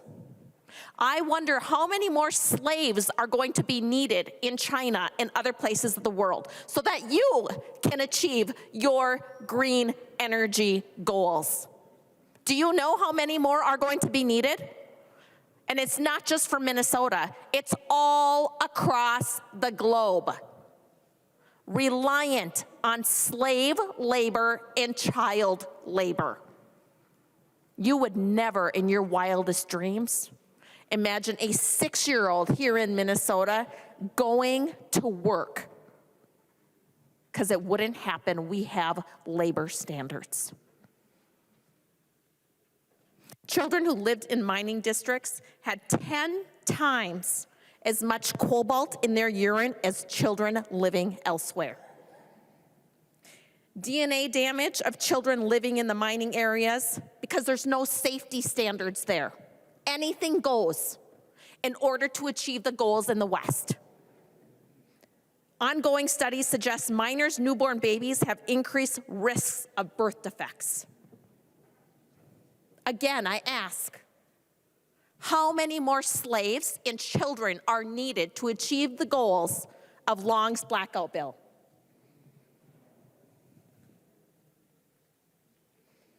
Uyghurs in China, Muslims, political prisoners over there. There have been more than 1 million in what they call re-education camps since 2017. They are beaten, involuntarily sterilized, raped, under intense surveillance. And as I stated before, many just resort to suicide to escape the horror that they are living in so that you can push your green energy here in Minnesota. It's disgusting. Members, I ask you to stand in unison. Stand for human rights. Send a message that we will not tolerate it, and vote yes for the A35. Any further discussion to the amendment? I recognize the member from Hennepin, Representative Long. Thank you, Mr. Speaker. As I mentioned on the last amendment, the federal government is taking these concerns very seriously, and the Customs and Border Patrol are stopping at the border any solar panels that do not have certification that they are not from the Xinjiang region of China under the Forced Labor Prevention Act. So we have a federal government that is doing their job. And I would also note that if there are concerns that this body has about the health of our youth and the health of Minnesotans, then we should stop fossil fuel pollution, which right now causes 350,000 premature deaths every year in the United States. Thank you. Any further discussion? I recognize the member from Wright, Representative Hudson. Thank you, Mr. Speaker. 364,000. That's the number of people who are crossing the border without being stopped every month. Okay? Point of order, Mr. Speaker. Representative Long, state your point of order. Mason's 101, we must confine debate to the question before the body. I will remind the body that under Mason's section 101.1, debate must be confined to the question before your body. Members, please confine your remarks to the question before the body. Representative Hudson. Thank you, Mr. Speaker, and I will ask the Majority Leader to allow me to make my point before he determines it's irrelevant. 364,000 people are crossing the border as a result of the failures of the very agency which the Majority Leader just cited as the reason why we don't have Representative Long, for what purpose do you rise? Under Mason's 101, must confine remarks to the subject of the debate. Representative Hudson, if you would please confine your remarks to the question before the body, which is the A35 Franzen Amendment. Representative Hudson. The A35 amendment addresses the question of whether or not we're going to allow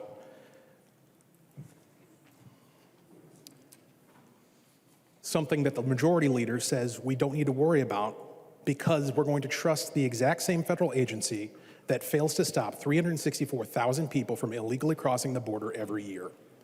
It's directly relevant to the amendment. I'll pause to give an opportunity to present another point of order if you'd like. But the fact of the matter is, twice now with both these amendments, both the one where we were trying to affect slavery, which is happening today, and this one where we're trying to help women who are being abused internationally, the reason why we don't need to adopt these amendments, according to the author of the bill, is because we can rely upon an agency that we know is failing every day. Vote yes. I recognize the member from Olmsted, Representative Quam. Thank you, Mr. Speaker. Not in our backyard. We don't care because we didn't vote for the amendment about the other things that, we don't care if it's the byproducts are shipped somewhere else. Not in our backyard. But it's okay to trust the China's certification that they're not using stuff.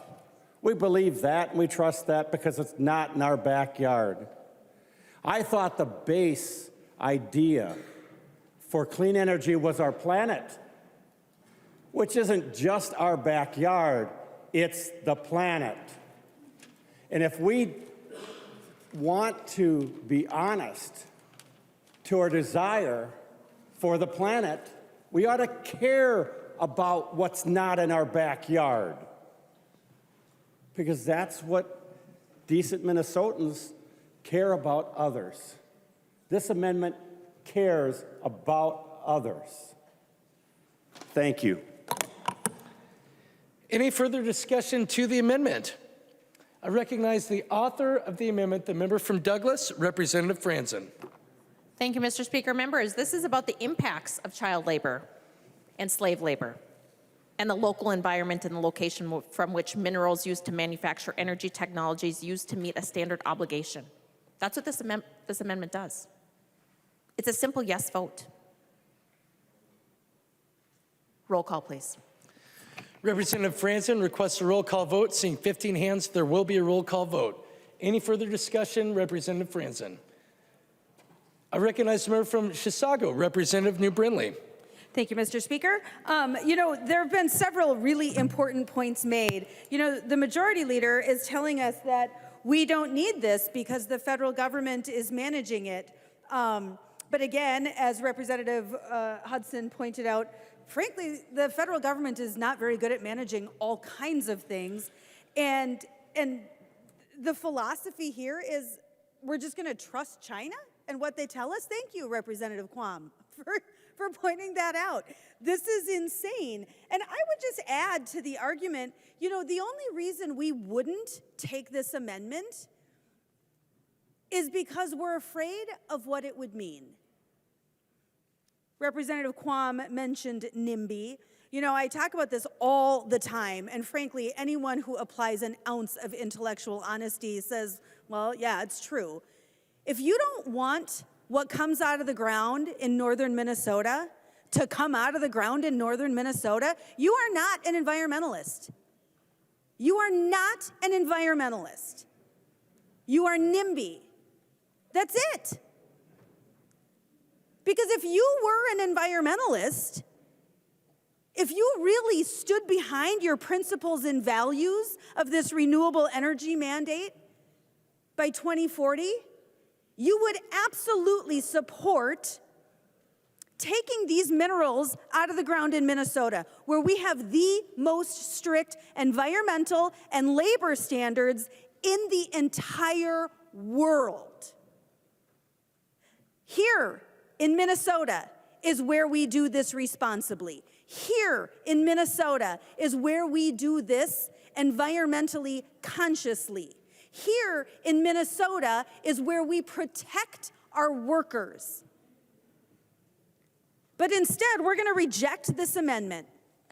We're going to reject this amendment and say, frankly, we don't really care what's happening in China, and we're just going to trust what they tell us. Because I'm sure the Chinese will be perfectly honest when they tell us, no, it's all legit, it's all good.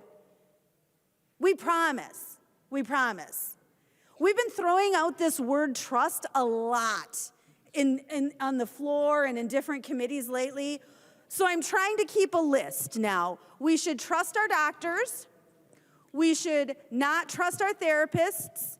We should trust landowners, but we should not trust landowners. We should trust China, but we should not trust the folks in northern Minnesota. I'm trying to keep track, but it's a lot. It's a lot to keep in my brain at this point. But Representative Franzen, thank you for bringing forward an amendment to say that, you know what? We Minnesotans are trusting, but we like to verify. We actually think we should know. And we should certainly know that we are not encouraging child labor, slave labor, environmental atrocities. I really believe that that's your whole goal with this underlying bill. I believe that that is your intention. I believe that your intentions are good with this underlying bill, that you want to do good things. You're just losing sight of what good is in the process. You're so wrapped around this one idea that you're willing to just completely abandon.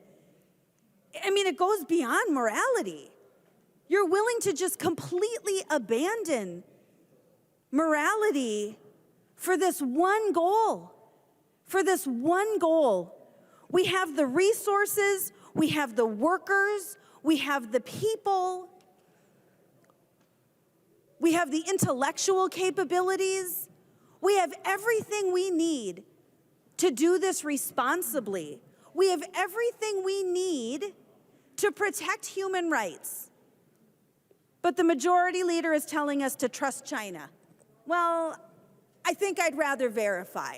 I'll be voting yes on this amendment. I recognize the member from Anoka, Representative Niska. Thank you, Mr. Speaker, and thank you, Representative New Brindley. Representative New Brindley is exactly right. This is a question about who we trust on this important issue, child labor, slave labor, and local environmental effects. Do we trust China? Do we trust the federal government? Or do we trust the Minnesota Public Utilities Commission to evaluate those factors in determining what the off-ramps are? Again, I'm disappointed in the majority leader. I'm on Team Minnesota on this one. I think the Team Minnesota vote is yes. Thank you. I recognize the member from Itasca, Representative Igo. Thank you, Mr. Speaker. Yeah, Representative New Brindley, you kind of just made a great point there, talking about trusting northeastern Minnesota. We've been trusting the Iron Range in northeastern Minnesota for over 140 years to get us everything we need to make this state and this country strong. From winning world wars to building city skylines, it was northeastern Minnesota that we trusted. And we trusted them well because, members, where is the cleanest water and air in the state? That's right, my district. The heart of the Iron Range has the best water and air quality. So we can do it right, and we have 150 years to prove that we did it right. So instead of trusting our adversaries and trusting people we don't get along with, I think that's wrong. And I think Representative New Brindley made another great point. The ideas that are had in this bill by the other side are true and virtuous. I really do believe that. But if you weren't educated on what's going on with the mineral problems, the critical mineral problems outside of our country, it's really easy to think that what this bill does today is a good thing. And my hope is through these amendments that we've gone through today, and there's a few more left, that this is an opportunity to be educated on the fact that there is a lot more going on in this equation than we understand, and we need to do more of a deep dive on and look into the solutions we have here. Again, I'll always be an advocate for the proven 140-year-old solution that is Minnesota's Iron Range. And I know there's other representatives in this room that think the same thing. I look forward to having these conversations with everyone who had these questions on my side of the aisle and the other side of the aisle. But this is an amendment we can all support today and in good faith start making the right decisions to put Minnesota on the right path. I recognize the member from Carver, Representative Nash. Thanks, Mr. Speaker. I was going to let this one go, but my colleagues have instilled in me an idea. So as session goes on in committee and here on the floor, we're going to hear from so many of you heart-wrenching stories that will react with us. We will feel compelled to help. We will make moral statements alongside of you like we did for the Ukrainian situation last year. I will hear from a lot of you on your side, either through watching you on Twitter or here on the floor, that you'll say, we see you. We see you, insert issue here. I see you.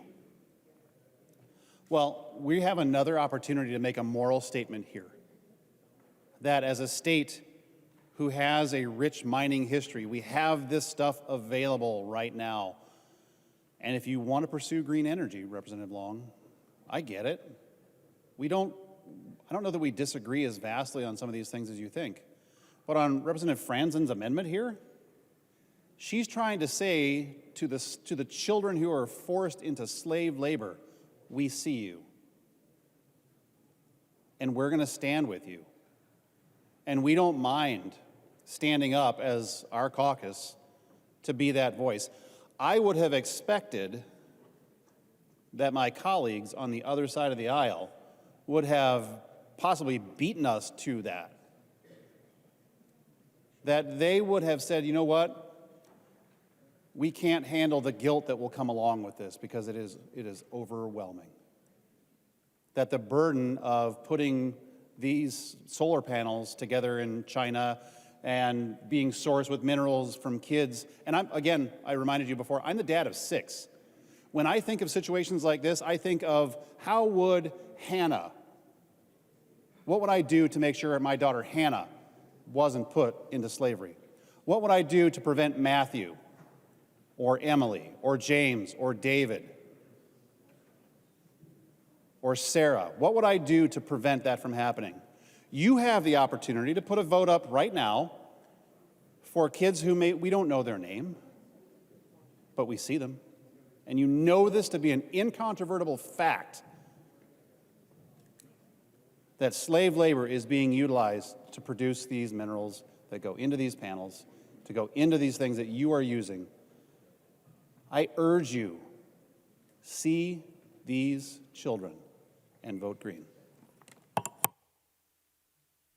Recognize the member from Dakota, Representative Berg. Thank you, Mr. Speaker.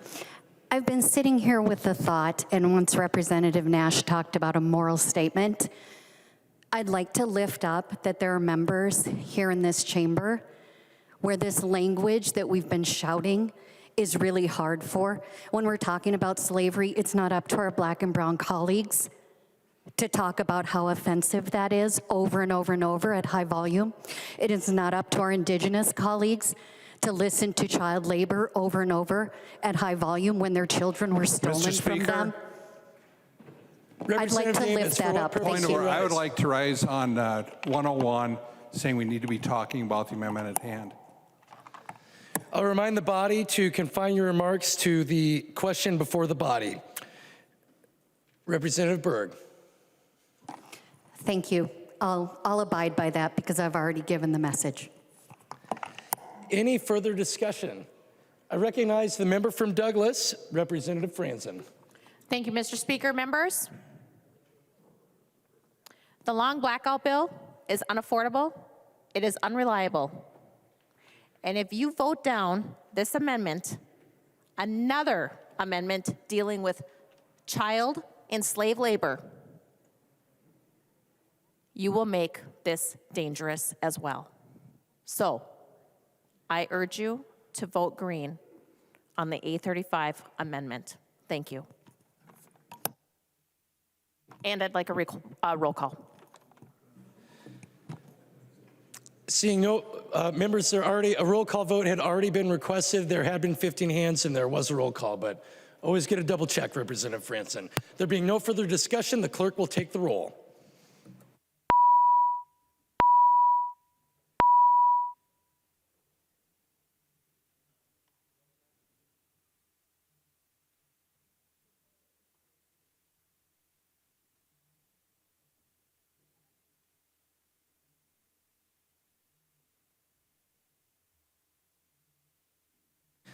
The clerk will close the roll.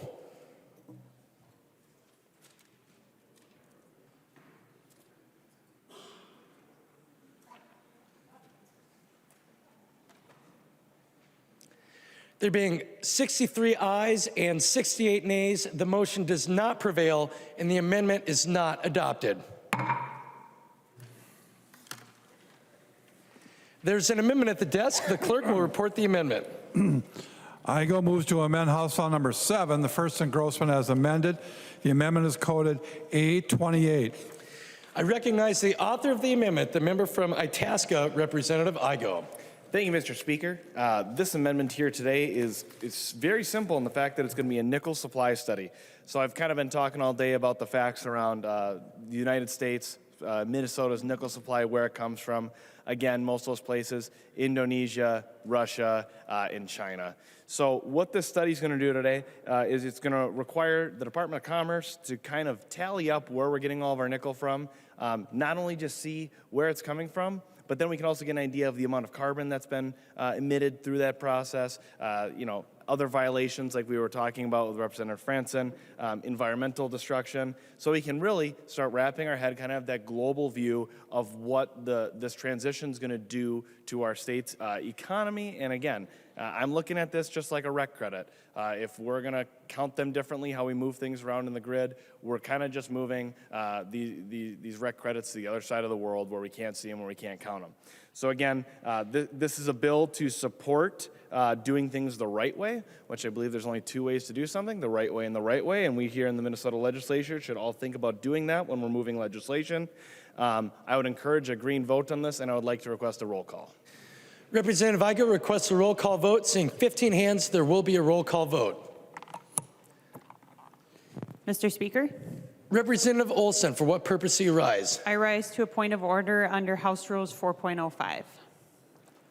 So, Mr. Speaker, I'd like to state my point of order, if that's okay. Representative Olson, state your point of order. Thank you, Mr. Speaker. Under House Rule 4.05, an amendment to a bill that has received its second reading and is being considered by the House is out of order if that amendment would increase the spending or spending base from any fund from which appropriations are made in the bill, or would increase the spending or spending base in the total from all funds in the bill or in the bill with the proposed amendment.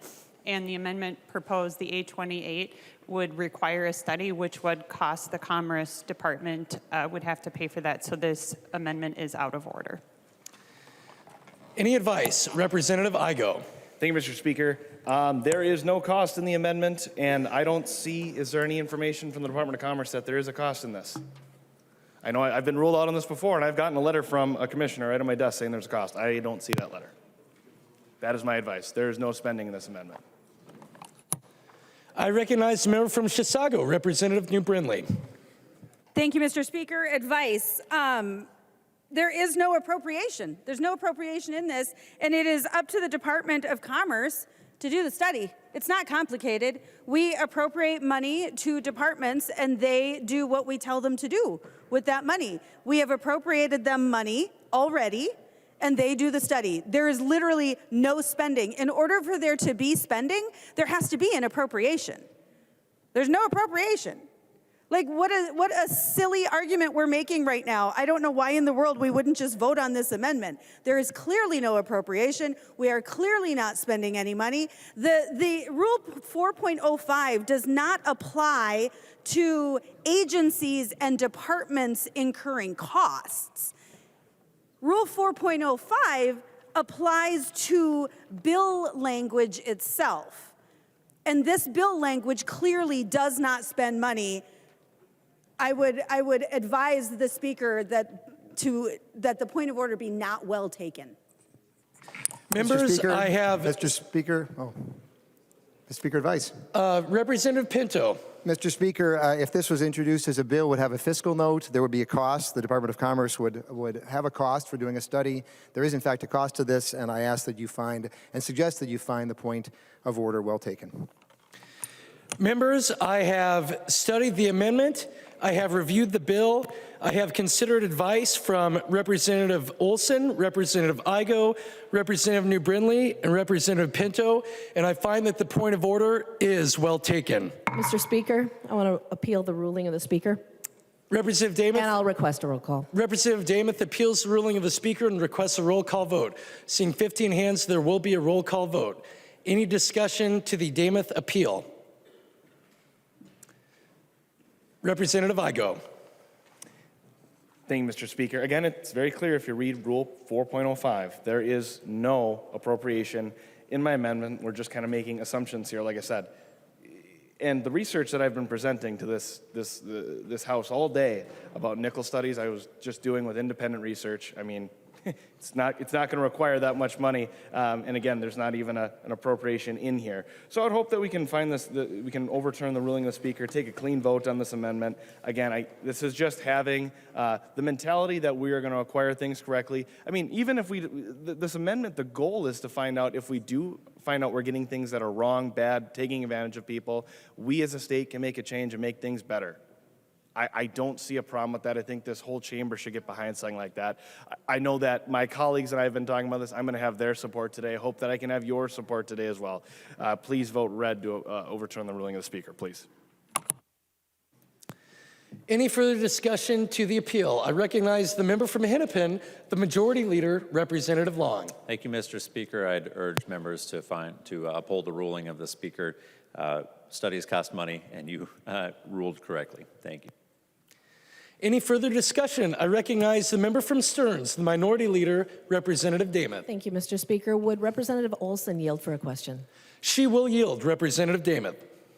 Representative Olson, can you please point to me where there is actual spending in this amendment? Because as I look at Rule Point 405 and then I'm looking again at the amendment, I'm not seeing that. Representative Olson. Thank you, Mr. Speaker. And to answer the question, that I think Representative Pinto did a great job, that if this were to be proposed as legislation, it would have a cost. And the cost would be, according to the Department of Commerce, approximately $150,000, and would need to go through the proper channels, would get a fiscal note, would have come through the Ways and Means Committee. We have run this by fiscal. I support the ruling of the Speaker for all of the reasons that were mentioned, and ruled in favor of this being out of order for that it would have a cost. Representative Dameth. Thank you, Mr. Speaker, and thank you, Representative Olson. I'm sorry, I don't have a fiscal cost. Was there one that was actually requested that we would have seen? And would Representative Olson yield for that question? She will yield. Representative Olson. Thank you, Madam Speaker, and thank you, Representative Dameth. I think Representative Igo actually did a pretty good job describing the breadth of the work that the Department of Commerce would have done in delivering on this, and it sounded like quite a bit of work and would have required a cost to the department and would have added an additional cost to this bill. Representative Dameth. Thank you, Mr. Speaker. So what I'm hearing is it sounds like we are assuming that there's going to be a cost by the agency, but we don't actually have that proof here. I would recommend, Mr. Speaker, that you would find this advice well taken and please vote to overrule. Representative Dameth, we are debating the appeal, not offering advice. I have given a ruling. The question before us is if the decision of the Speaker shall stand as the judgment of the House. We are debating the appeal. Okay.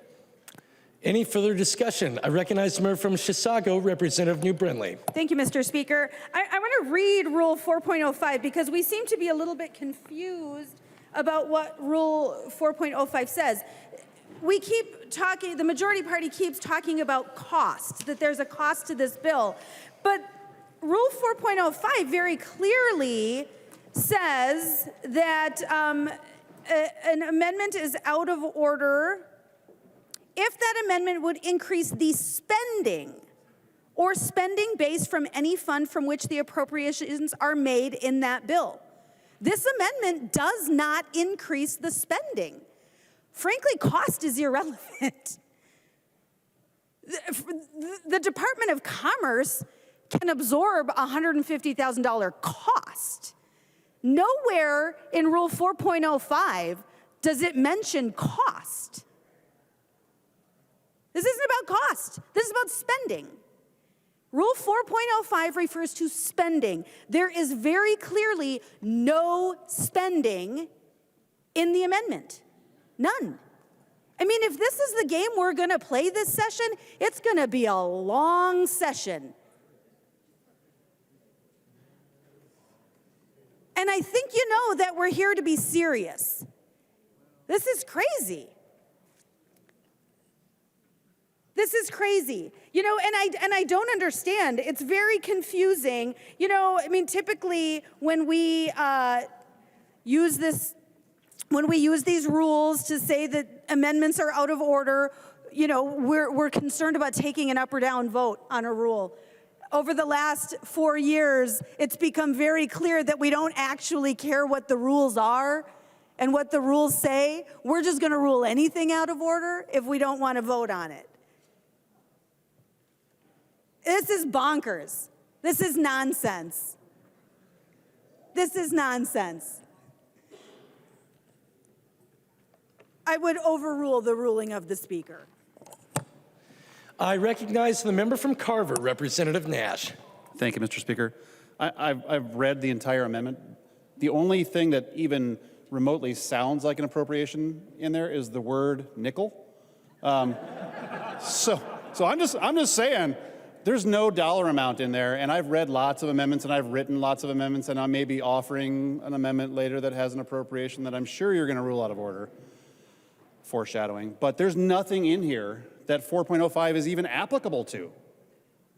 There's nothing. I mean, just because you want to dodge a vote, at least have the spine to do it over something that's actually germane. I mean, if we're going to adopt these rules, and we're going to abide by them, and we're going to live by them, and we're going to put our name behind them, particularly when you put up a vote for them, at least be intellectually honest and say that if you're going to stand up and rule something out of order over the use of 4.05 on amendment limits, recognize that people at home can at least read, and they'll say to themselves, self, I'm looking for the dollar amount. There's none in there. So I would urge you to overturn the ruling of the Speaker, because, to quote Representative Ann New Brindley, this is bonkers. This is not something, and yes, I did say bonkers, but there's no money in here. Nothing. So I urge you to vote to overturn the ruling of the Speaker. Further discussion to the appeal. I recognize the member from Itasca, Representative Igo. Thank you, Mr. Speaker. Would Representative Olson yield for a question? She will yield, Representative Igo. Thank you, Mr. Speaker. I was wondering, did this bill go to the Ways and Means Committee? Representative Olson. Thank you, Mr. Speaker and Representative Igo. It didn't, and because we would, if you wanted to adopt this amendment, it probably would have gone to Ways and Means, where we would have fiscal noted it, and we would have had the ability to review this in that way, because there is a cost associated with the 828. Representative Igo. Thank you, Mr. Speaker. I'm just kind of baffled. We're looking at a bill that's this size, and we've been talking all night about how much it's going to increase spending, and it didn't go to Ways and Means. So maybe the motion needs to be, after we're done with this, that we need to re-refer. That's my advice. Thank you, Mr. Speaker. I recognize the member from Anoka, Representative Niska. Thank you, Mr. Speaker. On page 23, line 20 of the bill to 23, there is a requirement that the Commerce Department may take any action required or requested by the Commission related to the environmental review requirements under Chapter 216E or 216F immediately following a hearing and vote by the Commission prior to issuing a written order finding authorization certificate. So, Mr. Speaker and members, if anything that the Commerce Department may be required to do as a result of this bill is something that is an appropriation, then as Representative Igo pointed out, this bill does need to be referred to the Ways and Means Committee. So again, this is a very, very, very dangerous precedent for us to set again in the fourth week of this session. If you're going to make up the rules as you go along, that's fine.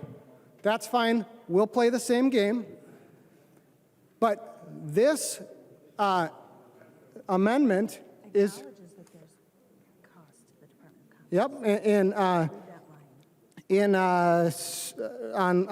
just above that language on line page 23, line 11, it says the commissioner shall periodically report to the commission concerning the Department of Commerce's costs of providing assistance. That's there are costs that are created by this bill. There are costs given to the Public Utilities Commission by this bill. If costs are appropriations, if that's what we're doing here tonight, then this entire bill does need to get sent back to Ways and Means.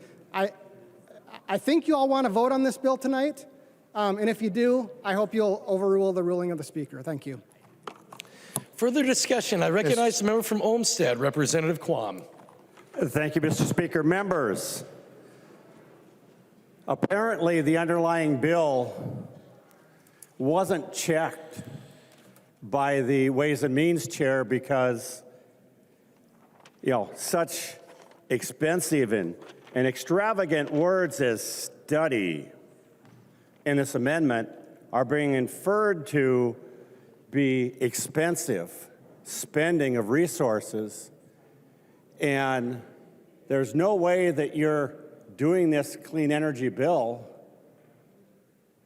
and not have analysis, study, and reports. 3 words. This amendment just has, there's study in there a couple times. So frankly, if you're honestly upholding the determination of the Speaker, the inference is the bill itself is spending money, and therefore shouldn't be on the House floor because apparently it didn't get the appropriate analysis by Ways and Means, and, you know, we're doing an improper organization of voting on the bill itself. Thank you. Further discussion to the appeal. I recognize the member from Stearns, the Minority Leader, Representative Demuth. Thank you, Mr. Speaker. And would Representative Olson please yield for a question? She will yield, Representative Demuth. Thank you, Mr. Speaker. And Representative Olson, do you believe that every fiscal note needs to be fully funded by the legislature? Representative Olson. Thank you, Mr. Speaker and Representative Demuth. I don't think I would use a blanket statement. I don't have a blanket statement on that. Representative Demuth. Thank you, Mr. Speaker, and thank you, Representative Olson. I just want to point out to the body, as we are deciding this to overturn your ruling, when we are talking about a cost that is not in the amendment, but I just want to point out that the Department of Commerce annually has a budget of $531.9 million. They also have 366 FTEs. So, member, as you are deciding to overturn the ruling of the Speaker, which I hope you do, keep that in mind, that this is not putting the Department of Commerce out of their way at all to do what is right for Minnesota as we are deciding on this amendment. Thank you, Mr. Speaker. Point of parliamentary inquiry. Representative Jordan, state your point of parliamentary inquiry. Thank you, Mr. Speaker. Can you remind the body what a yes vote means and what a no vote means? A yes or green vote supports the ruling of the Speaker, and a no or a red vote goes against the ruling of the Speaker. And the question before us is, shall the decision of the Speaker stand as the judgment of the House? Any further discussion? Seeing none, the clerk will take the roll on the appeal.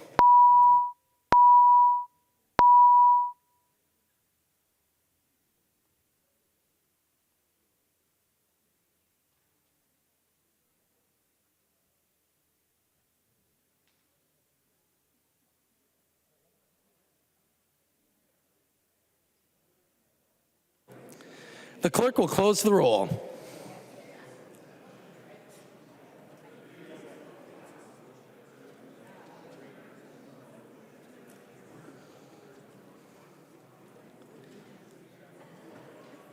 There being 69 ayes and 62 nays, it is the judgment of the House that the decision of the Speaker shall stand. There is an amendment at the desk. The clerk will report the amendment. IGO moves to amend House Law Number 7, the first engrossment as amended. The amendment is coded A33. I recognize the author of the amendment, the member from Itasca, Representative Igo. Thank you, Mr. Speaker. This will be my last amendment of the night. This one is going to be about wood burning facilities. So, the world's oldest and best way to take care of heating our homes and taking care of humanity has been burning wood. So this amendment today is just going to make sure that no political subdivision may ban the use of wood stoves, wood boilers, or wood-burning fireplaces.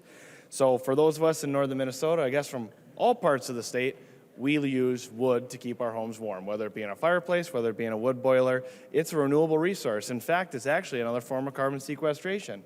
Whenever we cut down a tree, we replant a tree, usually 2 or 3 more come up, especially if it's popple. And then those grow and we continue to burn those, we take care of our homes. Meanwhile, those trees that are growing are sequestering more carbon, so it's a nice, complete cycle. So, one of the main reasons I authored this amendment today is because I have a lot of concerns. Again, this is the blackout bill we're talking about, affordability, reliability. If things go dark and the electric heat pumps don't work and the lights don't turn on, it might be nice to have a nice warm fireplace and a wood boiler going to make sure that the people of northeastern Minnesota stay nice and warm and can implement that around the rest of our state. So I would encourage a yes vote on this, and I will be asking for a roll call.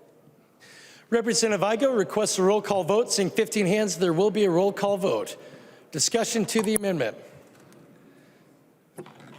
Mr. Speaker, I rise to a point of order. Representative Holland, state your point of order. Under House Rules 3.21, motions and propositions must be germane. A motion or proposition on a subject different from that under consideration must not be admitted under the guise of it being an amendment. The current amendment modifies Chapter 325F, consumer protection products and sales, by creating a new section of the statute.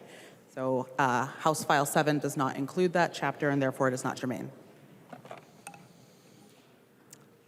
Any advice to the point of order? Representative Igo. Thank you, Mr. Speaker. This amendment actually is 100% germane, because if we're talking about an energy bill and the lights go out, you're going to need some wood to keep your place warm and the lights on in some sense. So I don't know how this isn't germane to the bill. I would hope you'd find this point of order not well taken. I recognize the member from Meeker, Representative Erdahl. Well, Mr. Speaker, I feel this is certainly germane. I mean, we've been talking about heat. We've been talking about energy all night. Wood heat is energy. Besides, I've had a story I've been waiting hours to tell, and if you rule this out of order, I can't tell it. Members, I have studied the amendment. I have reviewed the bill. I have considered advice from Representative Hollins, Representative Igo, and Representative Erdahl, and I find the point of order is well taken. There are no further amendments at the desk. The clerk will give the bill its third reading. Third reading, House File number 7, as amended. Third reading as amended. I recognize the member from Isanti, Representative Dowd. Thank you, Mr. Speaker and members. You know, this is when we're done amending the bill and move on to third reading, when we get to actually debate the contents of the bill. We've had a lot of discussion tonight about a lot of the flaws in the bill. I hope you noticed that not a single amendment that was offered by Republicans on this bill was adopted. This is a partisan bill. This is a Democrat dream bill about how they want to, you know, imagine the world to be without considering any of the realities that are actually in the world. I keep thinking about, and I can't remember if it's that, there used to be a dryer sheets, Snuggle, I think they were called, although I might be mixing it up with Charmin bath tissue, but was there a Snuggle bear or something that always hugged the towels and they were so soft? And that's what I imagine that Democrats do with their bills at night at home, is just cuddle them. You know, they love them. But unfortunately, they don't work. And this bill is a prime example of that. You know, and I think we're seeing at a rapid clip these bills come through committees day after day, and you know, we try to offer reasonable amendments to try to make the bills work and to try to make them work better, and they're just rebutted, refuted, rejected, and it can be frustrating. But this particular bill, and amendment after amendment tonight, to try to put some accountability into the bill, some things, protections for people not even in this country sometimes, people here in this state, to make sure they can get affordable energy. This bill does not work. It will not work. And I know that some of the deadlines in this are as far out as 2040, so some legislature, after we're all gone, and some of us probably in our graves, somebody will have to fix this, and they will. But Chair Davids will still be here. But you know, the reality is, you do, and I want to say this very sincerely to my colleagues on the other side of the aisle, you do have people on this side of the aisle who have some ideas and want to help you make the bill work. We may not like the bill, we may not want to vote for it, but the reality is we want it to work. We don't want it to hurt Minnesotans.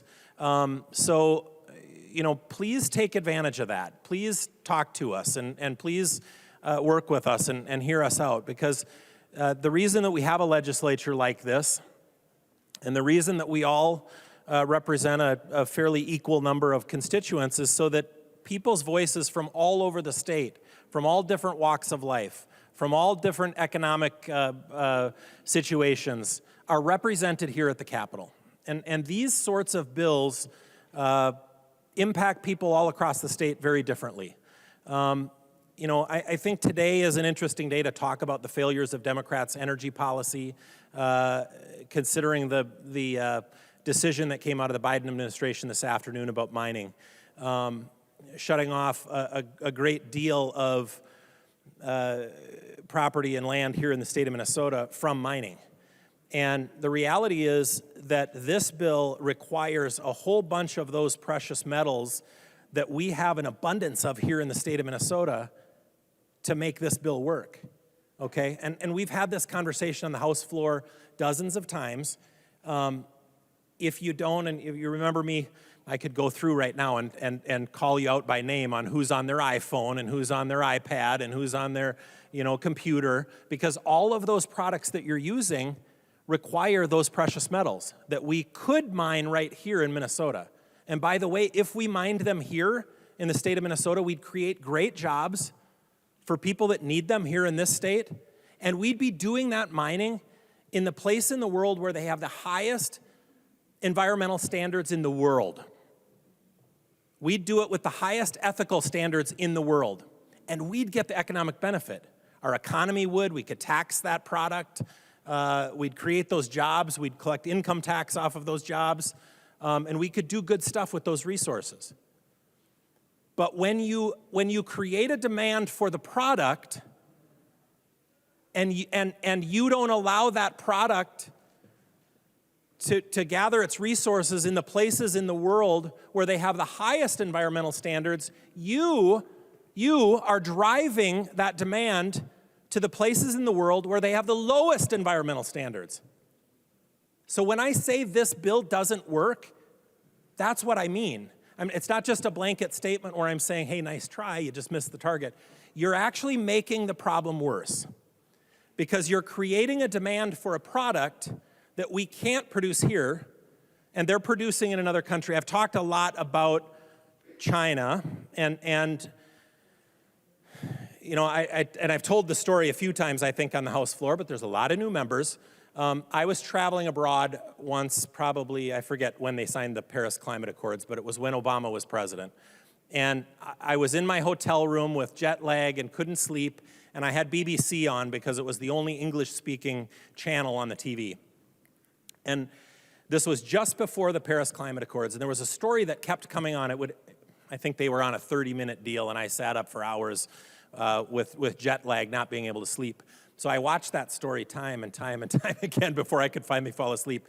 But the story was about how the mission and goal of a lot of countries, including, I think, the Obama administration going into that Paris Climate Accords was, and I remember they showed people in India cooking with coal on the street.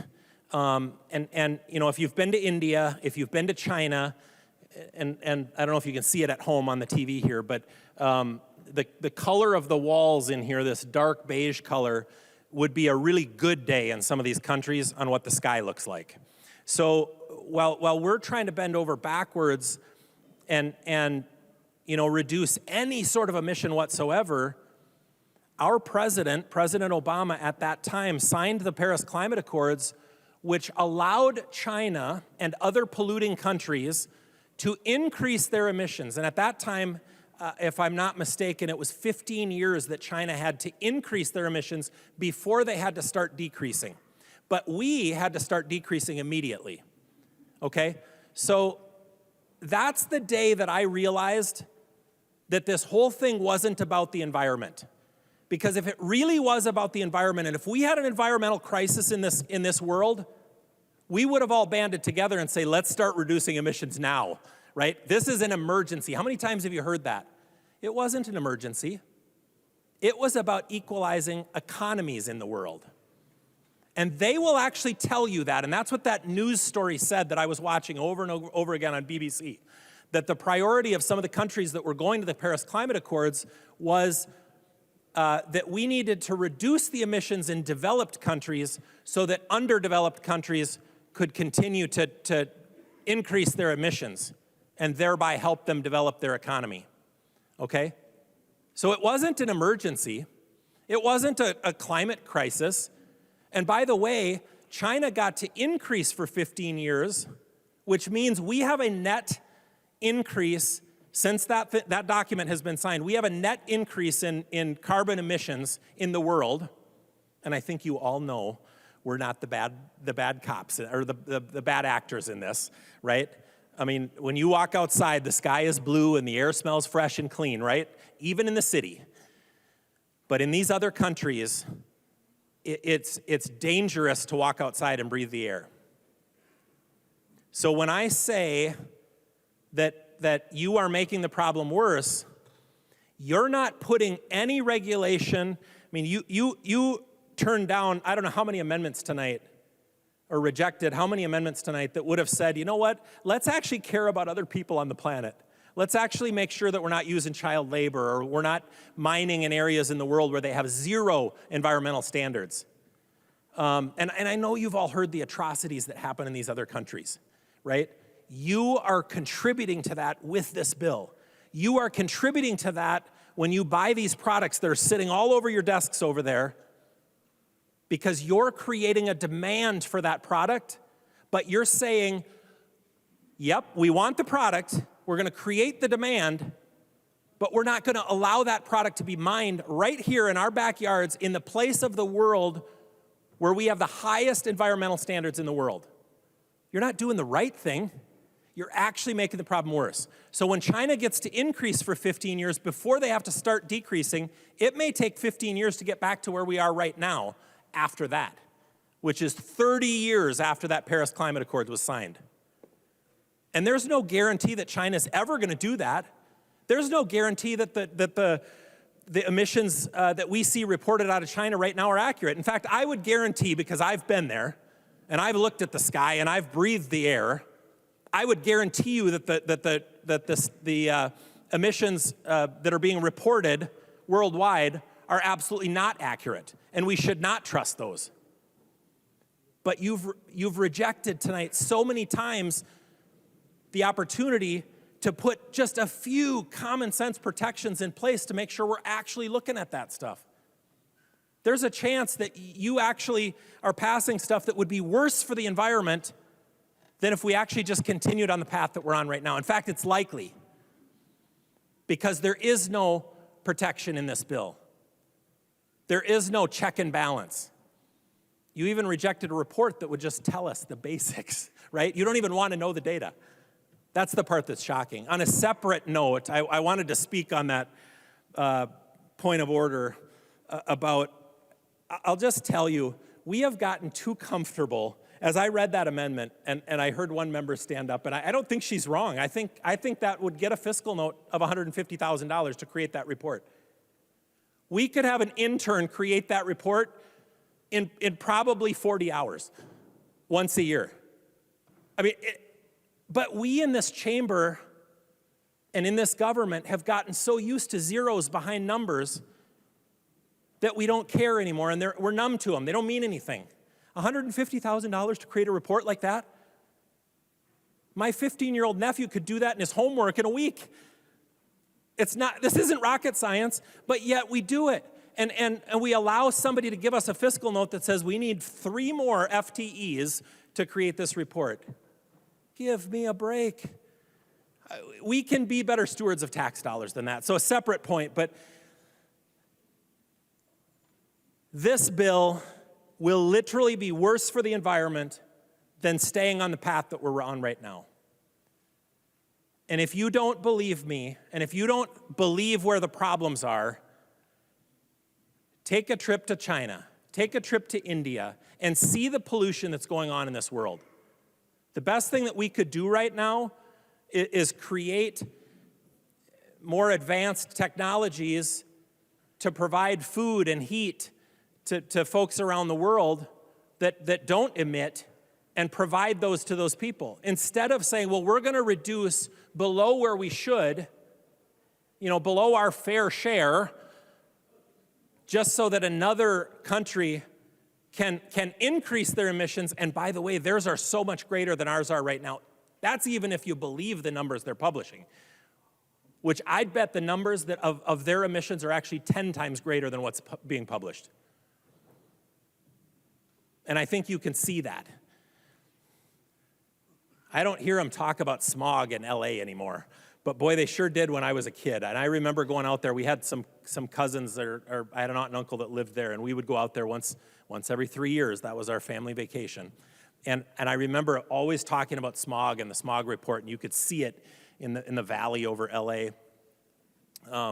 You don't see that anymore. I've been out there a few times lately. You don't hear anybody talk about it anymore because we've done a good job. We have catalytic combustors on cars now or catalytic converters. It's a combustor on my wood stove, sorry. And I do have a wood stove. Use it every day. And they actually have emissions controls on those now. They're required to have a catalytic combustor, which is just like your catalytic converter in your car. By the way, there's some good stuff that comes from emissions.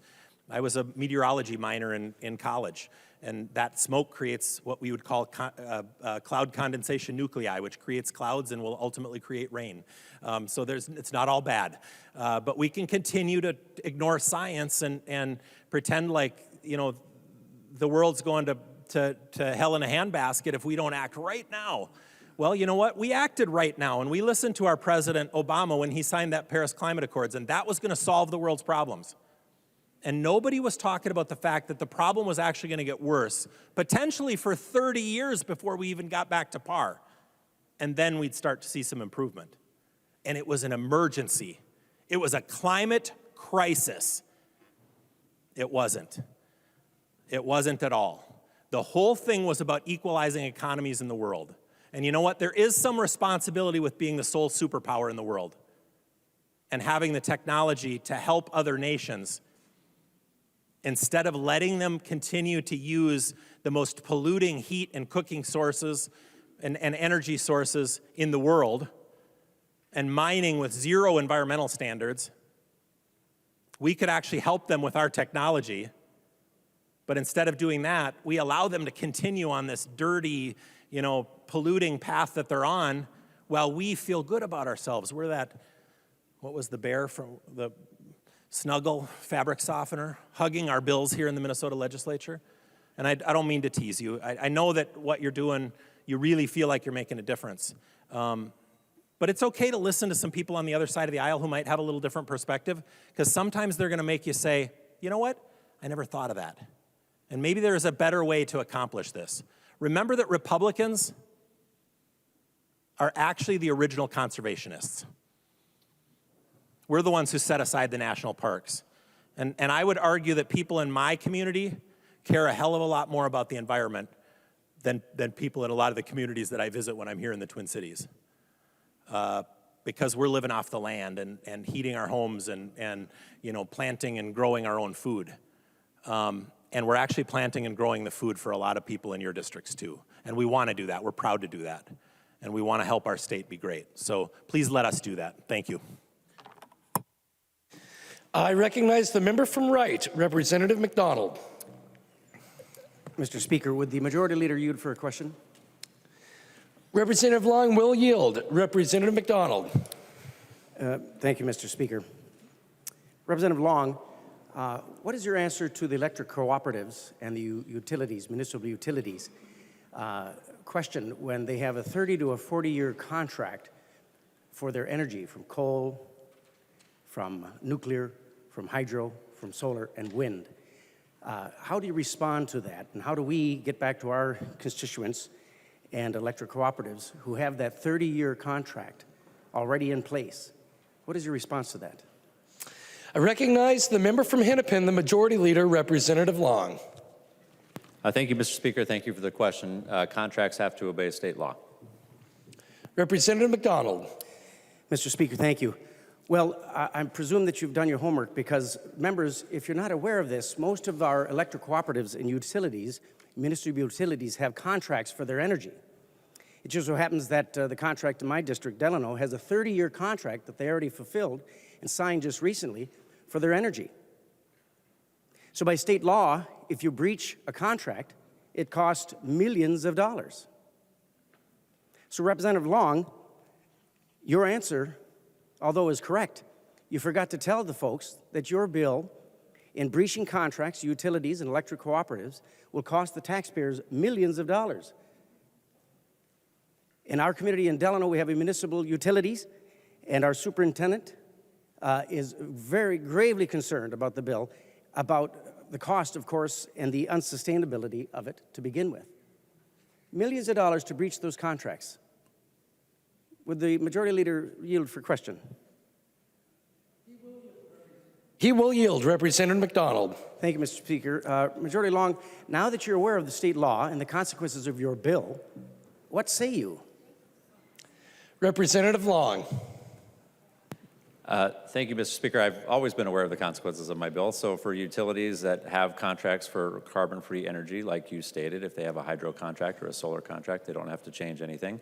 If they have a contract that is long-term and has carbon content electricity, then they have options under the bill. They can purchase renewable energy credits to offset that. They can move towards renewable energy, or they can seek an exemption from the Public Utilities Commission. Representative McDonald. Mr. Speaker, those will all be ratepayers that will have to pay that. The fact of the matter is they will breach the contracts, and it'll cost ratepayers millions of dollars in their districts because they breached the contract because of his bill. Right now, with your bill, renewable energy by 2040, without hydro, with only wind and solar, and neglecting nuclear, which is the most affordable and clean and reliable energy we have, is simply a foolish gesture. In your bill, it's not reliable, it's not affordable, and it's undependable. In the state of Minnesota, coal and nuclear is reliable and affordable and renewable to some point. With wind and solar, you can't schedule it, you can't predict it, and you can't dispatch it. And Minnesotans will suffer. We will pay gravely for this grave mistake that you're making today in your renewable energy in 2040. I recognize the member from Goodhue, Representative Altendorf. Thank you, Mr. Speaker. Tonight, I want to talk directly to the Minnesota citizens. Since I have been sworn in here at the state legislature on January 3rd, it's obvious that the Republican Party is in the minority. And it has been greatly disappointing to me to see the lack of democracy happening here at the state legislature in committees, the amendments being denied, the lack of speaking, coming to reasonable results. To give you a little background about me, I grew up on a farm. And you know, I would say our family was a very democratic family, right? Farmers is in the name. Farmers, laborers, union workers really made you feel like the party was for the small person. It was to help someone up. It was against big business. It was against big corporation. It was against those awful rich people, right? That's the messaging. That's what I've heard. What happened, Minnesota? Your Democrat Party has completely flipped. Tonight, they took reasonable amendments and voted against farmers. They took reasonable amendments and voted for eminent domain to take away your land. Tonight, the Democrat Party voted against miners, voted against northern Minnesota, and the people of the state. Tonight, the Democrat Party voted against rural greater Minnesota. Tonight, the Democrat Party voted against co-ops, 1/3 of our energy grid. Tonight, Democrats in Minnesota, in this legislature, voted against our neighboring states, voted against North Dakota, said they don't care if we get sued. Tonight, Minnesota, Democrat Party voted against small businesses, voted against families as we watch our energy prices soar. You can believe the lies. You can believe the lies that your energy prices are going to decrease. Lies, lies, lies. Your energy prices will greatly increase, estimated $1,000 to $4,000 per household. Why? Because we are double paying our rates. That goes to the ratepayer. All of these places that have contracts with the coals, the natural gas, you will be double paying. So when they say your energy is cheaper, they're conveniently leaving out all of that infrastructure that we still have to pay for. Minnesota, I am talking to you because what happened to this Democrat Party that said they were running on democracy, that they were here to work, that they cared about the people? Tonight, the Democrat Party has forgotten about the rural communities. I sit on the Climate Energy Committee. It was truly appalling to me to see a bill this big that touches every area of Minnesota, every occupation, every person, and for this to be driven through one committee. And why? Why? Why the urgency? This is a 2040 bill. We're 17 years out. So why the urgency to not get this right, Minnesota? Why the urgency for the Democrats to leave all of these good amendments on the table? In my committee, I literally heard a testifier say that they didn't know how we were going to get to carbon-free energy in 2040. And then they followed that up and said, but we have to have faith. We have to have faith. Hey, Minnesota, we don't know how we're going to get to carbon-free energy by 2040, but I want you to know we have to have faith, Minnesota. You should be angry about this. You should be angry that the majority party is not listening, that they are driving through an energy bill that's irresponsible, dangerous, unreliable, unsafe energy, and by the way, they also voted against preventing slave labor. I don't know what happened to the Democrat Party, Minnesota. It's not the party I grew up with. Your party has changed. Instead of being for the little person, the farmer, the small business owner, the family that's going to pay dearly for this price, Minnesota, instead of the Democratic Party being with you, Minnesota, they are with mandates, big government, corporations, pushing through, driving this solar energy bill that will increase and you will pay for it on your tax dollars. I'm not sure how many people over here work in business. This is an economy-killing bill. We are going to drive our workforce out of the state of Minnesota.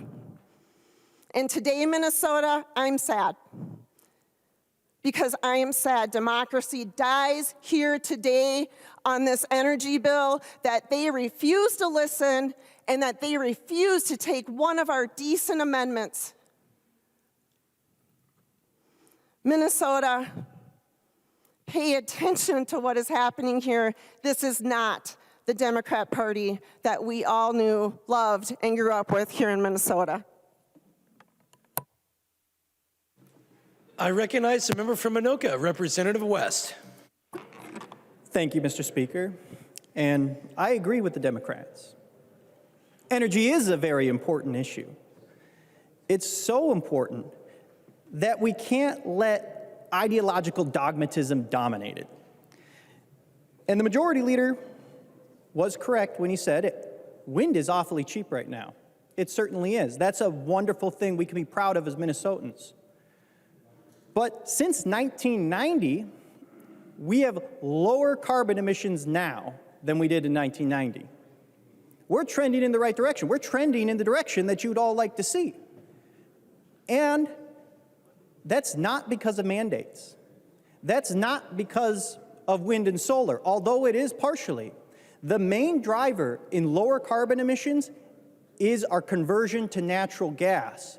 The biggest decline started when the shale revolution started in North Dakota. And natural gas, instead of becoming a precious, precious commodity, became a waste product when we produced oil. We are so blessed to live in a country where we have a waste product that can heat our homes during the polar vortex. That is not something the rest of the world can say. Look at the energy costs of Europe. They're over 10 times the amount, and they're only going up. They're restarting coal plants. They're going backwards, and they already do this kind of policy that you're suggesting, ramming renewable energy through a mandate that's pushed too early.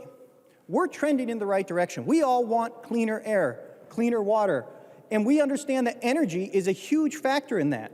But this bill is just like what they do in California, where they have blackouts. That's why we're calling it the blackout bill, because right now we're in a decent shape, but our grid is not even good at the moment. We've been warned repeatedly that we could be in a blackout scenario already at peak times. And in California, a blackout means you go spend a day at the beach. In Minnesota, a blackout means you could die. Even in Texas, when they lost power, even in balmy Texas, it still was dangerous and dozens of people died.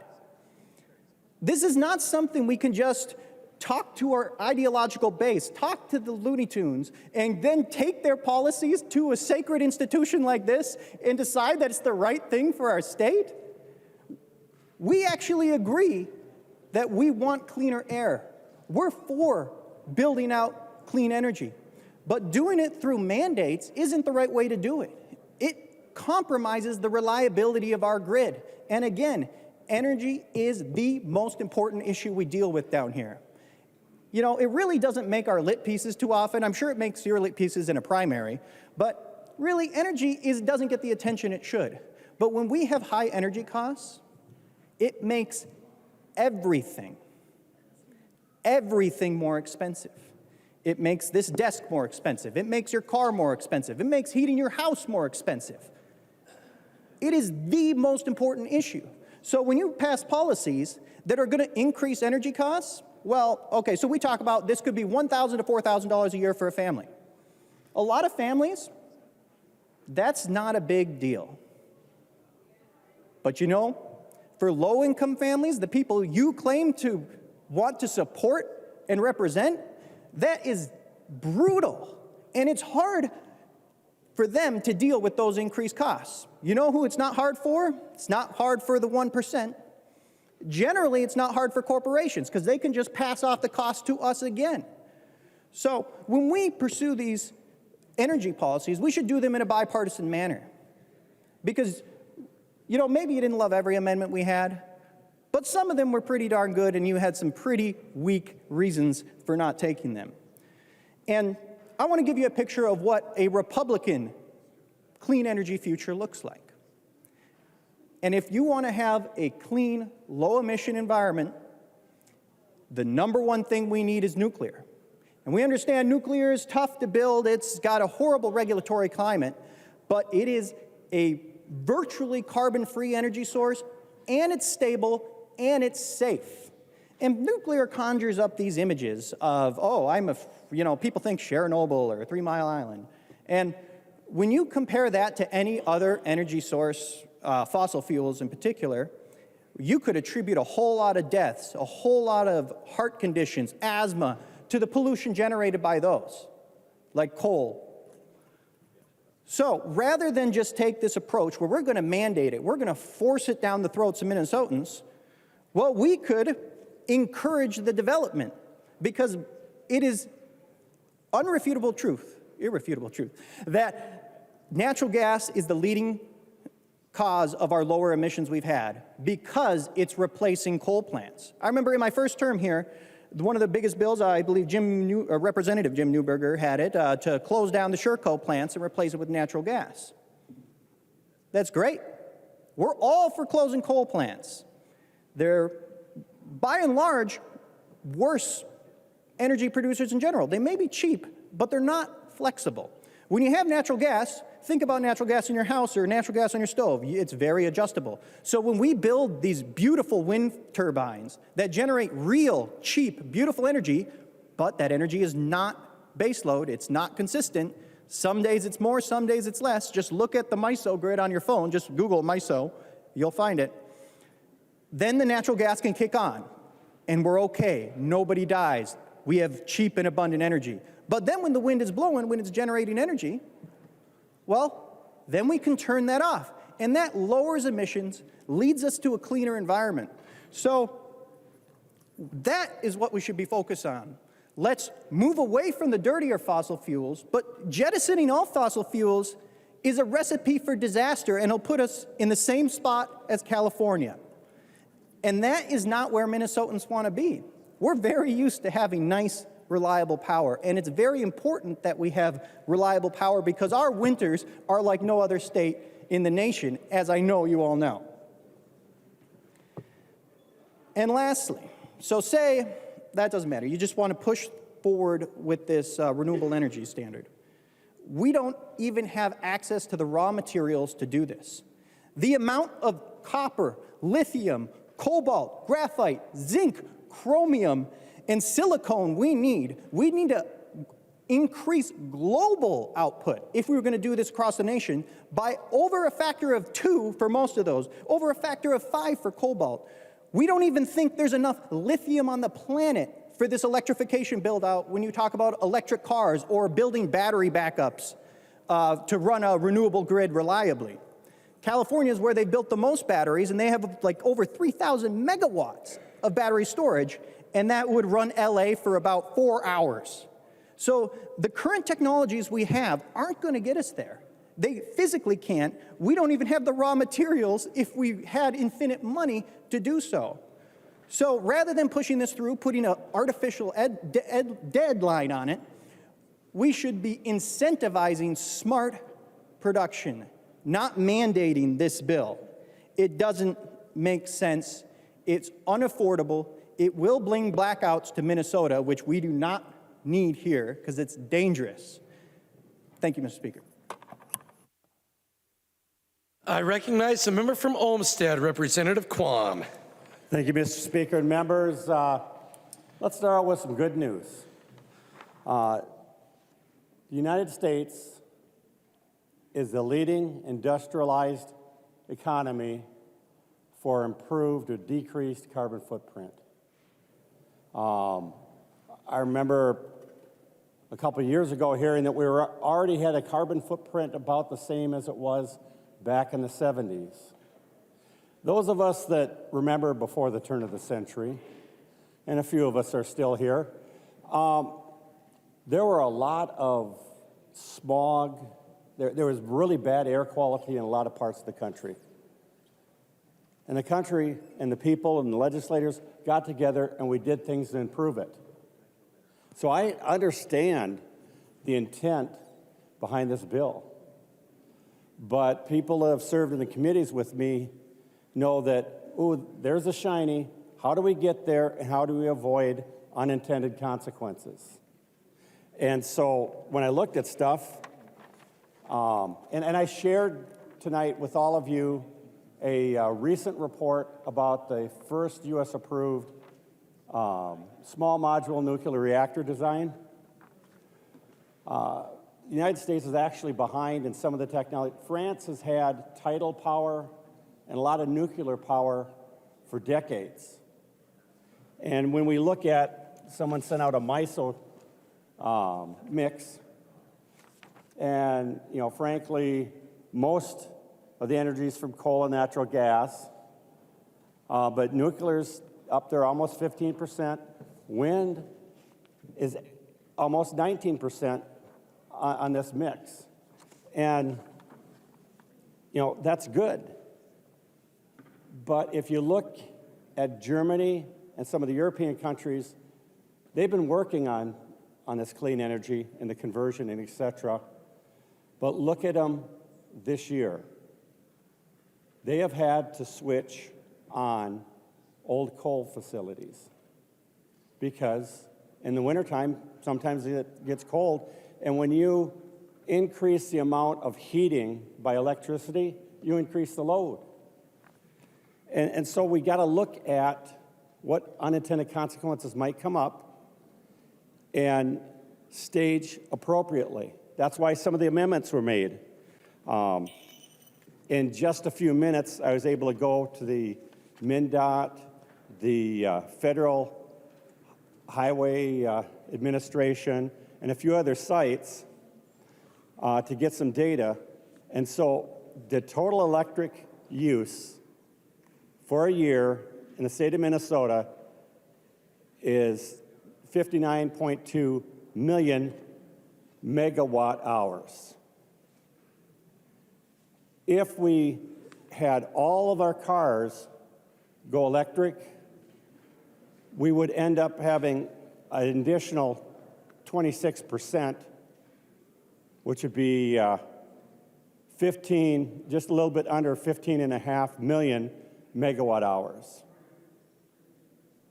And it means that we're going to have to increase our grid and our production, but it also means that when you're looking at this, without baseline, when the wind doesn't blow, when it's nighttime, you've got to have battery storage. So most of us saw, the Muni and the other power people around the last few days this week.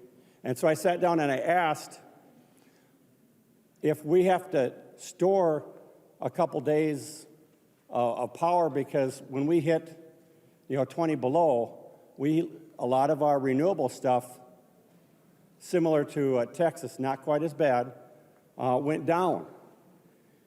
And he did some calculating, and I talked with 2-3 of them, and a few million acres of storage, battery storage. Well, you could decrease that by maybe making them 10-story buildings, but then you have a lot of power distribution issues you might have to do. But I also looked, and we've got a total of 51 million acres in the state of Minnesota of land, another 2 million or so of water, 19.3 million acres of crop or tillable land. 19.3. So if we have to take up a million here, that's a fair percentage of our cropland. That's not getting into the fact that if we had to do the solar to get the power, beef that up, if we did it all solar, we'd run out of cropland. Because, you got a 10 megawatt. Well, there's a efficiency decline because of the angle of the sun in Minnesota. Southwest, they have great efficiency. Up here, not so good. Plus, we have issues sometimes when it gets cold with our solar facilities. So when I look at it, I say, if we don't do nuclear, we don't increase the hydropower, we don't have a baseline, and we've got to build a whole lot of acreage of batteries. So when we didn't do the amendment for the nuclear, or opening up that possibility, this distribution is really lacking baseline when you get rid of over 63% of it being non-renewable in carbon between the coal and the natural gas. So when I agree, I had a constituent ask me, should I put solar on my house? I said, well, what direction is the roof, look at your energy usage, electric usage, look at the cost, see what, if you spread it across years, when the payback, look at the numbers. Because everybody's situation may be a little different, and it'd be good. My youngest son came to me, I'm thinking of buying a hybrid. And advice-wise, I said, go to electric or stay with gas, because hybrid, you've got the maintenance for both. He's got an electric vehicle. He loves it because of the way he drives. He doesn't have long trips. He doesn't have any issues with the charging stations. And he saves money. His friends look at him and say, man, gas prices are high. He says, I haven't spent a cent on gas for a year. I haven't had to pay for an oil change. So for each person, there are good choices. For the state of Minnesota, I got to think about all the people. So when I look at this bill, I know there'll be blackouts, because you can't actually achieve the goal in this bill without adding the nuclear, which sadly those amendments didn't make it, and without looking at, can we boost up the hydro, there are a lot of little things that come together. But when you talked about the wood stoves, I worry about a power outage in the winter. If we're all electric in our heating, where are the people going to go? Well, if we can't have a wood stove, you don't have that backup. And I thought, emergency generators. So we've got, 500,000 emergency generators just in case in the winter, but oh no, we can't create and use that energy because it's carbon, it's not clean. So you've got to look at all the intricacies. I love the intent because you're caring about making it better. But remember the practicalities and that we live in Minnesota. And it's been said before, in California, you lose power, it's uncomfortable, but when it's 20 below, you can't last long without heat. And so I wish we could have gotten some amendments and improved, but this bill is not ready for prime time because it hasn't considered the unintended consequences and the realities of getting there. And to get there, what that would do to our cropland. We can't give up 5, 10, or more % of our cropland. So do the numbers, look at the math, and sit down with us and come up with a plan that actually is feasible and doesn't have the risks. Thank you. I recognize the member from Hennepin, Representative Nadeau. Thank you, Mr. Speaker. And members, I'm not going to talk about what we've all listened to tonight. I'm going to ask the author of the bill to yield in a second. But I just want to remind, I wish we had an energy bill here tonight that there's more people that could vote for. We've talked long and hard about what we think the problems of the bill are. I think there's been a lot of amendments. There's been a lot of honest dialogue about what we think could make it better. And unfortunately, every one of those was turned down. Now, I didn't get to hear the bill in committee at all, so I want to ask if the author of the bill, the majority leader, would yield to a question. Mr. Speaker. He will yield. Representative Nadeau. Thank you, Mr. Speaker. On page 3, 3.27, there's an exception to the renewable energy credits that focus on an energy recovery facility that's in Hennepin County. It's a very pointed exception. Can you talk a little bit about why that exception is in there and why it was added to the bill? I recognize the member from Hennepin, Representative Long. Thank you, Mr. Speaker. Thank you for the question. So the communities that surround the Hennepin Energy Recovery Center, the HERC, are deeply concerned about the pollution coming from that facility. It's cumulative to a lot of other local impacts, and it was painful for them for that facility to be considered renewable and for trash burning to be considered on par with wind and solar. Representative Nadeau. Thank you, Mr. Speaker, and thank you for that. So to make sure I understand this correctly, so it's the HERC plant, that trash burner, is actually polluting. So Hennepin County isn't meeting the requirements to ensure that we're not polluting. Is that the, if you'd yield again? I just want to make sure that I've got it clear. He will yield. Thank you. Representative Long.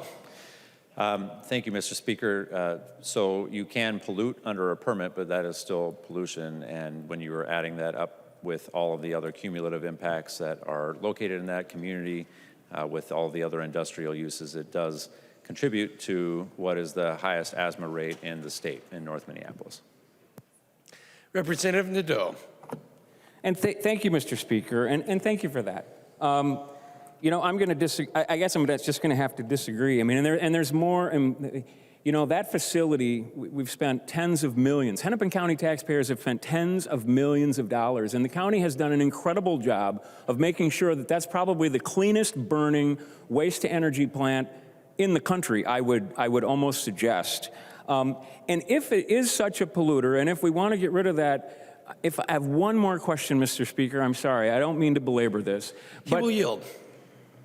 Why aren't we exempting every other waste-to-energy facility in Minnesota? Representative Long. Thank you, Mr. Speaker. This was designed to respond to the concerns of this particular community. Representative Nadeau. Thank you, Mr. Speaker.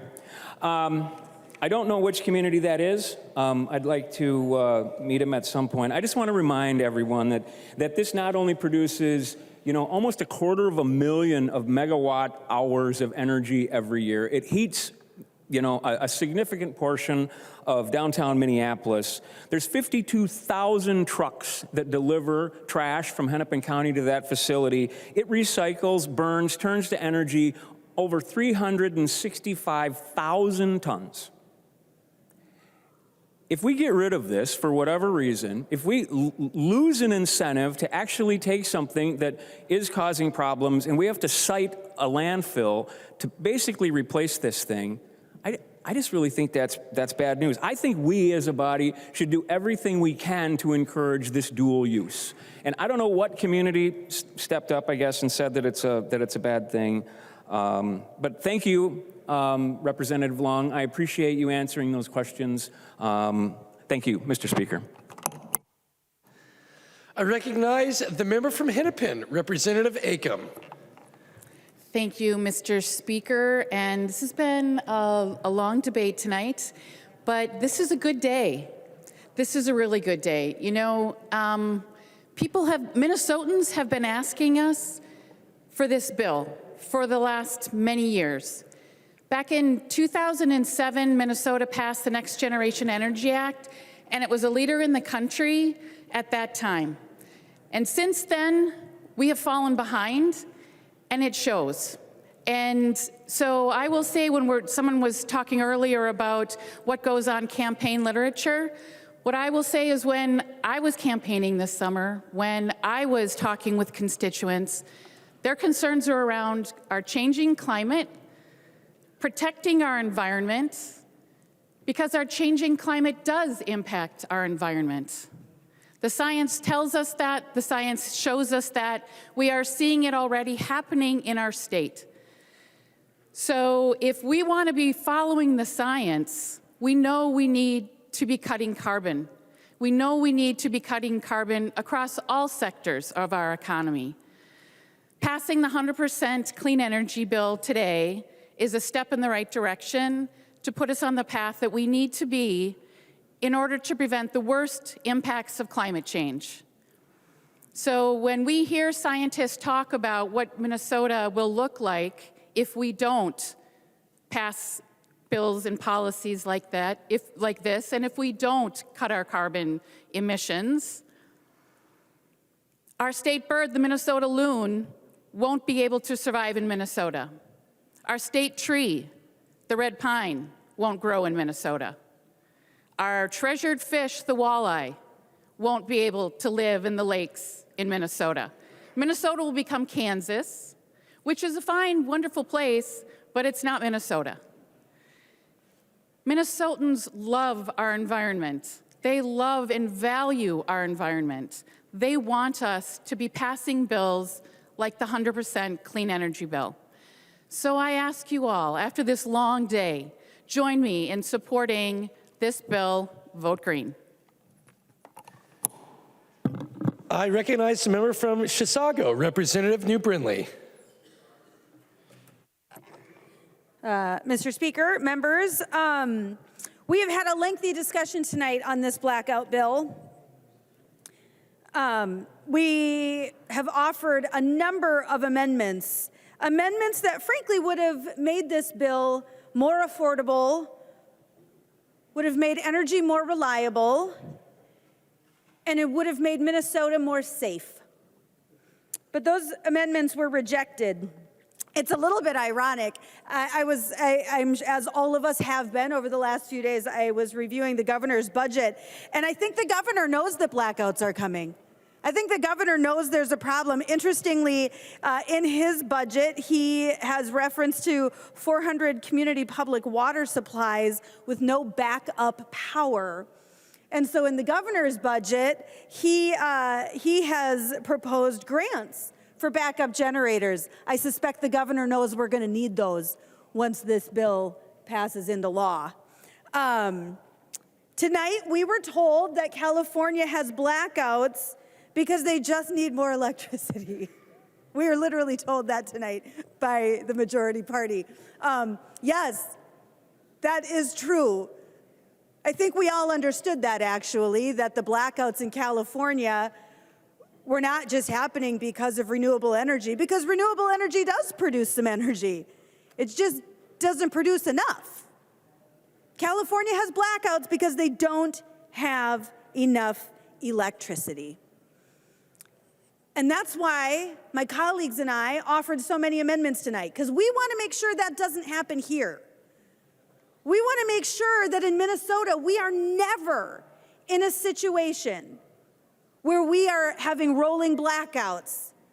Because here in Minnesota, that creates unsafe and dangerous environments for our people. I did some research.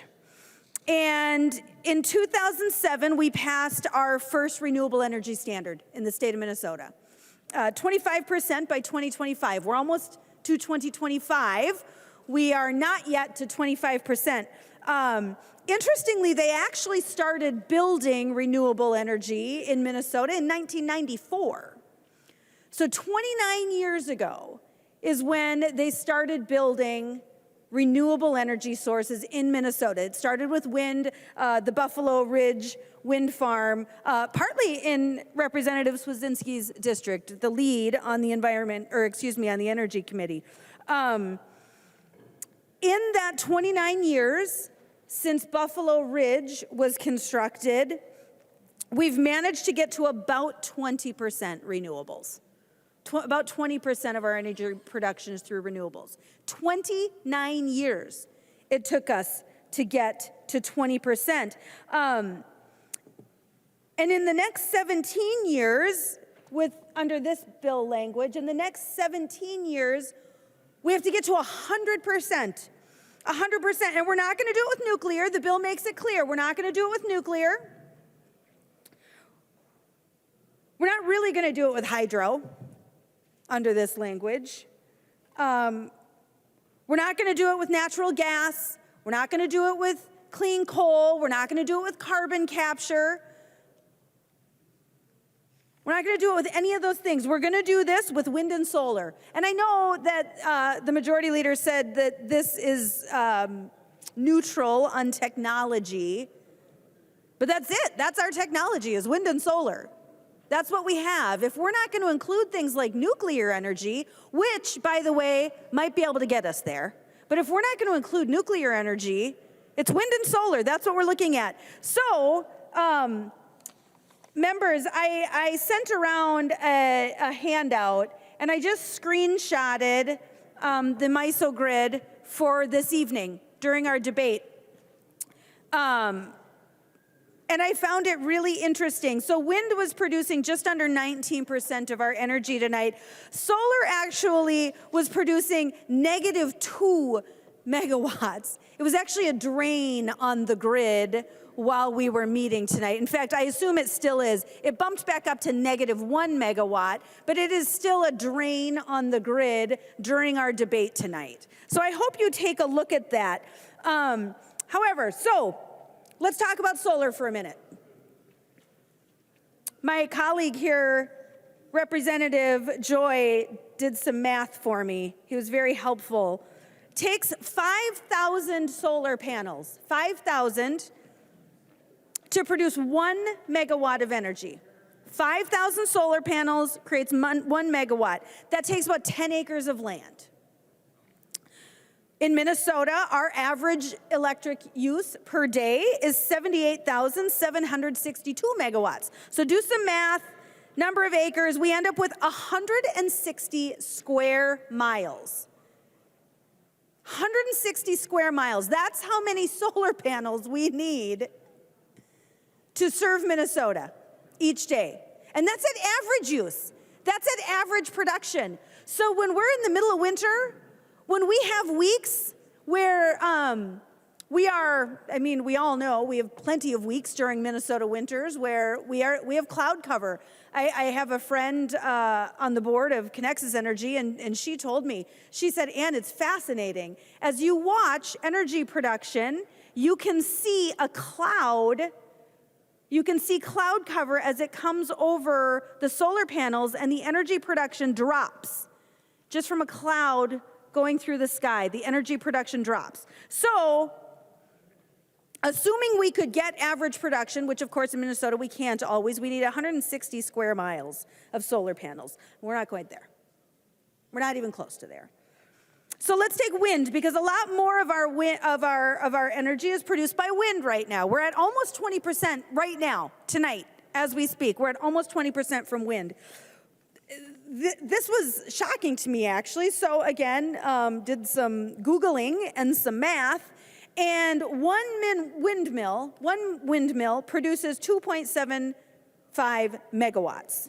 So again, if we're using our average use of 78,000, we need 31,504 windmills to produce the energy we need. 31,000, over 31,000 windmills to produce the energy we need. But here's what's fascinating. I was actually shocked by these numbers. So right now in Minnesota, we have 2,400. Not even close. Like, we're not even touching what we need to fulfill our energy needs in the state. But do you know what's fascinating? There are only 70,000 windmills in the entire United States. In the entire country can only produce twice what we need in the state of Minnesota. That's in the entire country. And we're saying in this language tonight that we're going to do all this. We're going to build our solar panels. We're going to build these windmills, and we're going to do it all in the next 17 years. We're going to get it done. Interestingly, both wind and solar, again, I just talked about solar, when the clouds come over, the production drops. You lose production. The same thing actually happens with wind, of course. The wind doesn't always blow. We can't control that. We can't control the wind blowing. And with both solar and wind, when they are dormant, they both draw energy off the grid. Right now, tonight, solar was -2 megawatts, -1 megawatt. It's drawing that much power off the grid. But wind does the same thing. When the wind isn't blowing, a windmill draws energy off the grid. This energy, this form of energy that we are talking about tonight, wind and solar, is not reliable. It is not reliable. And right now, I looked at my phone, I don't know, 10 minutes ago, it was 12 degrees outside. Obviously, we are used to this. It's 12 degrees outside. And for most Minnesotans, oh, it's dropped. It's 10 degrees outside. It is 10 degrees outside right now, well below freezing. For most Minnesotans, Representative Doubt mentioned that he heats his home with wood. Most Minnesotans don't do that. Most Minnesotans need a combination of natural gas and electricity to heat their homes. Your furnace will not run with just your natural gas. You must have electricity to make your furnace run and the blower blow and burn. You have to have electricity. When it is 10 degrees outside and we are demanding unreliable energy, that is dangerous. That is dangerous for Minnesotans. I don't know, you may have heard, there's the rule of threes when it comes to danger. You can go 3 minutes without oxygen, 3 days without water. I think it's 3 hours in the freezing cold. 3 hours in the freezing cold before your body is shutting down. It's dangerous. This policy is dangerous. Since 2002, we've talked a lot about our friends up north today and the mining industry, because there's a real opportunity here, actually. There's a real opportunity to provide good jobs in Minnesota and to produce a lot of these things right here and take what comes out of the earth in northern Minnesota. But instead, this bill is going to do the opposite. We could help our mining industry, but instead this bill does the opposite. Since 2002, this is crazy. Large users of energy, the costs, and we're talking mining. Our mines up north are some of the largest users of electricity in the state of Minnesota. Since 2002, the costs for our large energy users have gone up 91%. Now, we may think, well, maybe that's what happens everywhere, but no, the average costs for large users across the country have increased 42%. We are way outpacing the national average, way outpacing. Minnesota went from the 34th highest to the 12th highest energy costs for large users. This bill is not just unaffordable for us, this bill is unaffordable for our businesses. These mandates are unaffordable for our businesses. They're certainly unaffordable for our mining industry. This bill is not just unreliable, unaffordable, and unsafe. It's anti-mining. This bill, we had opportunities, we brought amendments forward to not even to ensure these things were happening in Minnesota, to study it, to figure out what we could do, what we have to offer through our mining industry in Minnesota. But not only did we reject those amendments that could have helped the mining industry, this bill is anti-mining. You don't increase electricity costs by 91% and think that you are helping the mining industry. We had a lot of opportunities to make some changes to help make this bill better. But we're not interested in that. We're not interested in that. We're interested in pie in the sky dreams. We're interested in dreams that frankly are not possible. And we also don't want any guardrails. We don't want any guardrails to say that, well, if we can't make it reliable, if we have blackouts, we should pause. Nope, we rejected that. If it is not affordable, if this significantly raises the cost of energy, we should pause. Nope, we rejected that. This bill is going to hurt Minnesotans. This mandate is going to hurt Minnesotans. It's going to hurt their ability to have access to reliable energy. It's going to hurt their pocketbooks. And frankly, it's going to hurt the safety of many Minnesotans and probably our most vulnerable. That's who this is going to hurt. It's bananas. I encourage you to vote no. I recognize the member from Hennepin, Representative Kraft. Thank you, Mr. Speaker. Members, this is a really good night. There are so many reasons that passing this 100% bill is the right thing to do. From the emissions it will reduce, to the jobs it will create, to the cleaner air we'll have, to the insulation our residents will have from fossil fuel price volatility. But I'm going to focus on what I've learned about the perspective of young people on this. An interesting thing about youth is that relative to older folks, they're simultaneously more concerned about climate change and more hopeful.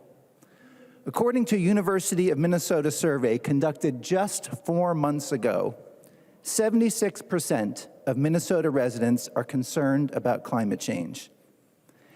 Of Gen Zers surveyed, 85% are concerned.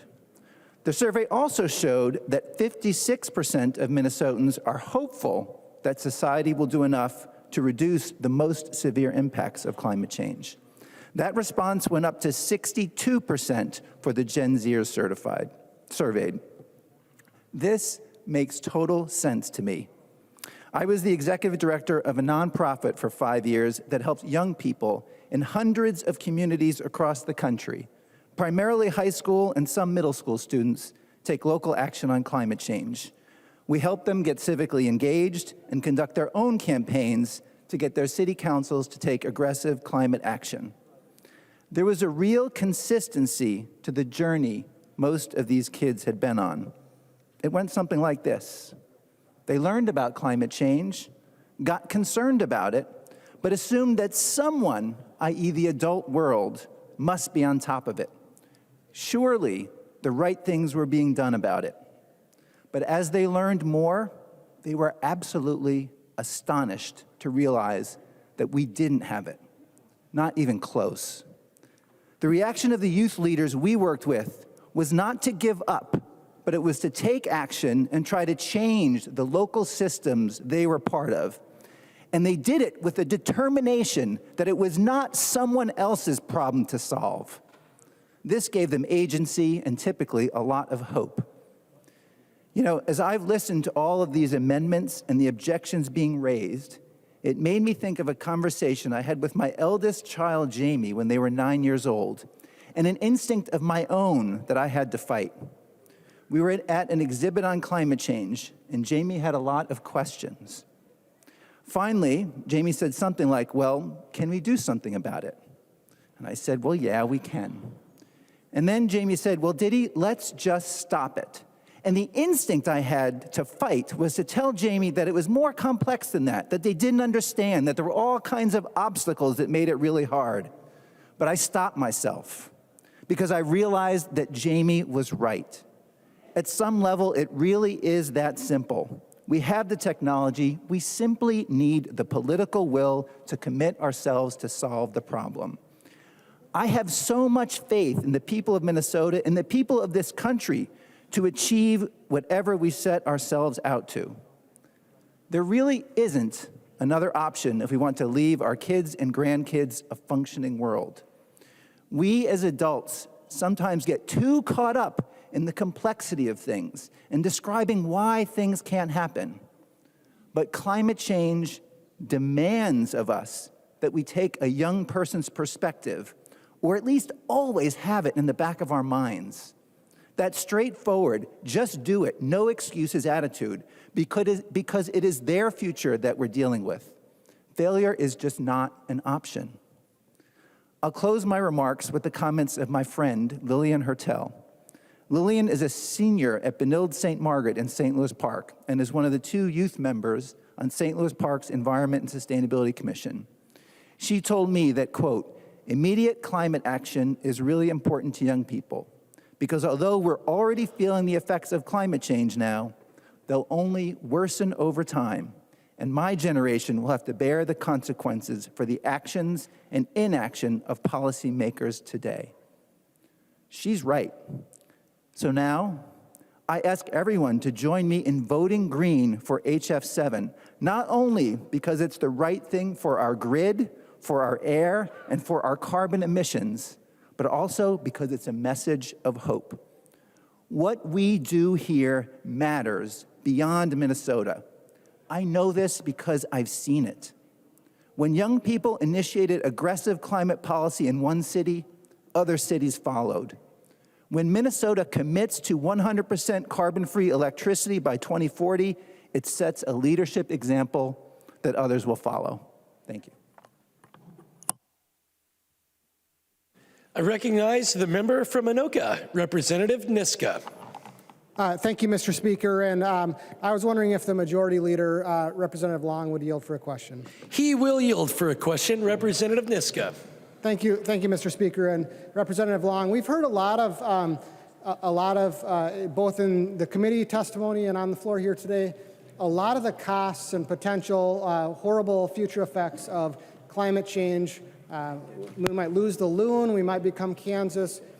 But I want to really try to zero in on exactly what the benefits of this bill are compared to not passing the bill. And so if you'll just bear with me for a second and assume a world in which all other actors remain equal, China, India, North Dakota, California, everyone else does the same thing they're doing now, in a world in which Minnesota continues on its current trajectory of reducing its carbon emissions or passes HF7 and gets to 0 and succeeds, if we are able to succeed and we don't have to go on an off-ramp, gets to 0 carbon energy generation by 2040.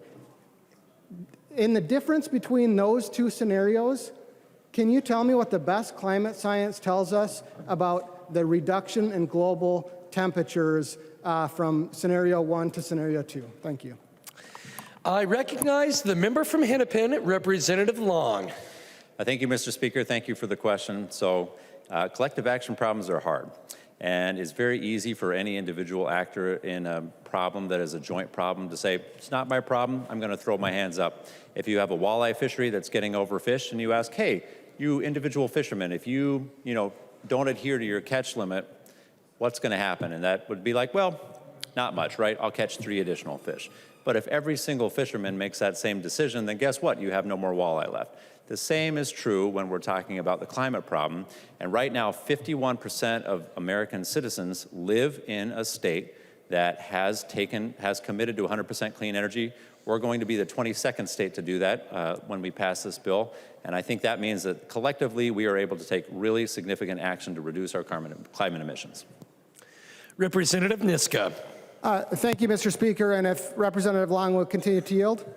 He will continue to yield. Representative Niska. Thank you, Mr. Speaker. And Representative Long, I think I missed the answer to the question. And so let me try to be a little bit more precise. Are we talking about, in the difference between those 2 scenarios, are we talking about 1 degree Celsius of global temperature reduction? Are we talking about 0.1 degree? Are we talking about 1/100th of a degree? Are we talking about 1,000th of a degree? What does the best climate science tell us, according to the models that would lead us to take the action under HF7 that you're advocating? What do those best climate models tell us about the difference in global temperatures that would result from Minnesota either continuing on its current downward trajectory in carbon emissions, or doing HF7, and if HF7 were to succeed. What's the number, if you have one, please? Thank you. Representative Long. Thank you, Mr. Speaker. Thank you for the question. So this is the most significant climate action that the state will have taken. Reducing our climate emissions from the energy sector to 100% clean energy is going to be significant. It's hard to bottle because when you get to 100% clean energy, that also means you can have carbon reductions in the transportation sector, in the building sector, in the industrial sector. So I don't have a specific number for you, but what I can say is that we have goals that we are not meeting as a state, that scientists are telling us we need to meet on greenhouse gas reductions. This will be the most significant step that we've taken towards meeting those goals. And we have a choice. We can either pretend that we can't help solve this problem, and if everybody does that, then we have no more walleye, or we can all come together and solve this problem, and that's what the state is asking us to do. Representative Niska. Thank you, Mr. Speaker. And Representative Long, let me help you out on the answer, because the Center of the American Experiment has tried to do those two comparisons. And their best analysis, based on the climate science that you're relying on, is that this bill, by passing it, would reduce global temperature, according to your climate models, by 0.001 degrees Celsius by 2100. So that's the benefit. That's the benefit of passing HF7. What's the cost? Our job here is not to just think about this the way a 9-year-old thinks about policy. Our job in the Minnesota legislature is to think about the costs of a policy and the benefits of a policy, and we should only vote for something where the benefits outweigh the costs. The reality of the fact of the matter is, this is going to increase our energy costs. This is economics 101. We've heard that supposedly, right now, wind and solar, isolated as their current percentage of the energy grid, is a cheaper form of energy. That doesn't necessarily happen when we go forward, when we're talking about all of the dynamics that are in place. We are constraining and restricting energy production for electricity at the same time, as the majority leader just talked about, we are going to more electrification. We're trying to electrify the transportation sector. That is constraining supply and increasing demand. If we could have props on the floor, this would be the time to have the basic first day of microeconomics 101 supply and demand chart. When supply goes down and prices go and demand goes up, prices go up. This is basic stuff. At the same time, we're increasing reliance on batteries to store wind and solar power, because wind and solar power only work when the sun's shining and the wind is blowing. We need batteries. At the same time that we're increasing our dependence on batteries for the electric grid, we're also increasing our reliance on batteries for the electrification of the transportation sector. There's a big bottleneck there when it comes to actually having the minerals we need to build the batteries. And unfortunately, this body and the federal government won't let us mine for those minerals where we find them in Minnesota. Again, constraining supply at the same time we increase demand.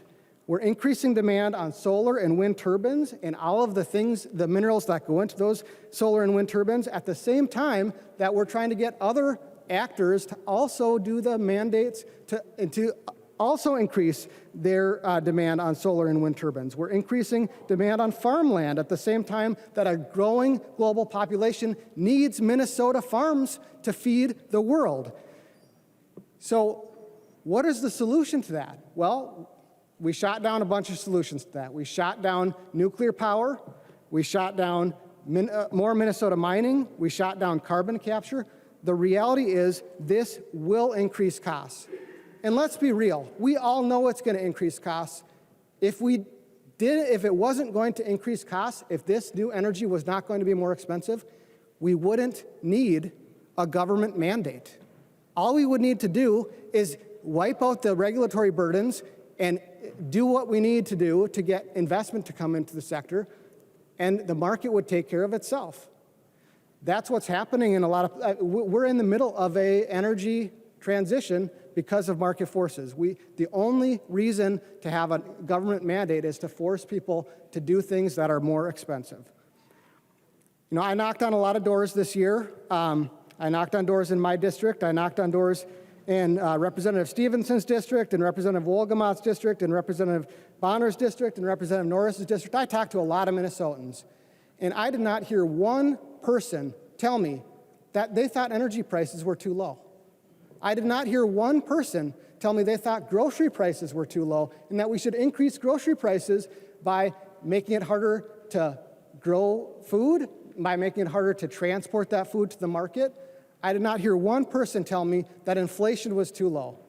This is the energy cost increase, energy reliability decreasing, and frankly, the Inflation Addition Act. This is going to increase costs at every chain of the supply chain, from manufacturing goods to getting them to the market, from growing food to getting it to the grocery store, and for all of us to get to work. This is unaffordable, it's unreliable, and as we talked about earlier, I won't belabor the point, it's unconstitutional. It's going to result in us paying probably over $1 million to the people of North Dakota. This is a bad bill. Please vote no. I recognize the member from Wright, Representative O'Neill. Thank you, Mr. Speaker and members. Well, I'm going to be brief, and I know that's a terrible thing to say as a politician, but I'm actually going to be brief. Representative Nadeau had some really interesting points, and I just wanted to put an exclamation point at the end of it and explain what this policy will actually do. In the realm that he was just talking about with the HERC, so that's the Hennepin Energy Recovery Center. So what they do, as Representative Nadeau had basically said, is they're really, really good at taking the mixed municipal waste, sorting it, taking out anything that's recyclable, selling it, and then converting that to energy. And heat. It sounds like a whole lot of Minneapolis is heated also by that plant. What he didn't tell you is what will happen if they are forced to close, which of course it'd be millions and millions, tens of millions of dollars down the tube, but also it will increase carbon emissions. You think you're going to be decreasing carbon emissions, you're not. You're going to be increasing greenhouse gases, because this is what's going to happen. It's not just the HERC that you're going to affect with this bill, because this is rushed through. It didn't go through the proper committees. I've been saying this in every committee. I've been saying this in the Rules Committee. I've been saying this in the Climate Committee and Energy Committee. This was rushed through. This is not well thought out, and I'll tell you why. Just one piece that Representative Nadeau pointed out about the HERC will literally increase the emissions that you do not want. And how is that? Well, there are 8 other waste-to-energy facilities that this will also affect. Because if they burn, they're emitting carbon, and they produce energy, so they are underneath this mandate. So 8 other facilities will close because of this bill. So in Minnesota, 31 of 87 counties, 31 of our 87 counties send their mixed municipal waste to a facility just like what Representative Nadeau just pointed out. They sort it, they extract all of the recyclables, the valuables out of it, and they burn what's left and convert it to energy or heat. There are 8 plants like that. Now, we used to have 9. One was in Elk River, and I've actually toured it. I know I tour everything, but I did tour it before it closed. And they did close it. And what happened when they closed it? And this is a picture of what is to come. You think you're going to reduce greenhouse gases, you're not. Because as soon as they closed, as soon as Jerry closed that waste to energy plant in Elk River, the waste to energy processing that they did dropped by 265,000 tons per year. So I should also say this. So out of these 8 plants that are left, They take 1 million tons a year of mixed municipal waste out of the waste stream. They recycle it and they burn it, convert it to energy or heat. 8 plants, so 31 counties are already doing that. That's gonna stop. With this bill, that's done. So guess where it's gonna go? The landfill. And you know what happens in the landfill? The greenhouse gases from a landfill far exceed what it would if we had just converted it to energy, because as Representative Nadal pointed out very eloquently, they have scrubbers and they have all kinds of things to reduce the pollution as much as humanly possible. So what else happened at GRE when they closed it? 110,000 tons of recyclables just got landfilled. We stopped recycling they stopped taking all that out of the stream. So you think you're going to be reducing greenhouse gases, you're not. And this is not well thought out. It never went to the Environment Committee. I am not an issue area expert on this, but I took an interest. And you know what happens when I take an interest? A lot happens. I learn a lot. I tour a lot. I study a lot. I read a lot. The other thing that this is a huge miss on, and I already talked about this, is we are not lifting the nuclear moratorium. If you're gonna do this bill, my gosh, you have to lift the moratorium. There's no way to achieve this without advanced nuclear reactors. You just can't do it.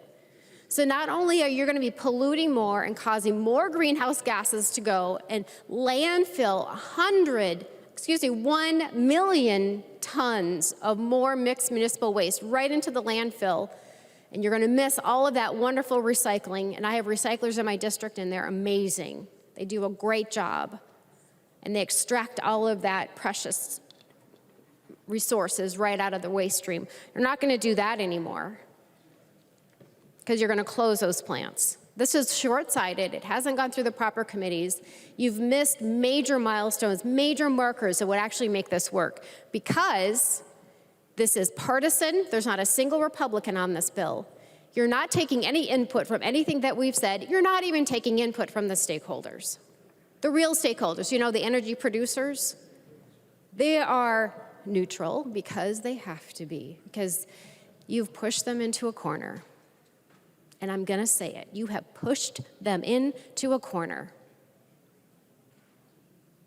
But behind the scenes, they do not know how they're going to achieve this. The technology has not advanced far enough. So members, the only thing you can do tonight that's responsible is to vote no on this bill.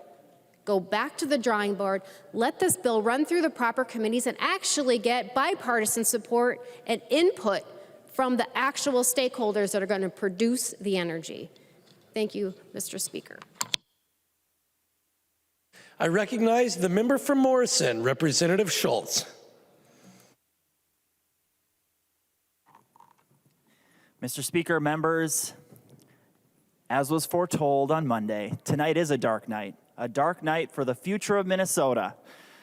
And I look across the aisle and see friends, I see people we've shared a lot of opportunities to discuss positive solutions for the state of Minnesota. But this bill, ladies and gentlemen, as we know tonight and have talked about many times, this is a part of your extreme agenda. House File 7, the blackout bill, unaffordable, unreliable, and dangerous. Why is it unreliable? Because of the decisions that you made tonight. This minority, this side of the aisle, we decided to offer many solutions to this problem.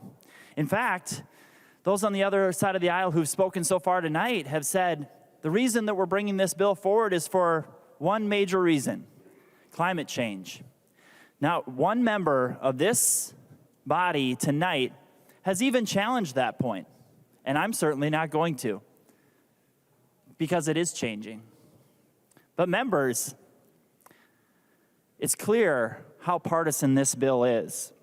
It's clear how dangerous this bill is. When given opportunities time after time to improve this bill, the answer was no, no, no. So whose party is the party of no?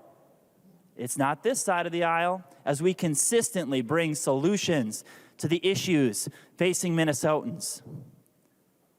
I'm so glad we've talked about the campaign trail tonight. I'm so glad we talked about the things that we've heard from Minnesotans. Affordability was the number one thing that I heard as I traversed this state, not just in my own district, but in many. And it's great when we hear from the people of Minnesota. When they're talking about not being able to afford their groceries, when they can't pay for gas, when they have to make those decisions between heating their home and the pharmaceutical things they may need to stay healthy in their lives, or putting food on the table or heating their home. Those are decisions that are being made right now across the state, and especially in low-income neighborhoods across the state. When given opportunities tonight, members, to make this bill specifically more reliable, you said no. You said no. When given the opportunity tonight to bring about a more clean and more reliable and safer energy grid here in Minnesota, you said no. Members, tonight you had the opportunity specifically to lower the carbon footprint, and you said no. When given the opportunity to use our natural resources, to heat our homes, to provide the energy for our businesses through large hydro, you said no. Members, I read tonight through this packet of supporters of this bill. I'm not sure if you did. I certainly hope that you did. You know, there's a lot of organizations in here that supported me and supported many of you. And I hope you read their words, because I did. Read the words of the union workers of this state who said that we should prioritize reliable and affordable energy. This bill doesn't do that. Countless times, whether from the laborers, whether from the operating engineers, whether from the carpenters, it's constantly inside this bill. Whether from the Minnesota State Building and Construction Trades Council, they said reliable and affordable energy, and you said no. That is the priorities within this bill. I can appreciate that the majority party in Minnesota didn't go about changing the workforce standards that were already in law. But members, that's the only thing the unions like about this bill. The only thing. Constantly, they said reliable and affordable energy was their priority. Why? Because that's the industries that they go to work in every day. Whether they work in an iron mine in northern Minnesota, whether they build energy infrastructure, whether they work in energy infrastructure and energy-related industries today, they know that solid baseload energy is what we need in Minnesota. So members, I simply cannot understand, when given the opportunity to provide the most renewable resource in hydroelectric energy, you said no. I've had the one-on-one conversations with members across the aisle about these priorities. These are issues we should work on. And this was the opportunity. This was the vehicle. And you said no. Why? Maybe because you're chasing some pretty extreme agenda that really isn't about saving the climate. I mean, as I listen to the debate tonight, I have a hard time understanding if the goal is reducing carbon in our environment. There's so much more this bill could do. There's so much more this bill could do.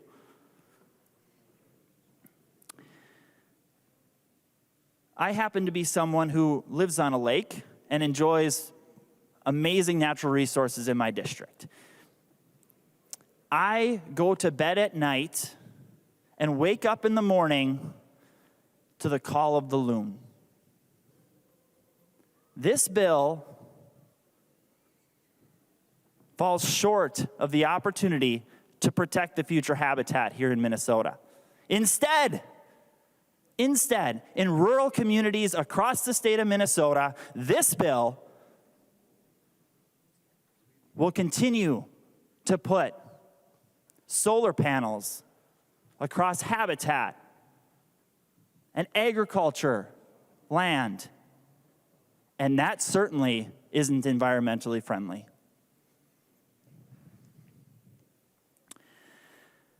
Members, so much of what we do here at the House impacts many facets of life. But what I really can't understand is when there is an inability of us to even have the conversation and to work together. I was shocked when this bill was so fast-tracked that it couldn't even take in the input of Minnesotans.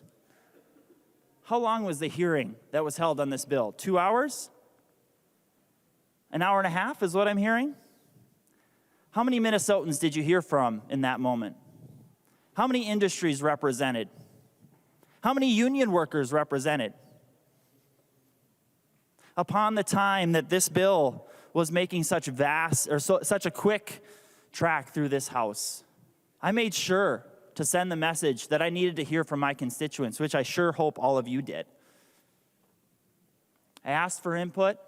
I wanted to hear how it impacted them. And not one single person sent in an email in support of this bill. Not one. Not one single person. Not one group. Not one labor union. Not one individual. Members, we're in the depth of January, and if you haven't heard, it's going to be pretty cold this weekend. On the campaign trail, during the course of the last election, I had the chance to hear from many, specifically seniors on a fixed income. Seniors who live specifically in rural Minnesota in districts that are quite 50-50 politically. Seniors who rely upon Social Security, and those same seniors are being crushed by energy increases. What's it going to be like for those same seniors for the next 17 years? I certainly hope we think more about that and the impacts to those on a fixed income here in Minnesota. We should, and I certainly hope we will, set a leadership example here in Minnesota for the nation and for the world.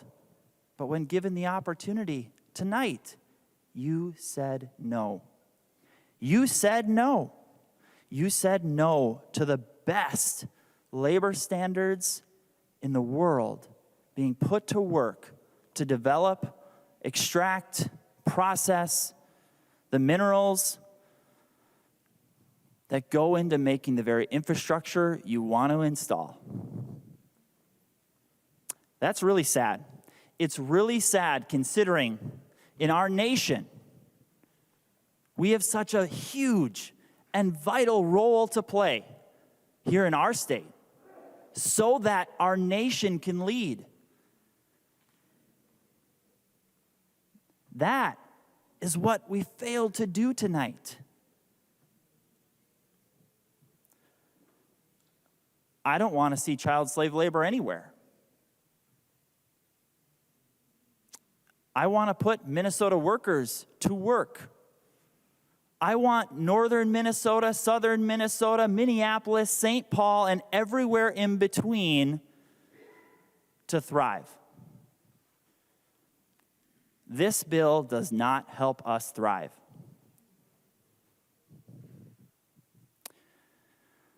My district is one that many of you travel through to get to your places of recreation. You simply travel through. You emit carbon on your way. You use your cell phones, your laptops, and everything in between in your everyday life. But when you get to the most beautiful and prestigious parts of Minnesota, it's okay for you to be there and to use those same resources mined by child slave labor when we could do it here. These are the things that this bill enables. You are enabling this action across the world. That's really sad to me, especially when you consider the role that we play here in Minnesota to lead the way. Members, much will continue to be made about why this is titled the Blackout Bill. But I sure hope that as we look to the future, there are not Minnesotans that are found in a place without energy because we weakened our grid, because this bill made our energy unreliable.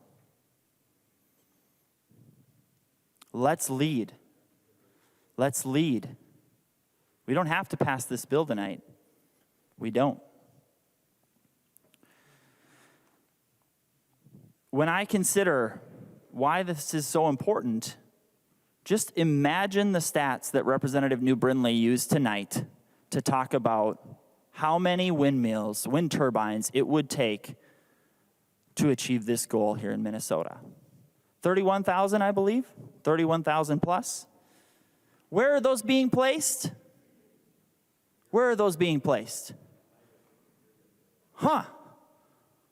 Is that being placed in Minneapolis or St. Paul?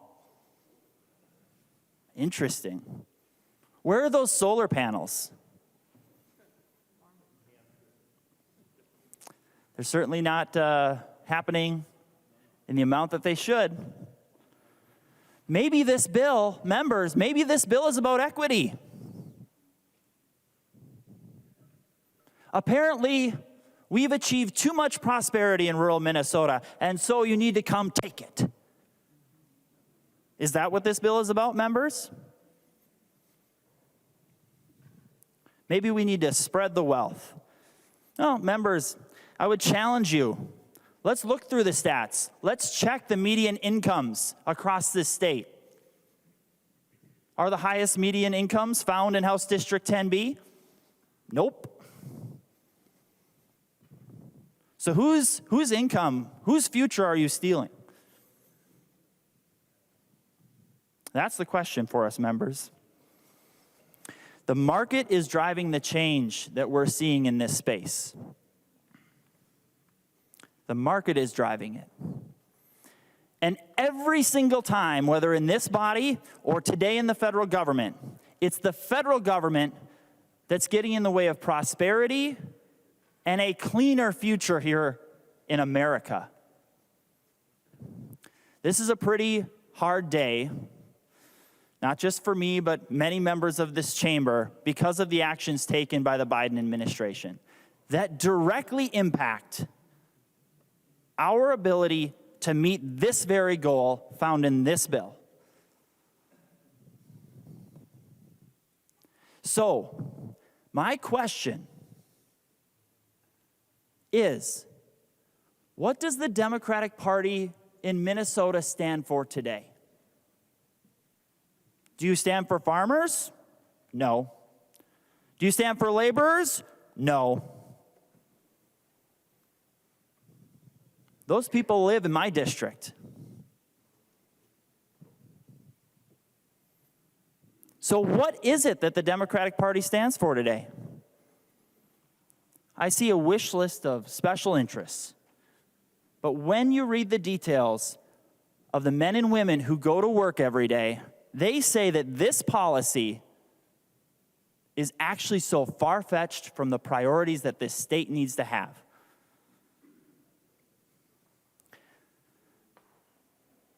Would Representative Long yield to a question?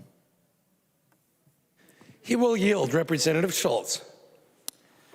Representative Long, I appreciate many provisions inside this bill.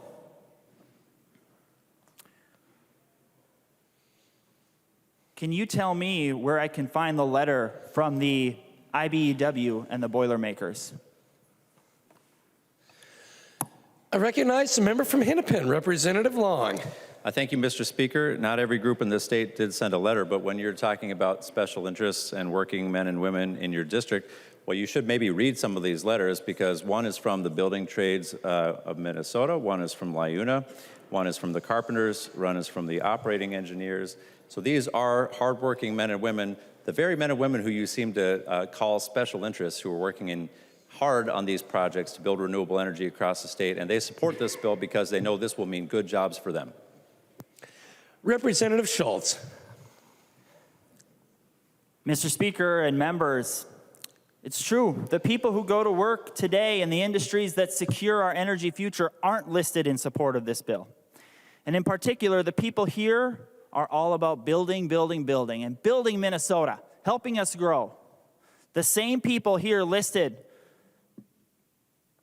as supporters specifically said, when you read their words, Representative Long, they specifically say, we prioritize reliable and affordable energy here in Minnesota. We can achieve those goals. We can achieve those goals safely, and we can do it in the way that best takes care of our environment. But you said no. Members, please simply look at the contents of this bill, of the people it benefits and the people it harms. This is a bill, clearly, that is not going to build one Minnesota. This is a bill to favor some. This is a bill to subsidize industries and investment from people far, far away. And it doesn't have to be this way. I urge a no vote. I recognize the member from Sherburne, Representative Meckland. Thank you, Mr. Speaker. You know, as the person who actually represents the Sherco power plant, this is a pretty interesting day for me. A couple years ago, we heard that the gas plant was not going to be put in Becker. Many people over there actually called that a win on social media when it was announced where they were going. But where are they going? Lyon County, that's a half a win. That's Representative Swedinski's area. The other one goes to North Dakota. Sounds like we keep giving North Dakota wins, sadly. Now, the reality is, if you look at the way the wind blows, we get the carbon anyway from whatever it produces. So all they got was the jobs and the tax base, and we still get the exhaust. This blackout bill that we've been hearing so much about, there's a lot of people in my district that have a lot of concern about it. And the direction this is all going. Earlier, Majority Leader Long made a statement early on in the amendments about he was very confident this wouldn't affect reliability. One of the things in the last 4 years that we've heard a lot from in Energy Committee is we hear a lot from climatologists, professors, environmental groups, all kinds of people like that, and the lobbyists for the power companies. What we never hear from are the people who actually run the power plants. Never once. Where I live, I have many, many friends that will work both at the Monticello nuclear plant, but even more at the coal plant.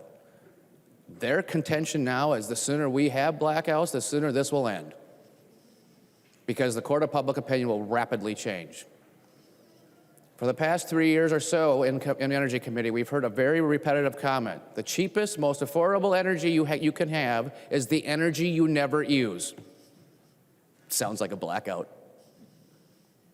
Like a planned blackout. Because if you have no power available to your house, it's the cheapest power you can have. None. I'm surprised as a person who has repaired many, many houses in my day where the insurance companies are on this, because I've repaired an awful lot of moldy sheetrock and burst pipes. We get very, very cold here. None of this adds up or makes any sense. We talk about conserve and recycle and reuse. Oh, Representative Nadeau, you talked about your HERC plant. Came out in energy last year, Sorensky brought it up. If you simply unplug it and don't make any power, then none of this matters. You just don't get the inconvenient bonus of making some power. But at least you're burning the garbage. So, the plan now in Becker, everybody talks about is this lovely Sherco solar. So originally it's 3,200 acres. A month or two ago, Excel put out another RFP for another 280 megawatts, which equates to about another 2,000 acres. So we're at about 5,200 acres of productive ag land. This local municipality there identified many more landowners. They got up to 18 to 20,000 acres. Actually, after the RFP, they're at 20,000 acres that has signed into this, future solar project. That's 20% of all the agricultural land in Sherburne County. Now, I've been around a little bit longer than some of you as far as age goes, and I've always heard America feeds the world. And we see what's going on in the Netherlands with their farmers, what's going on in Canada with their farmers. And there's many of these solar projects going on throughout the nation, but they always seem to target agricultural land, and I don't quite understand that. I've walked many roofs this last summer. I've seen a tremendous amount of shattered and cracked solar panels. I asked in committee the other day if there's a plan to put a membrane down underneath this large project in Sherco. How do we protect the groundwater when these things get hammered by hailstorms? I didn't really get an answer. So I don't plan on making a big to-do out of this, but this is a sad state of affairs, and this is extremely unreliable and dangerous. And sadly, when I think my colleagues that work at these plants, my friends, and they're right. The sooner people feel the pain, they will realize this was a horrible mistake. And I hope to, you wouldn't accept the amendment to have a backup plan to get rid of this stuff. If it doesn't work, if it's damaged, when it runs out of its lifespan, there is no plan.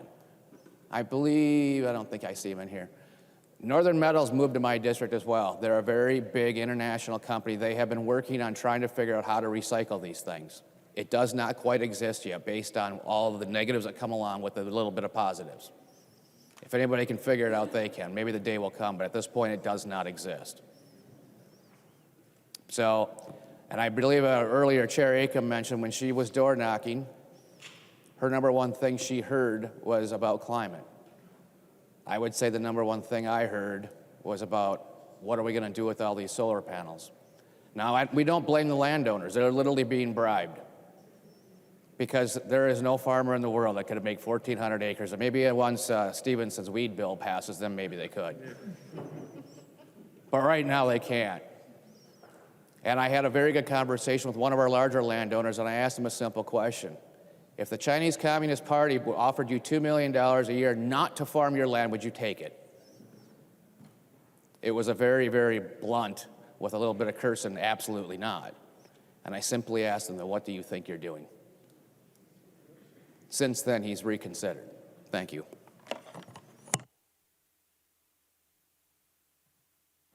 I recognize the member from Ramsey, Representative Hollins. Thank you, Mr. Speaker. So I have prepared speech here, but I'm going to go a little bit off book because I've heard so much today about how we are moving too quickly and why there is so much urgency to get this done. I am almost 40 years old, and this issue, the issue of climate change, has been my top priority and anxiety for 30 years.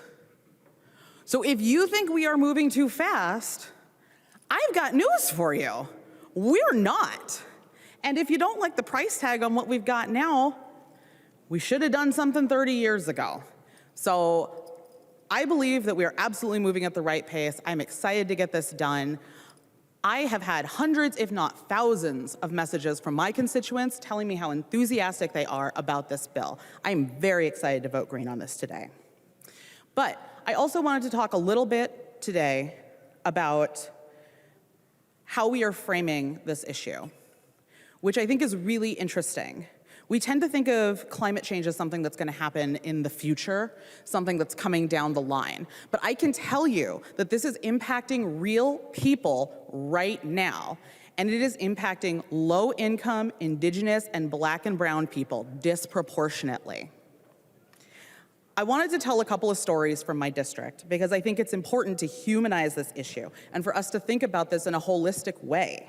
When we're thinking about who benefits from this bill, we're not just talking about labor, we're talking about people who are in need and future generations. So I wanted to tell you a little bit about people who couldn't be here today. Julie is a single mom in my district, in the north end of my district, and she bought a starter house.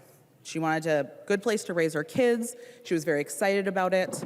And because of the increase in precipitation and the rapid freeze and thaw cycle that we are in due to climate change, she has had repeated flooding in her basement.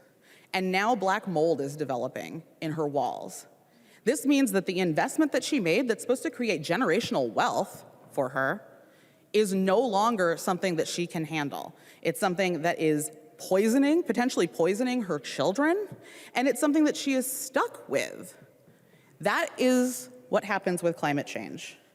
I want to tell you about Sean, who lives in the shadow of the HERC. We've heard a lot about the HERC today.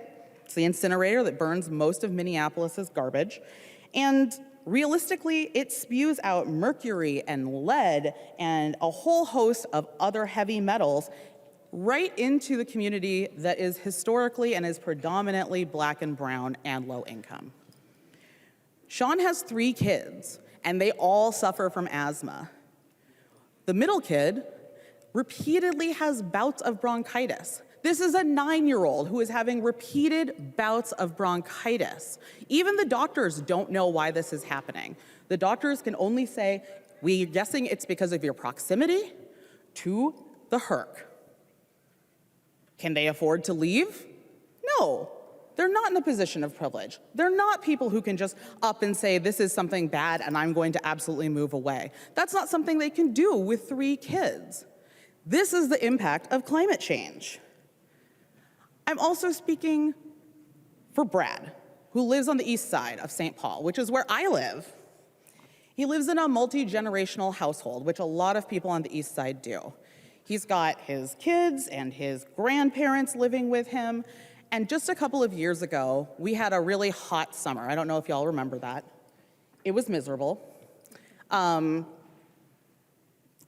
grandmother got heat stroke. And he told me it was one of the scariest moments of his life to hold her limp hand as they wheeled her away into the emergency room. And that he lives with the guilt, feeling that it was his fault for not making sure that air conditioning was available throughout the entire house. That is the effect of climate change. These stories are really important for you to hear because it's not just the physical and financial tolls of climate disasters that should make us worry, but also the growing deficit of hope among our youngest Minnesotans who talk to me often about this. When I talk to young people, both at the high school level, at the college level, this is their top priority. Climate change is their top priority. And I would go ahead and recommend that you talk to some of the young people around your district too, because they're your future voters. They're about to be 18, and they are going to make the decisions that bring you back to this house or don't bring you back. I know for myself, as a parent, I lie awake wondering what the future is going to bring for my children. As I mentioned, this has been a top concern of mine for 30 years. And I made a vow that it would not be the top concern for my children in 30 years. That's why I am voting yes on this bill. And what I want you to do today, all of you, members, when we push the button tonight, I want you to think about how, not just about how climate change impacts your life and what this bill does for you, but what this bill does for the people who cannot be here tonight, the people who are being impacted by climate change right now. I want you to think about Julie, and I want you to think about Brad, and I want you to think about Sean and their children.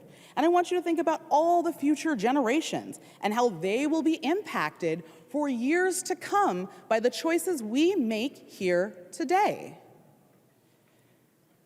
Paul Wellstone said, "We all do better when we all do better."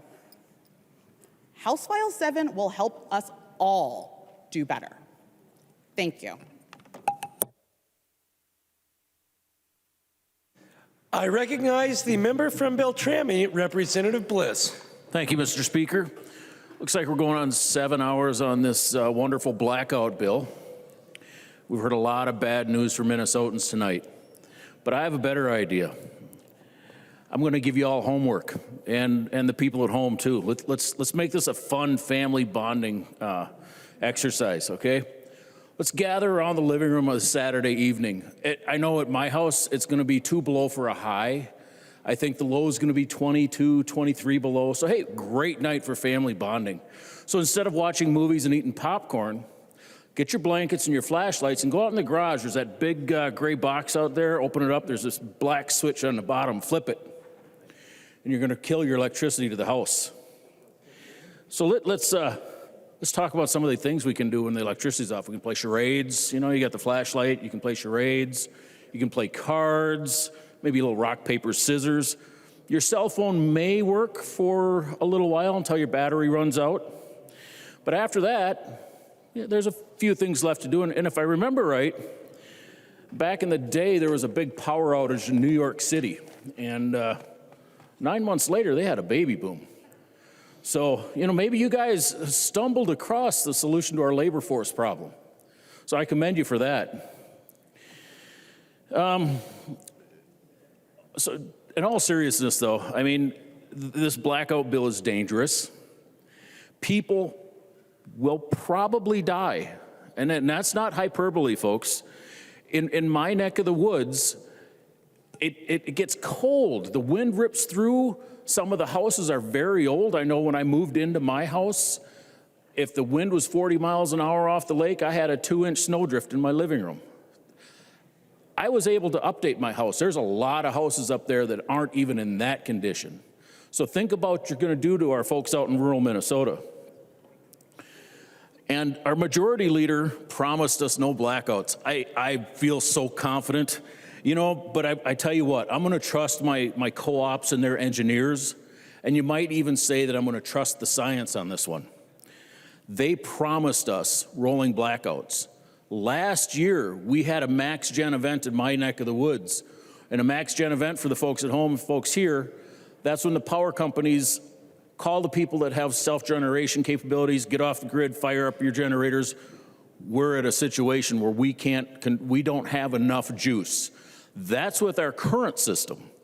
You take away the nuclear, you take away the coal, you take away the natural gas, which is 60, 70% of our generation.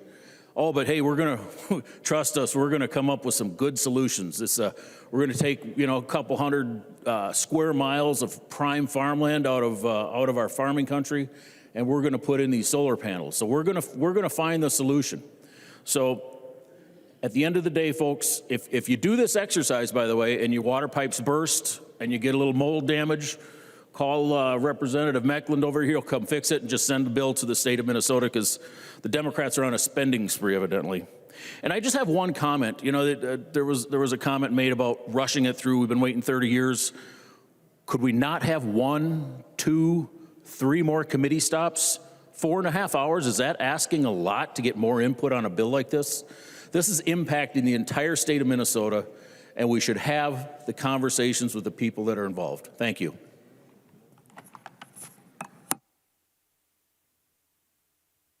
I recognize the member from St. Louis, Representative Zalesnikar.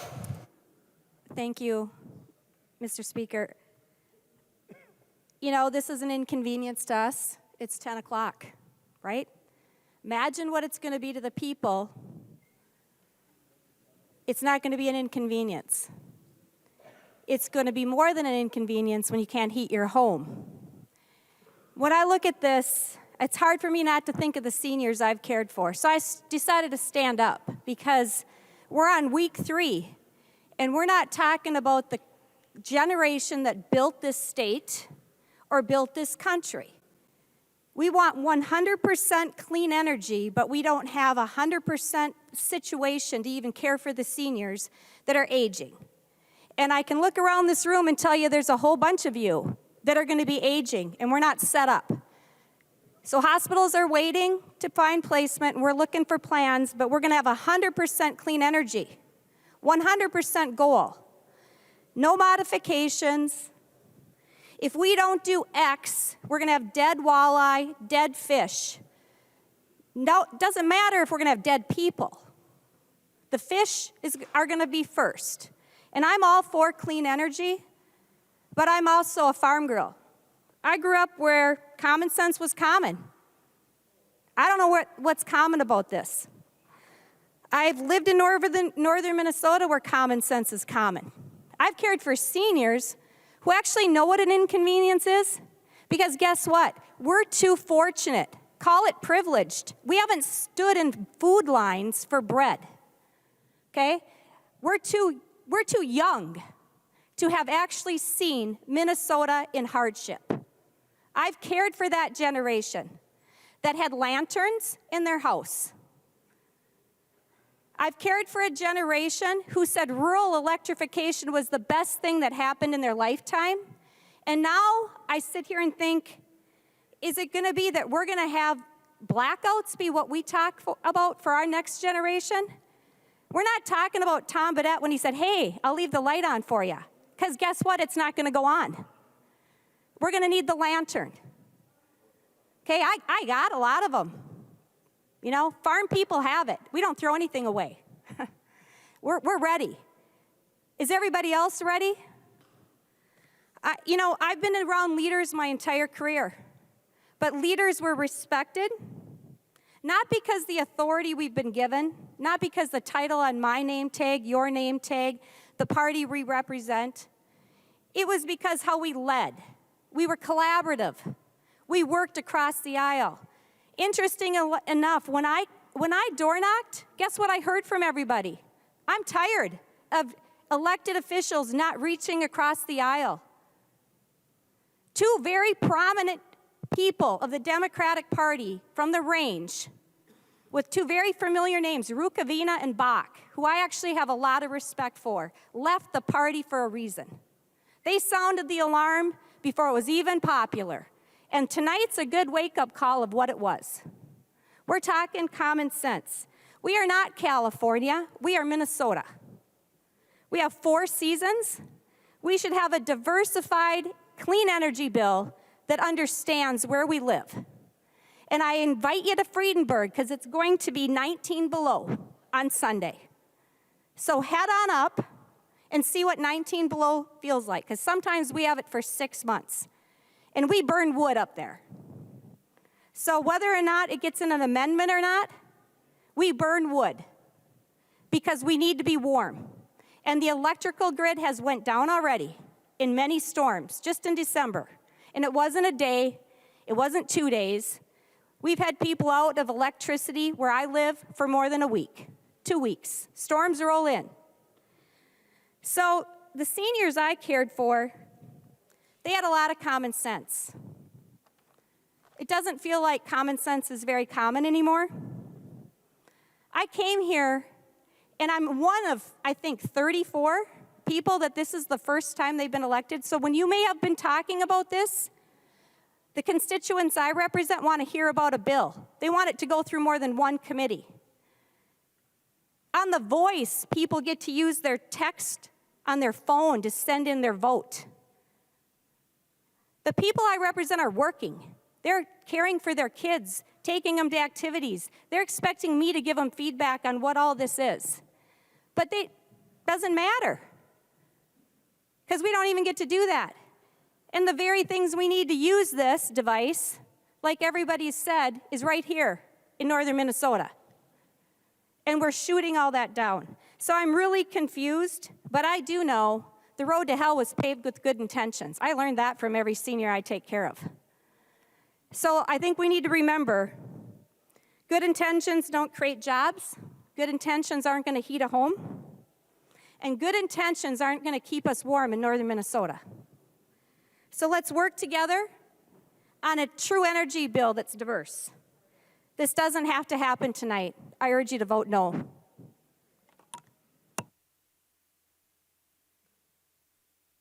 I recognize the member from Carver, Representative Ream.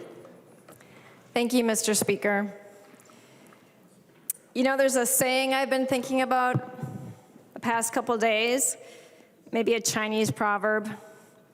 The best time to plant a tree was 20 years ago, and the second best time is now. That sums up where we are right now. This is a good bill, and it's gotten better with time, but really, we'll be the 22nd state to have a clean energy bill when we pass it tonight. Minnesotans call upon us to lead, to be bold, to take decisive action to mitigate the climate crisis we're in. And I'm glad that we all agree that we are facing a climate crisis. And we're already paying for it. With homeowners' insurance rates going up, I heard they've gone up 3 times, threefold. We're paying for it with kids who are dealing with asthma. The heating of our planet is causing allergy symptoms to exacerbate other symptoms. Our health and well-being is already suffering. We had a tornado in December. You know, I'm not used to having a tornado in December here in Minnesota. I don't know if anyone else has experienced a tornado here in Minnesota in December. I think it's these extreme weather events. You know, we're going to see them happening more often. And it's already killing people. You know, I'm glad that we're all concerned about the health and well-being of the children throughout the world. I am too. But I'm also thinking about Minnesotans, our kids, our families, our well-being. And this bill will make our lives better. This bill is bold. This bill will make Minnesotans the leaders that we are. You know, when I was campaigning, I talked to a number of people. And yes, with young people, I would say climate change was one of the top issues for those people. But even amongst older people, climate change was a big issue. And I have to say, some of the things that I've been thinking about lately is how many people from other states have moved to Minnesota. You know, I would knock on doors and I would find that the person who was living there had actually come from California. And I think we're going to be seeing a lot of that. People are going to be moving from the coastlines to places like Minnesota, because California is going to start losing land. There's more wildfires. People are going to move to places like Minnesota. So our housing prices are going to go up, you know, where it's going to be harder for us to find land that's affordable. I think we need to prepare for that. We're already paying for the effects of climate change. And this bill is one way to be proactive. I'm thankful for all the people who have worked on this bill, who have made this bill even better. I know some of the testifiers said that, you know, other states, 21 other states have come up with a great climate, 100% clean energy bill, but this bill might be the one that actually achieves it in 2040. And we have a number of people who have testified in support of this. And I know people here have talked about how it's going to be bad for our laborers. Well, you know, I trust the people at LIUNA. I trust the AFL-CIO, the building trades, the carpenters, the operating engineers. I trust these people to know what they're talking about when they testify in support of this bill. And lastly, I know we're hearing a lot of fear-mongering. And I'm going to say, I have faith tomorrow that the sun will rise, that the wind will blow, You know, in southwestern Minnesota, a lot of people call southwestern Minnesota the Saudi Arabia of wind power. And if you've driven down there or if you live down there, you know this. But you know, we have great opportunity to make change here. We are going to make historic improvements in the lives of Minnesotans and beyond. And so I'll make it short and sweet and just say, vote clean, vote green. Thank you. I recognize the member from Anoka, Representative Ingen. Thank you, Mr. Speaker. You know, I think my colleagues on the DFL side of the aisle, I think you guys really are genuine in wanting to make a positive change. I don't believe that this is for any alternative reason. I think you guys do want a clean future. I think you guys do want a clean environment, and I think you guys do want a better future. I just don't think that that's what this bill actually does. You know, I've heard a lot about how we're going to be doing this for the future generations. Well, we're here, and this bill isn't it. What do we want instead? I think we want China to start lowering their 30% global emission rate. That'd be nice, because they make up the same emission rates as 11 other countries combined right after them.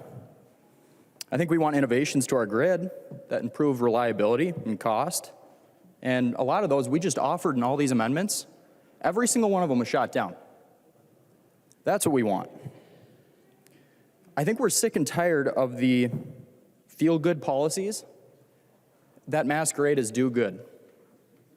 We want real solutions. You know, when we talk about feel-good policy, you know, about a decade ago, European governments began to subsidize wood, and it was in response to a global initiative to encourage folks to move away from oil and gas to power their homes.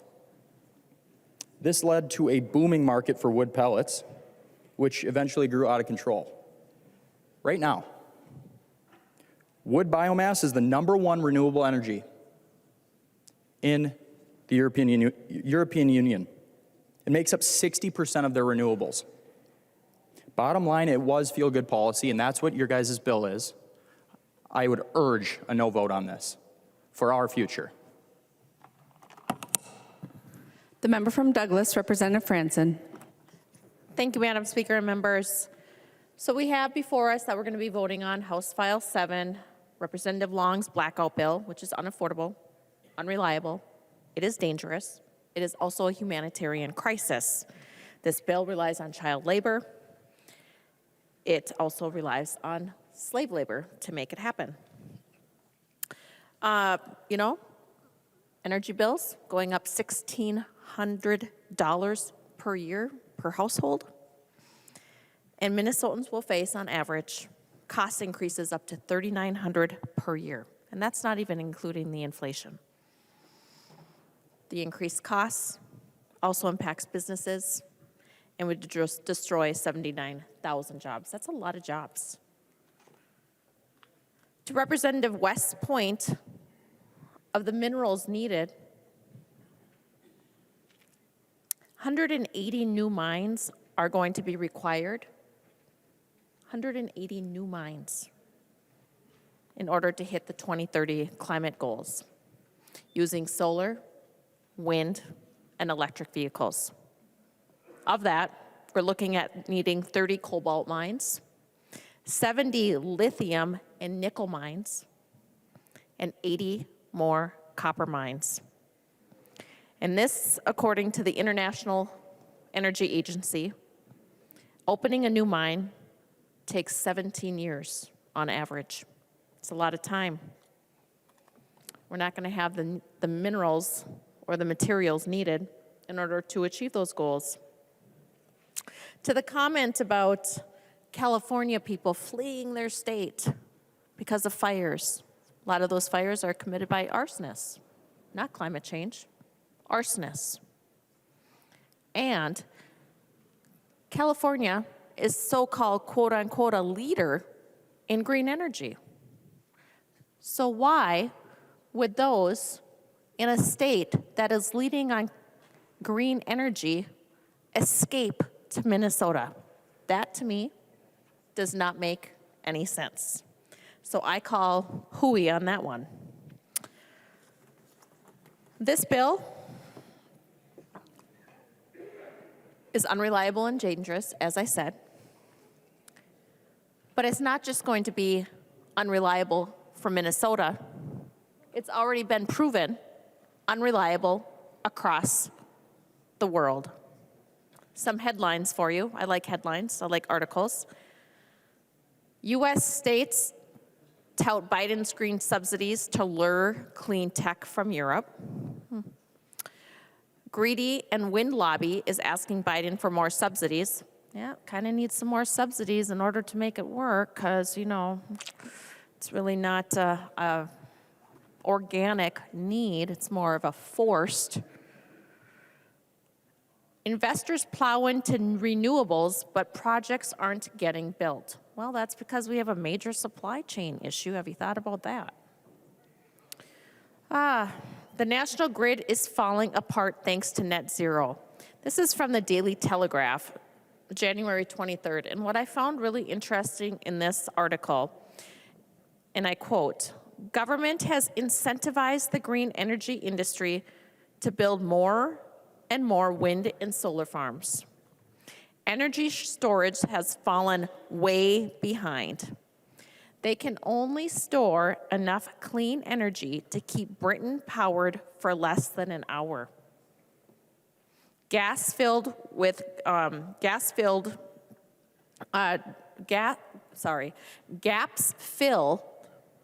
gas-generated power, but that gas-generated power has to be removed from the grid by 2035.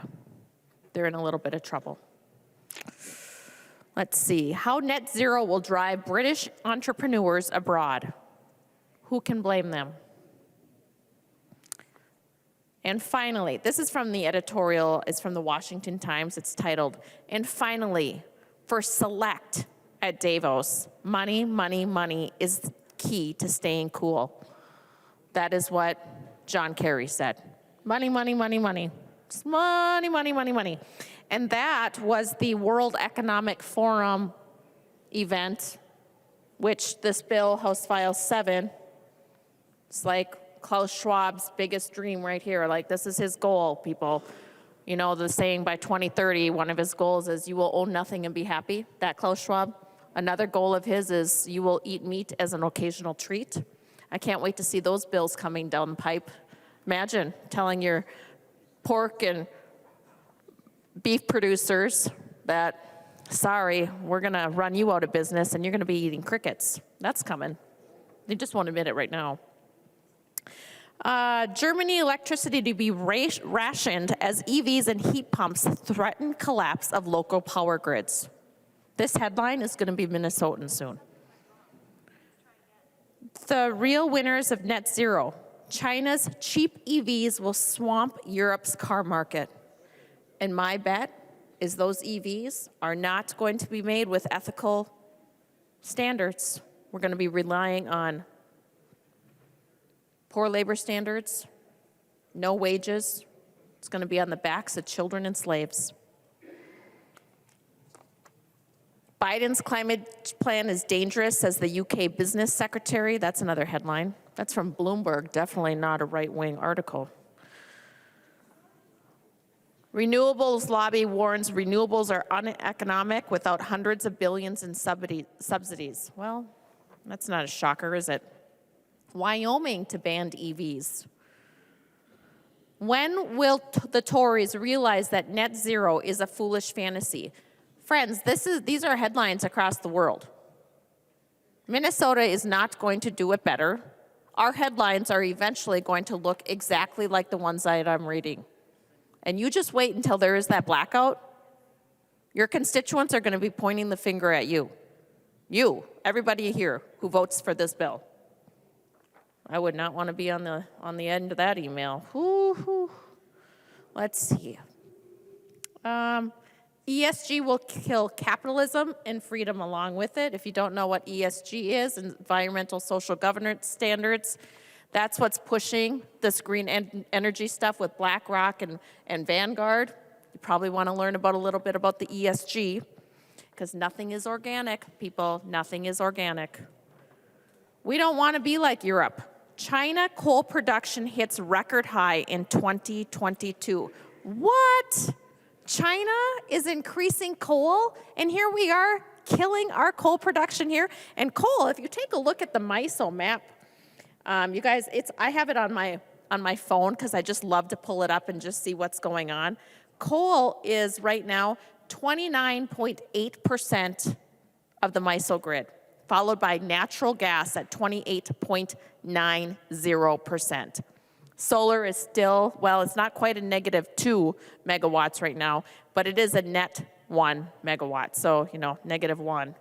I guess the sun isn't shining those. So what I hear, though, is that solar doesn't work unless the sun is shining, right? Is that still correct? Okay, so we're going to continue investing in this that only works when it's sunny. And something that I do know that my good friend, Representative Paul Anderson, I think he's going to be introducing soon, is a bill that says, you know what, you might want to dust off the solar panels after a snowstorm. So maybe those solar panels can work again. What a novel idea. Thank you, Representative Paul Anderson. That's awesome. Let's see. Ooh. This is Ross Clark from The Spectator. Do we truly know the cost of net zero? Do we really know the cost of this bill, you guys? I mean, we do know that it's going to raise electricity bills, right? In a time that families are facing extremely high inflation rates, and you want them to pay more for their electricity bills, which just dumbfounds me. And then I can just see if it's not this year, it'll probably be next year or the next budget. But you're going to be going and saying, you know what we need? We need some more money in the heating assistance program because people can't afford to pay their bills. And then you're probably going to want to think about raising those income caps so that more people can qualify for the heating assistance that you've drove them to not being able to afford anymore. I can just see it. And then it'll be like, oh, Republicans told you so. Yes, I'm just telling you now. It's like going to be prophetic. It's going to happen. Let's see. Oh, the World Economic Forum, the WEF, Klaus Schwab, our good friend Klaus Schwab. Global cost of living crisis threatens to derail net zero as firms ditch climate concerns. Well, yeah, if you're smart, you are ditching them. But apparently this body, not every person in this body, obviously, because those of us voting no know better. But if you vote yes, this is going to be you. Back to black. Bulgaria rolls back plans to phase out coal amid fears over energy and job security. Bulgaria's got it right. German village at center of a fight over coal and climate is cleared out. Germany needs coal for longer than planned. Germany's starting to think like, whoo, what we got going right now isn't working. We're going to need to keep the coal on the grid. UK coal imports rise 39%. The UK is starting to get a little smart there. Back to black. Coal power plants to stay open for 2 extra years in blow to net zero. This is from the Daily Telegraph. Biden's green subsidy bonanza threatens Europe's car industry. Oh, this is my favorite headline. By Ralph Scholhammer from Newsweek. Climate activism isn't about the planet. It's about the boredom of the bourgeois. They're, the elite. They're going to be able to afford to fly on their planes. They're going to have cars, and the rest of us plebes, we're going to be lights out. Sorry, blackout time for you. Oh, you can't afford your energy bill. It's going to be blackout for a long time. Members, this is a really bad bill. It's only gone through one committee. One committee. Meanwhile, we have the marijuana bill. I lost count. How many committees is the marijuana bill going through? 12 committees, Representative McDonald. 12 committees. 12 committees to smoke some joints. Seriously, does anybody know how much smoke from those? This is just crazy. They call it wacky tobacco for a reason, right? But how much of the smoke from the marijuana that's going to be lit up is going to be going to climate change? I mean, have we ever even studied? I think it needs to go to another committee. I think it needs to go to sustainable infrastructure so we can study that. But it just like, I cannot believe that this bill that's going to affect every single individual in Minnesota, every businesses, manufacturing to your small entrepreneur, and it's gone to one freaking committee. But marijuana gets 12. That to me does not make any sense. Members, vote no. The member from Clay, Representative Joy. Thank you, Madam Speaker. You know, as I listen to everybody tonight, being a freshman, enjoying our long evening time together, see us trying to work together, this bill doesn't help us work together. Amendments were offered tonight. None of them were taken. It's something we need. If we all can recall, when we talk about, all of us have a story, both sides of the aisle, talking about expenses, getting people moving out of their homes because they can't afford to stay in their houses. As we campaigned, we heard that. If we remember and call back to 2021, the Texas blackout, that cost Minnesota $800 million. $800 million it cost Minnesota. And what happened with that bill that came to Minnesota? We turned around and we passed it on to the customers. The customers didn't know what to do. I live in one of those cities that everybody called the mayor. Trust me. They called and they were upset. Then in 2022, the great PUC Commission tells them you cannot pass that on to the customers. Only a portion of it. So then they have, those companies that took that on have to do rebates and take that back. When we take no amendments on how to create better electricity or how to do things, and this happens in one night or 1 week, $800 million, and we're going to continue to know that we're going to have this great energy bill that's going to pass with no alternative fuel, not worrying about nuclear. We're just going to get this through. I think this is a great opportunity for everybody in this room to vote no, come back to the table, and work on this as a bipartisan bill. I would appreciate everybody tonight voting no. The member from Anoka, Representative Stevenson. Well, thank you, Madam Speaker, and thank you in particular. I want to thank you publicly for making me Commerce Chair. It's just a great job. I really appreciate it. One of the things we get to do in the Commerce Committee is oversee the state's liquor laws, and that might be an odd way to start the conversation on this, but I'm just thinking tonight, and I'm imagining, I have some concerns, because I'm imagining that somewhere out in Minnesota today, there are a group of people watching this debate, and every time they hear the minority say the word blackout, they, consume a certain substance. And friends, I am worried for their safety. I am worried for them. But I also just have to observe that this debate, maybe it's the lateness of the hour, but this debate is altogether too familiar to me. I was here, not as a member, but as a staff member, in 2007 when we passed the renewable energy standard. I used to like to sit right actually back here. Phyllis Kahn, the great Phyllis Kahn, had the seat that I sit in now. My friend Mary Murphy sat here. It was really fun to sit behind them and listen to their conversations as the debate was going on. That was really entertaining. But as the debate was going on about that renewable energy standard 15 years ago, we heard all of the same arguments that we are hearing tonight. I mean, it is uncanny. We should have just skipped tonight and watched the debate from 2007 all over again, and we could have saved ourselves a lot of time. We heard people talk about how passing that bill would result in blackouts and brownouts. Did that happen? Nope. We still have one of the most reliable electrical systems in the country. We heard that that bill was going to drive up the cost of electricity in Minnesota to unaffordable levels. Did that happen? Nope. Minnesota still has bills below the national average. We still do.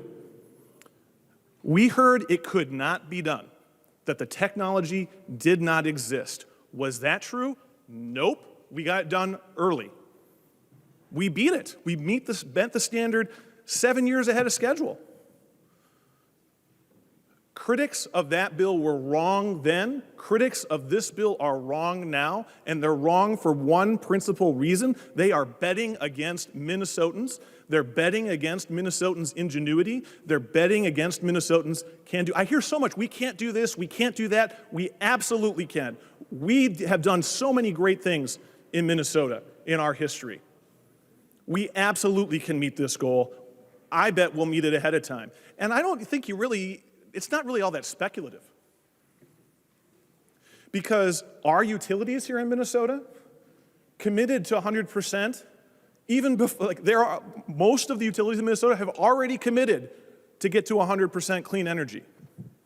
And guess what? They have plans to do it.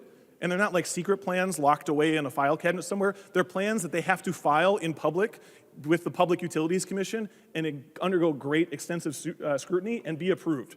So you want to know how we're going to get there? Look to the roadmap of what our great utilities in Minnesota are, nation-leading utilities. Xcel Energy, first major utility in the country to say they were going to go 100% clean energy. That's Minnesota leadership. We absolutely can do this tonight. It's wrong to bet against Minnesotans. We will get this done, and we should do it. I've got 2 young kids. They're 10 and 8.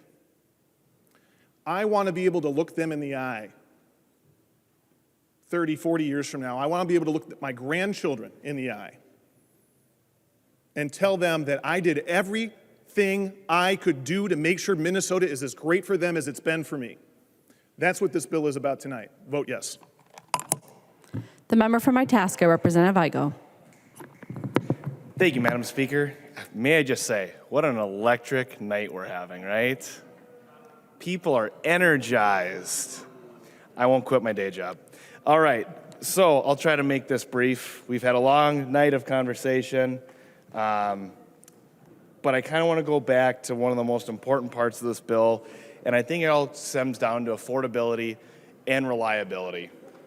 And, you know, Representative Long, you and I had the conversation in committee about this. I wish we'd had more time to talk about it than that committee that day, but really what it boils down to is when we're looking at the supply and demand of electricity in the state of Minnesota, that is where my concerns are rooted in this bill. I said it in committee, I'll say it here. I have no concerns against us trying to have an all-of-the-above energy approach, diversifying our grid, and making sure we're going down that route. I said in multiple amendments tonight that my problems with a lot of this bill is that we don't do things to make sure that we're ethically sourcing the critical minerals needed to build those things. It is not right. We can't do that in fair justice or with integrity, saying that we're going to put that in the backs of other people around the world and destroy the environment, you know, et cetera, et cetera. We've all had this conversation. But if we go to supply and demand, and I was sitting here crunching numbers on my little legal pad, and trying to get an understanding of what costs are really going to look like. So the very agreed upon number, we'll start with electric cars. Then an electric car adds to charging for a person's house a month is between 4 to 450 kilowatt hours a month. So in the average Minnesotan home right now uses about 1,000 kilowatt hours per month. So I just did simple math. We're at 1,500 kilowatt hours a month at our state average of 16 cents. You know, that's going to be about $240 a month without your taxes and fees. So I guess we could probably assume probably just shy of a $300 bill. I bet it's different for everyone around the state.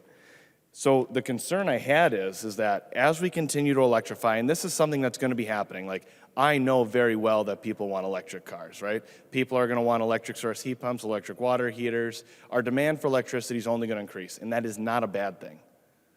What is a bad thing is that we're not going to have the baseload electricity to provide for it with this bill.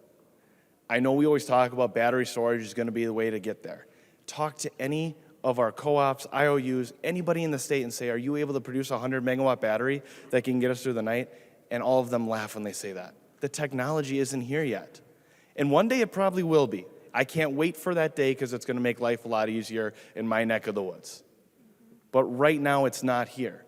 So why are we not incorporating an all-of-the-above energy approach? Right? Why are we not allowing carbon sequestration in this bill to maybe give some length to our coal and natural gas? Why are we not incorporating, lifting the nuclear moratoriums so that we can actually start looking at, again, diversifying our grid? So if the wind isn't blowing, the sun isn't shining, at least we have power. Again, I don't really disagree with the idea behind this bill about making sure we have a clean environment and we're taking care of future generations. I live in one of the most beautiful parts of the state. I struggle coming down here every week because it means I have to leave my home. And I've said it on this House floor before, you'll never meet someone that wants to take care of their environment or their land for future generations more than an Iron Ranger, and that's someone I'm proud to be. So we go back to this bill, and I mentioned, you know, if we're looking at around a $300 a month bill at 16 cents after taxes and fees, after you plugged your electric car in, now because the coal has gone dark and the natural gas is gone, and we're just on solar and wind, what if those prices jump from 16 cents to 20 cents a kilowatt hour? I mean, your bill starts growing exponentially. You know, now instead of a $300 bill, you're looking at a $450, $500. That's not sustainable. We have inflation through the roof. A representative mentioned how, you know, housing costs are going through the roof. There's multiple factors that contribute to that, but it's another serious problem. A problem that we could have been talking about today with homestead tax relief or some of the other things that are really important that all of us have heard. That's, again, a bipartisan issue. But we're focused on this kind of policy today. I do want to close, too, and mention just the aspect of mining. And, you know, Representative Stevenson, you kind of making my point for me. You talked about sitting right back there 15 years ago, remembering hearing about, you know, the 07 standard, and we could just listen to it all over again, and it would be the exact same talking points, and it hasn't happened. You were right. Mining still hasn't happened. We've been trying to have the conversation for 15 years. Polymet's been in permitting for over 20 now. Twin Metals just got canceled today. You would think in that time we would have been able to continue having the conversations that members that were in this body before me were having long before. And oh, by the way, they all sat on your side of the aisle. They all used to be on your team. And you never made a difference for them either. And now we're over here trying to have the same conversation. But the passion for these mines in northeastern Minnesota isn't about party. It's about the people, and it's about the prosperity, and it's about the future. That's why I ran for office. That's why I'm down here, because I'm trying to tell that story. We want to be leaders in Minnesota. We always have been, whether it be for education, whether it be, well, I was going to say sports teams, but that doesn't really work. Maybe the Twins. But we need to have the tough conversations about how we need to bring things home again. And if we really want to go home, you know, Representative Long, if we really want to go home at the end of the night and pat ourselves on the back and say, we made Minnesota better, I can't in good conscience vote for this bill today knowing that it's going to destroy lives around the world. I can't in good conscience do it knowing that the nickel needed for the battery, that the 2 megawatt battery that GRE is going to put in is going to emit 25 times more carbon in its way to get here to Minnesota and maybe made with steel from Australia. That is not progress. That's the opposite of progress. So I wish that we could be taking this bill back and actually sitting down and creating a bipartisan bill for Minnesota. A bipartisan bill that's going to make sure that electricity stays affordable and readily available. Because if we are going to electrify this state, I don't see how the math works out in your equation for us to be able to continue to increase our demand when our supply is going to diminish. And if we go to the marketplace to buy, then the prices are going to go through the roof, and then people aren't going to be able to afford their bills. And then what? This bill is going to have lasting effects on Minnesota's livelihoods for years to come. And it's going to hit the poorest of the poor, and it's going to start eating its way up to the middle class, upper middle class, and that is how we're going to shoot ourselves right into an economic recession. And then things really start to get scary. Not to mention that we could really struggle if we're trying to build thousands of solar panels and wind turbines a year, and the Russians decide to stop giving us nickel, or the Chinese decide to stop trading with us, or Indonesia has an environmental catastrophe, which they're on the verge of doing because they're mining with no regulations and no labor standards. Then what? Then where are we going to get it? It's not just me and members of my community and other people I've talked to that see the potential of Minnesota. It's outside of Minnesota. You know, there's people traveling here. Better in Our Backyard, a nonprofit that works to advocate for mining and a lot of other things in northern Minnesota, just had their dinner last week. and had someone come all the way from England to say, your discovery here in northern Minnesota could change the world.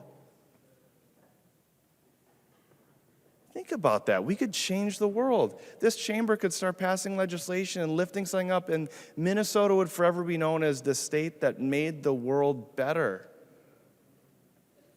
But we're not. And that's why I'm going to be a no on the bill tonight. And I proposed 5 different amendments today that were trying to make this better. And my colleagues, we had 32 others that were trying to make the bill just a little better. I don't think anyone on my side of the aisle is against doing what we're trying to do here, which is make a Minnesota that's better for the generations after we're gone. Isn't that the point of life, right? To leave this place better than you found it? That's what I think it is. So I will be a no on this bill tonight. I would encourage a few other people to vote no on this bill, so maybe we could send it back and have those conversations. But I will be realistic and know that's probably not going to happen tonight. But just remember, we're going to continue to talk about this. And I'm going to continue to try to talk to every single one of you to talk about how Minnesota can change the world. And one day it's gonna. And one day it's gonna. Thank you. The member from Hennepin, Representative Hornstein. Thank you so much, Madam Speaker, and a few thank yous as well. I want to thank my District 61 seatmate, Majority Leader Long, for all of his tireless work on this bill. For many, many years while he's been here, and even before he was elected, this was an issue that he worked on in his legal work and other jobs. So thank you, Majority Leader Long. And to this incredible community labor coalition that really moved this along in the public. We don't have historic transformative bills like this without a movement of people.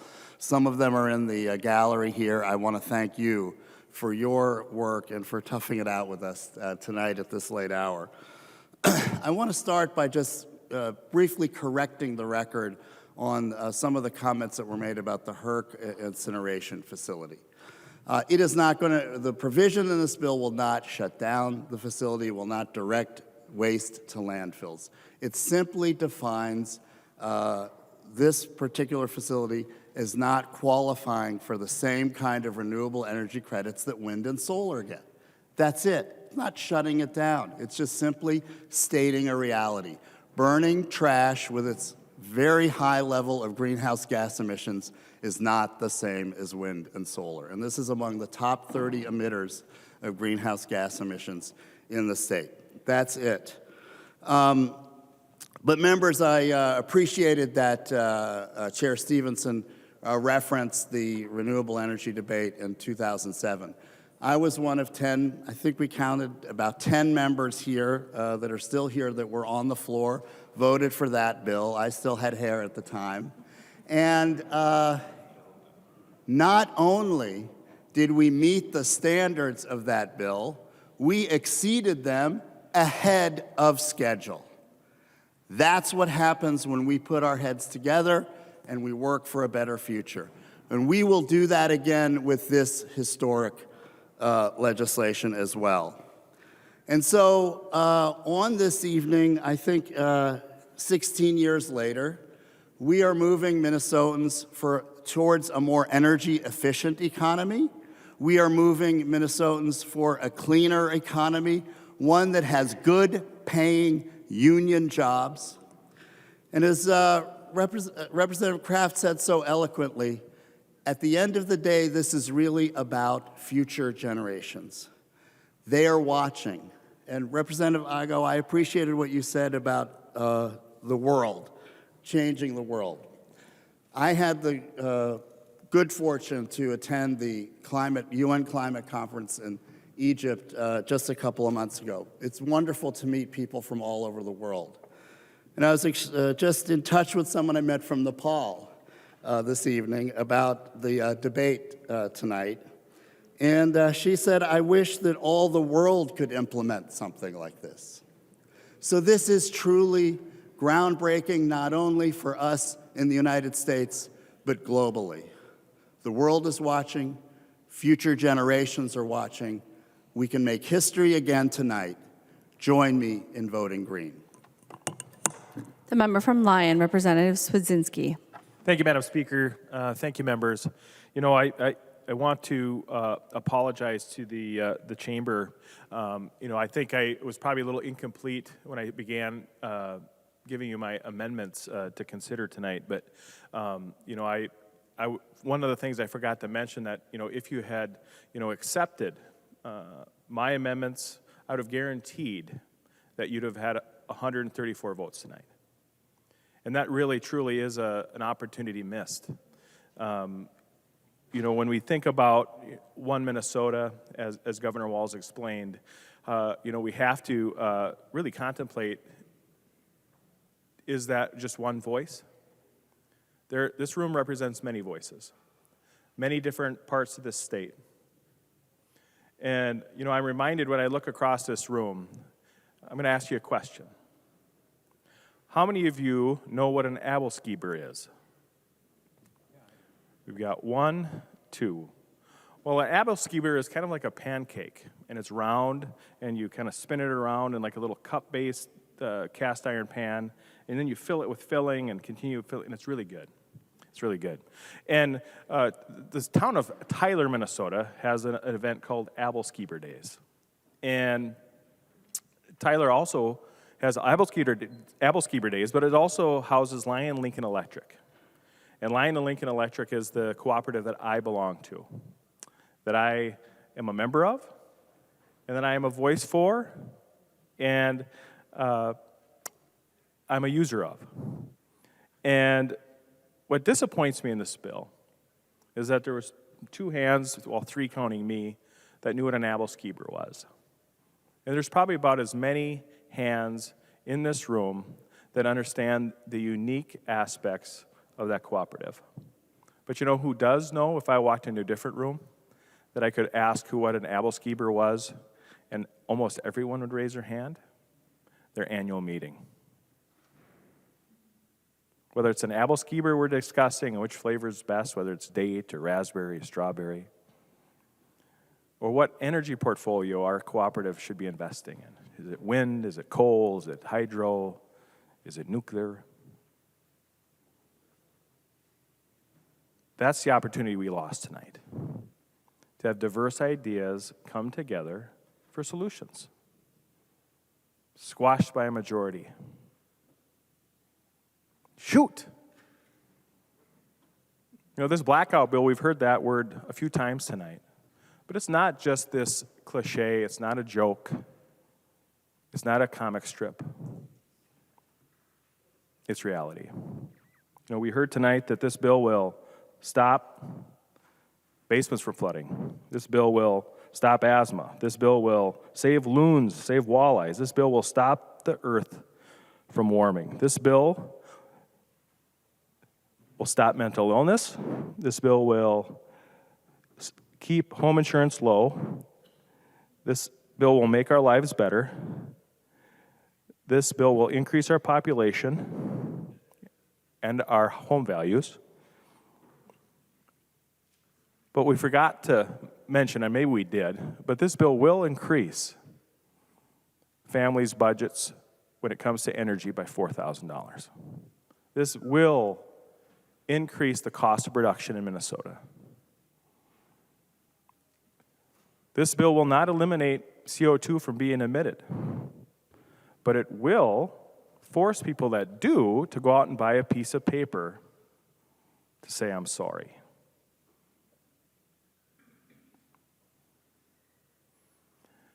You know, I'm not sure where I come from, but, you know, we've heard on this House floor of a game. I believe it was Representative Dowd that often talked about 3-card Monte.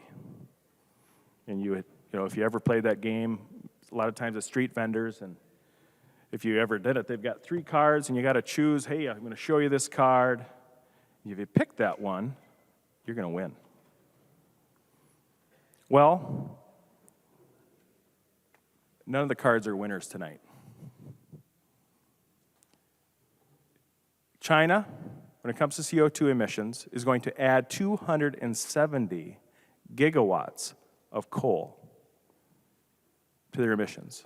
That is 6 times. 6. 1, 2, 3, 4, 5, 6 times the production that we currently have in coal today here in Minnesota, here in the United States.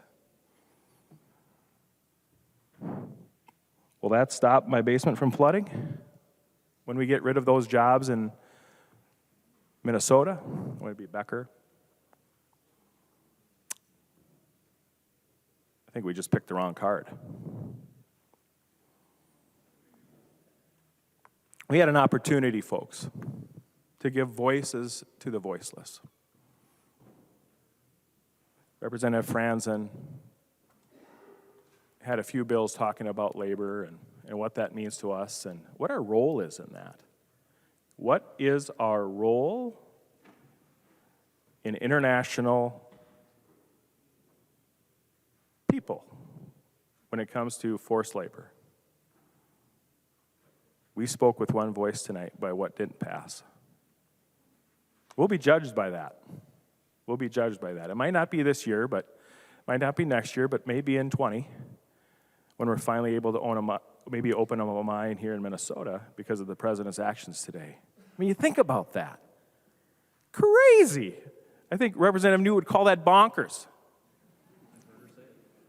Bonkers with a B.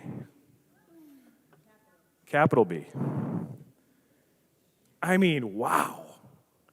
They estimate to do this Green New Deal here in the United States that we will have to mine the same amount of copper, the same amount of nickel that's been mined in the last 500 years, 500 with a 5, in the next 25. Do you think we can squeeze that out of northern Minnesota in the last 5 years when this ban on mining comes? I mean, who are we going to be reliant on? Who? Boy. You know, when I grew up, I'm a kind of self-sufficient guy, right? Growing up on the farm, you know, my dad and I would go out through the scrapyard used to call it Becker Iron and Metal in Marshall. And we'd walk through, and my dad would have an idea. It was early 80s. He'd have an idea on a piece of equipment to make. And he'd read in a magazine on this particular new tool or how to build an 11-row bean planter out of an old bar by taking old planter units and sticking them between everything else. And we'd go into the scrap yard, and we'd look up on the pile of metal, and we'd say, you know what, I think that 6 by 8 foot tube with that 3-point hitch in the middle, we could buy that from there, and we could buy those parts from that scrap planter over there and create something new. Create something cheap. Create something affordable. This bill is not affordable. This bill will cost Americans jobs. This bill will cost families the ability to provide for themselves. And ultimately, which is probably the biggest issue that we should have, our ability to compete internationally and regionally. And as Representative Niska spoke very eloquently as a freshman, and just would be, whether he was here 10 years or not, he still did a great job. But to speak about lawsuits and our responsibility to our neighbors, are we a good neighbor with this bill? Probably not. Are we going to open ourselves up to litigation in this bill? Probably. Is that going to cost the taxpayers in Minnesota? It will. 1, to defend it, and 2, to pay North Dakota's bills again. I wish we could say, hey, you know what? We gave you some off-ramps. We gave you some opportunity to just tap the brakes, slow her down. When this bill gives us what we think's coming, which is not a good deal for taxpayers, not a good deal for Minnesotans, not a good deal for kids that work in places that we never would. We had some good opportunities tonight. We had a good opportunity to represent folks that elect people to represent them on boards and school and city councils and municipalities And we said, you know what? The folks in this room know better. Do we? Vote no. The member from Stearns, Representative Demuth. Thank you, Madam Speaker. Members, tonight we have had a long and very informative discussion as we've looked at this, and I have to believe that we all want cleaner energy. The unfortunate thing is, as this bill was pushed through and only had one committee stop, a lot of what you heard in amendments tonight didn't have an opportunity to be offered until this evening. And I have to believe that if we would have had the opportunity to present in committee and to hear this in different committee stops, that we would have worked hard to make this bill better. But this was the only opportunity for Minnesota to actually hear what is going on and what we want to do and what we would like to do to see this a little bit better. I have to think about the increased costs at the grocery store. I know in my area right now, a dozen eggs is $5, and that's coming from someone who doesn't even eat eggs, but I buy them for my family. But even small price hikes negatively impact Minnesotans and their family budgets. And we hear about the cost of these everyday goods going up. So what if, as a result of a bill passing here in the legislature, Minnesotans' energy costs would increase by $1,600 a year? Well, members, that's exactly what we're doing here tonight with this unaffordable, unreliable, and dangerous blackout bill. Again, we offered amendments to try to protect Minnesotans. But despite this, you didn't accept any of those amendments. We offered amendments to try to protect Minnesotans if, despite your promises, the reliability of our energy grid would start to suffer as a result of the blackout. But here we are, and that was not accepted.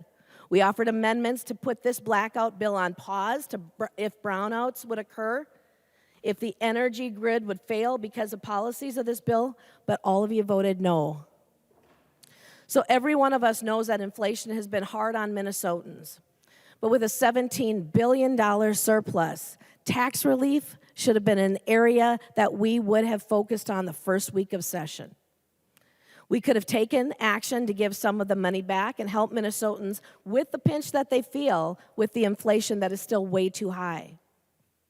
But helping Minnesotans and giving the surplus back has not been a priority of the majority.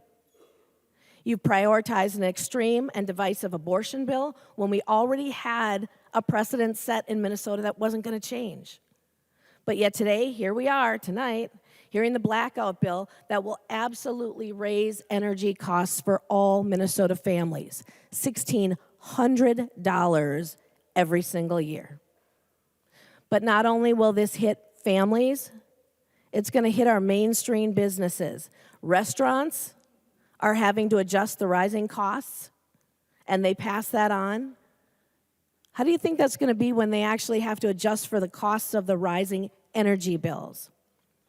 We know it's going to hit our large manufacturers, our mining industry, as you've heard, and it's going to be a lot more difficult to attract those major investment businesses here to our state with unaffordable energy costs. Unfortunately, this is not hypothetical. We've seen in other states and countries who have tried to allow these policies, and what have the results been?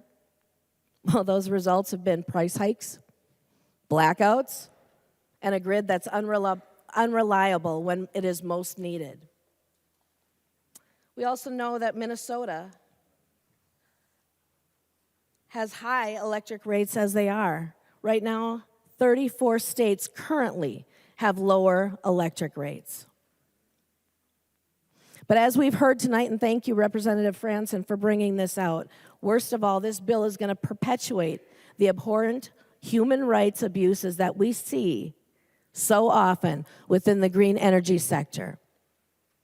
And that amendment to fix that would have limited use of materials produced by slave labor, was rejected tonight in this chamber. We know that there's stifling of the mining for the precious material or metals that the bill needs here in Minnesota, and increasing our dependence on countries with no emission standards, no environmental protections, and no protections against slave labor. So we do all want to see energy that is cleaner and better for the environment. We know that everybody here does support that. But this blackout bill excludes nuclear, excludes carbon capture, excludes other renewable technologies that would help protect Minnesotans from the severe consequences that this bill will bring us. Finally, as you've heard other of my colleagues mention, this bill is unconstitutional. We've already lost court cases with North Dakota on this topic, and it's likely that we will have that happen again.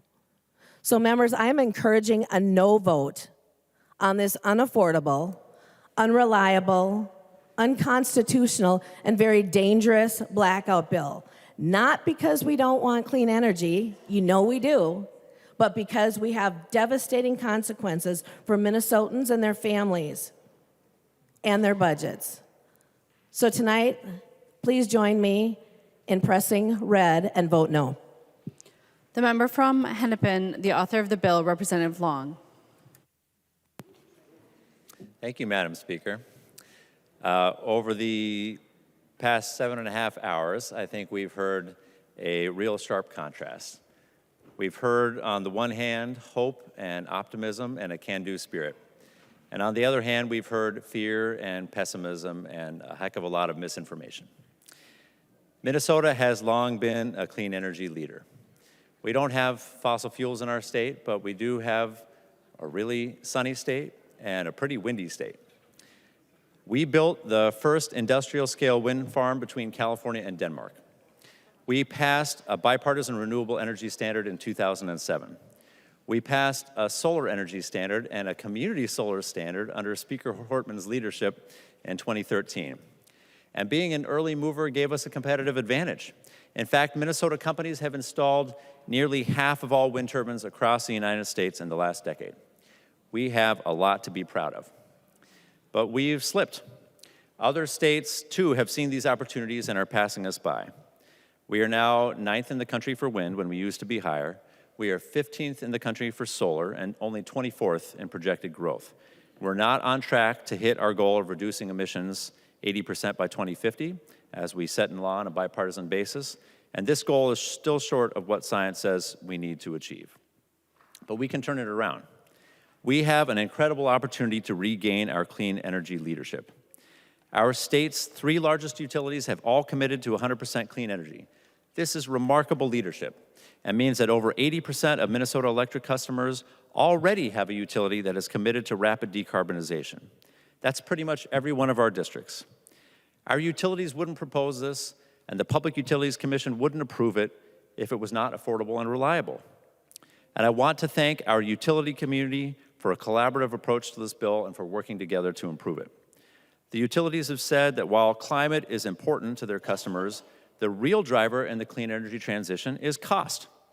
In the last decade, the cost of solar energy and storage have declined by 85%, and wind energy has declined by 55%. And they have continued to innovate. Just today, there was an announcement that Xcel Energy has signed an agreement to install one of the first of its kind long-term duration battery storage in Minnesota that will be an iron-air battery. And the first utility to do that is Great River Energy. So 2 Minnesota utilities leading the way. Wind is the cheapest form of electricity, period, and solar is cheaper than any new fossil fuel plants, and that is unsubsidized. Both have the added benefit of a guaranteed cost, so no susceptibility to fuel price swings like we've seen with gas prices recently.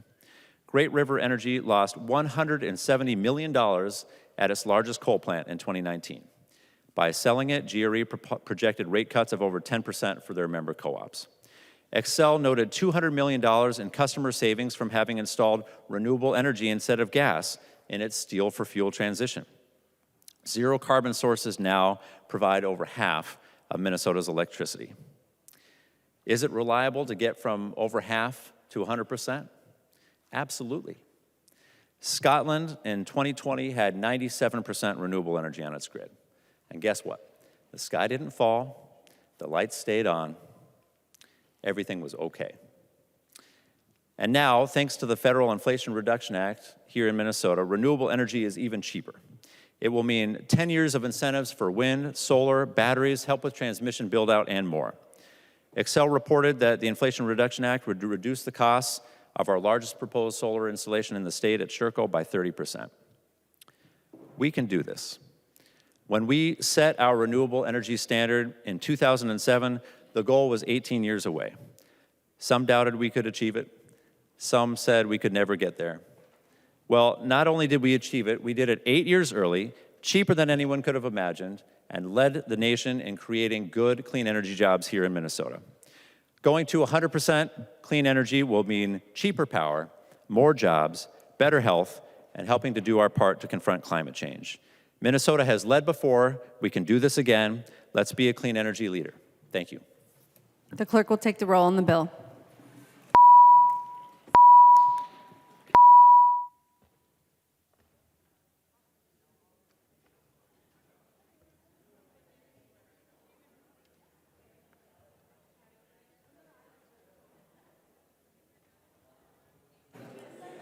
The clerk will close the roll.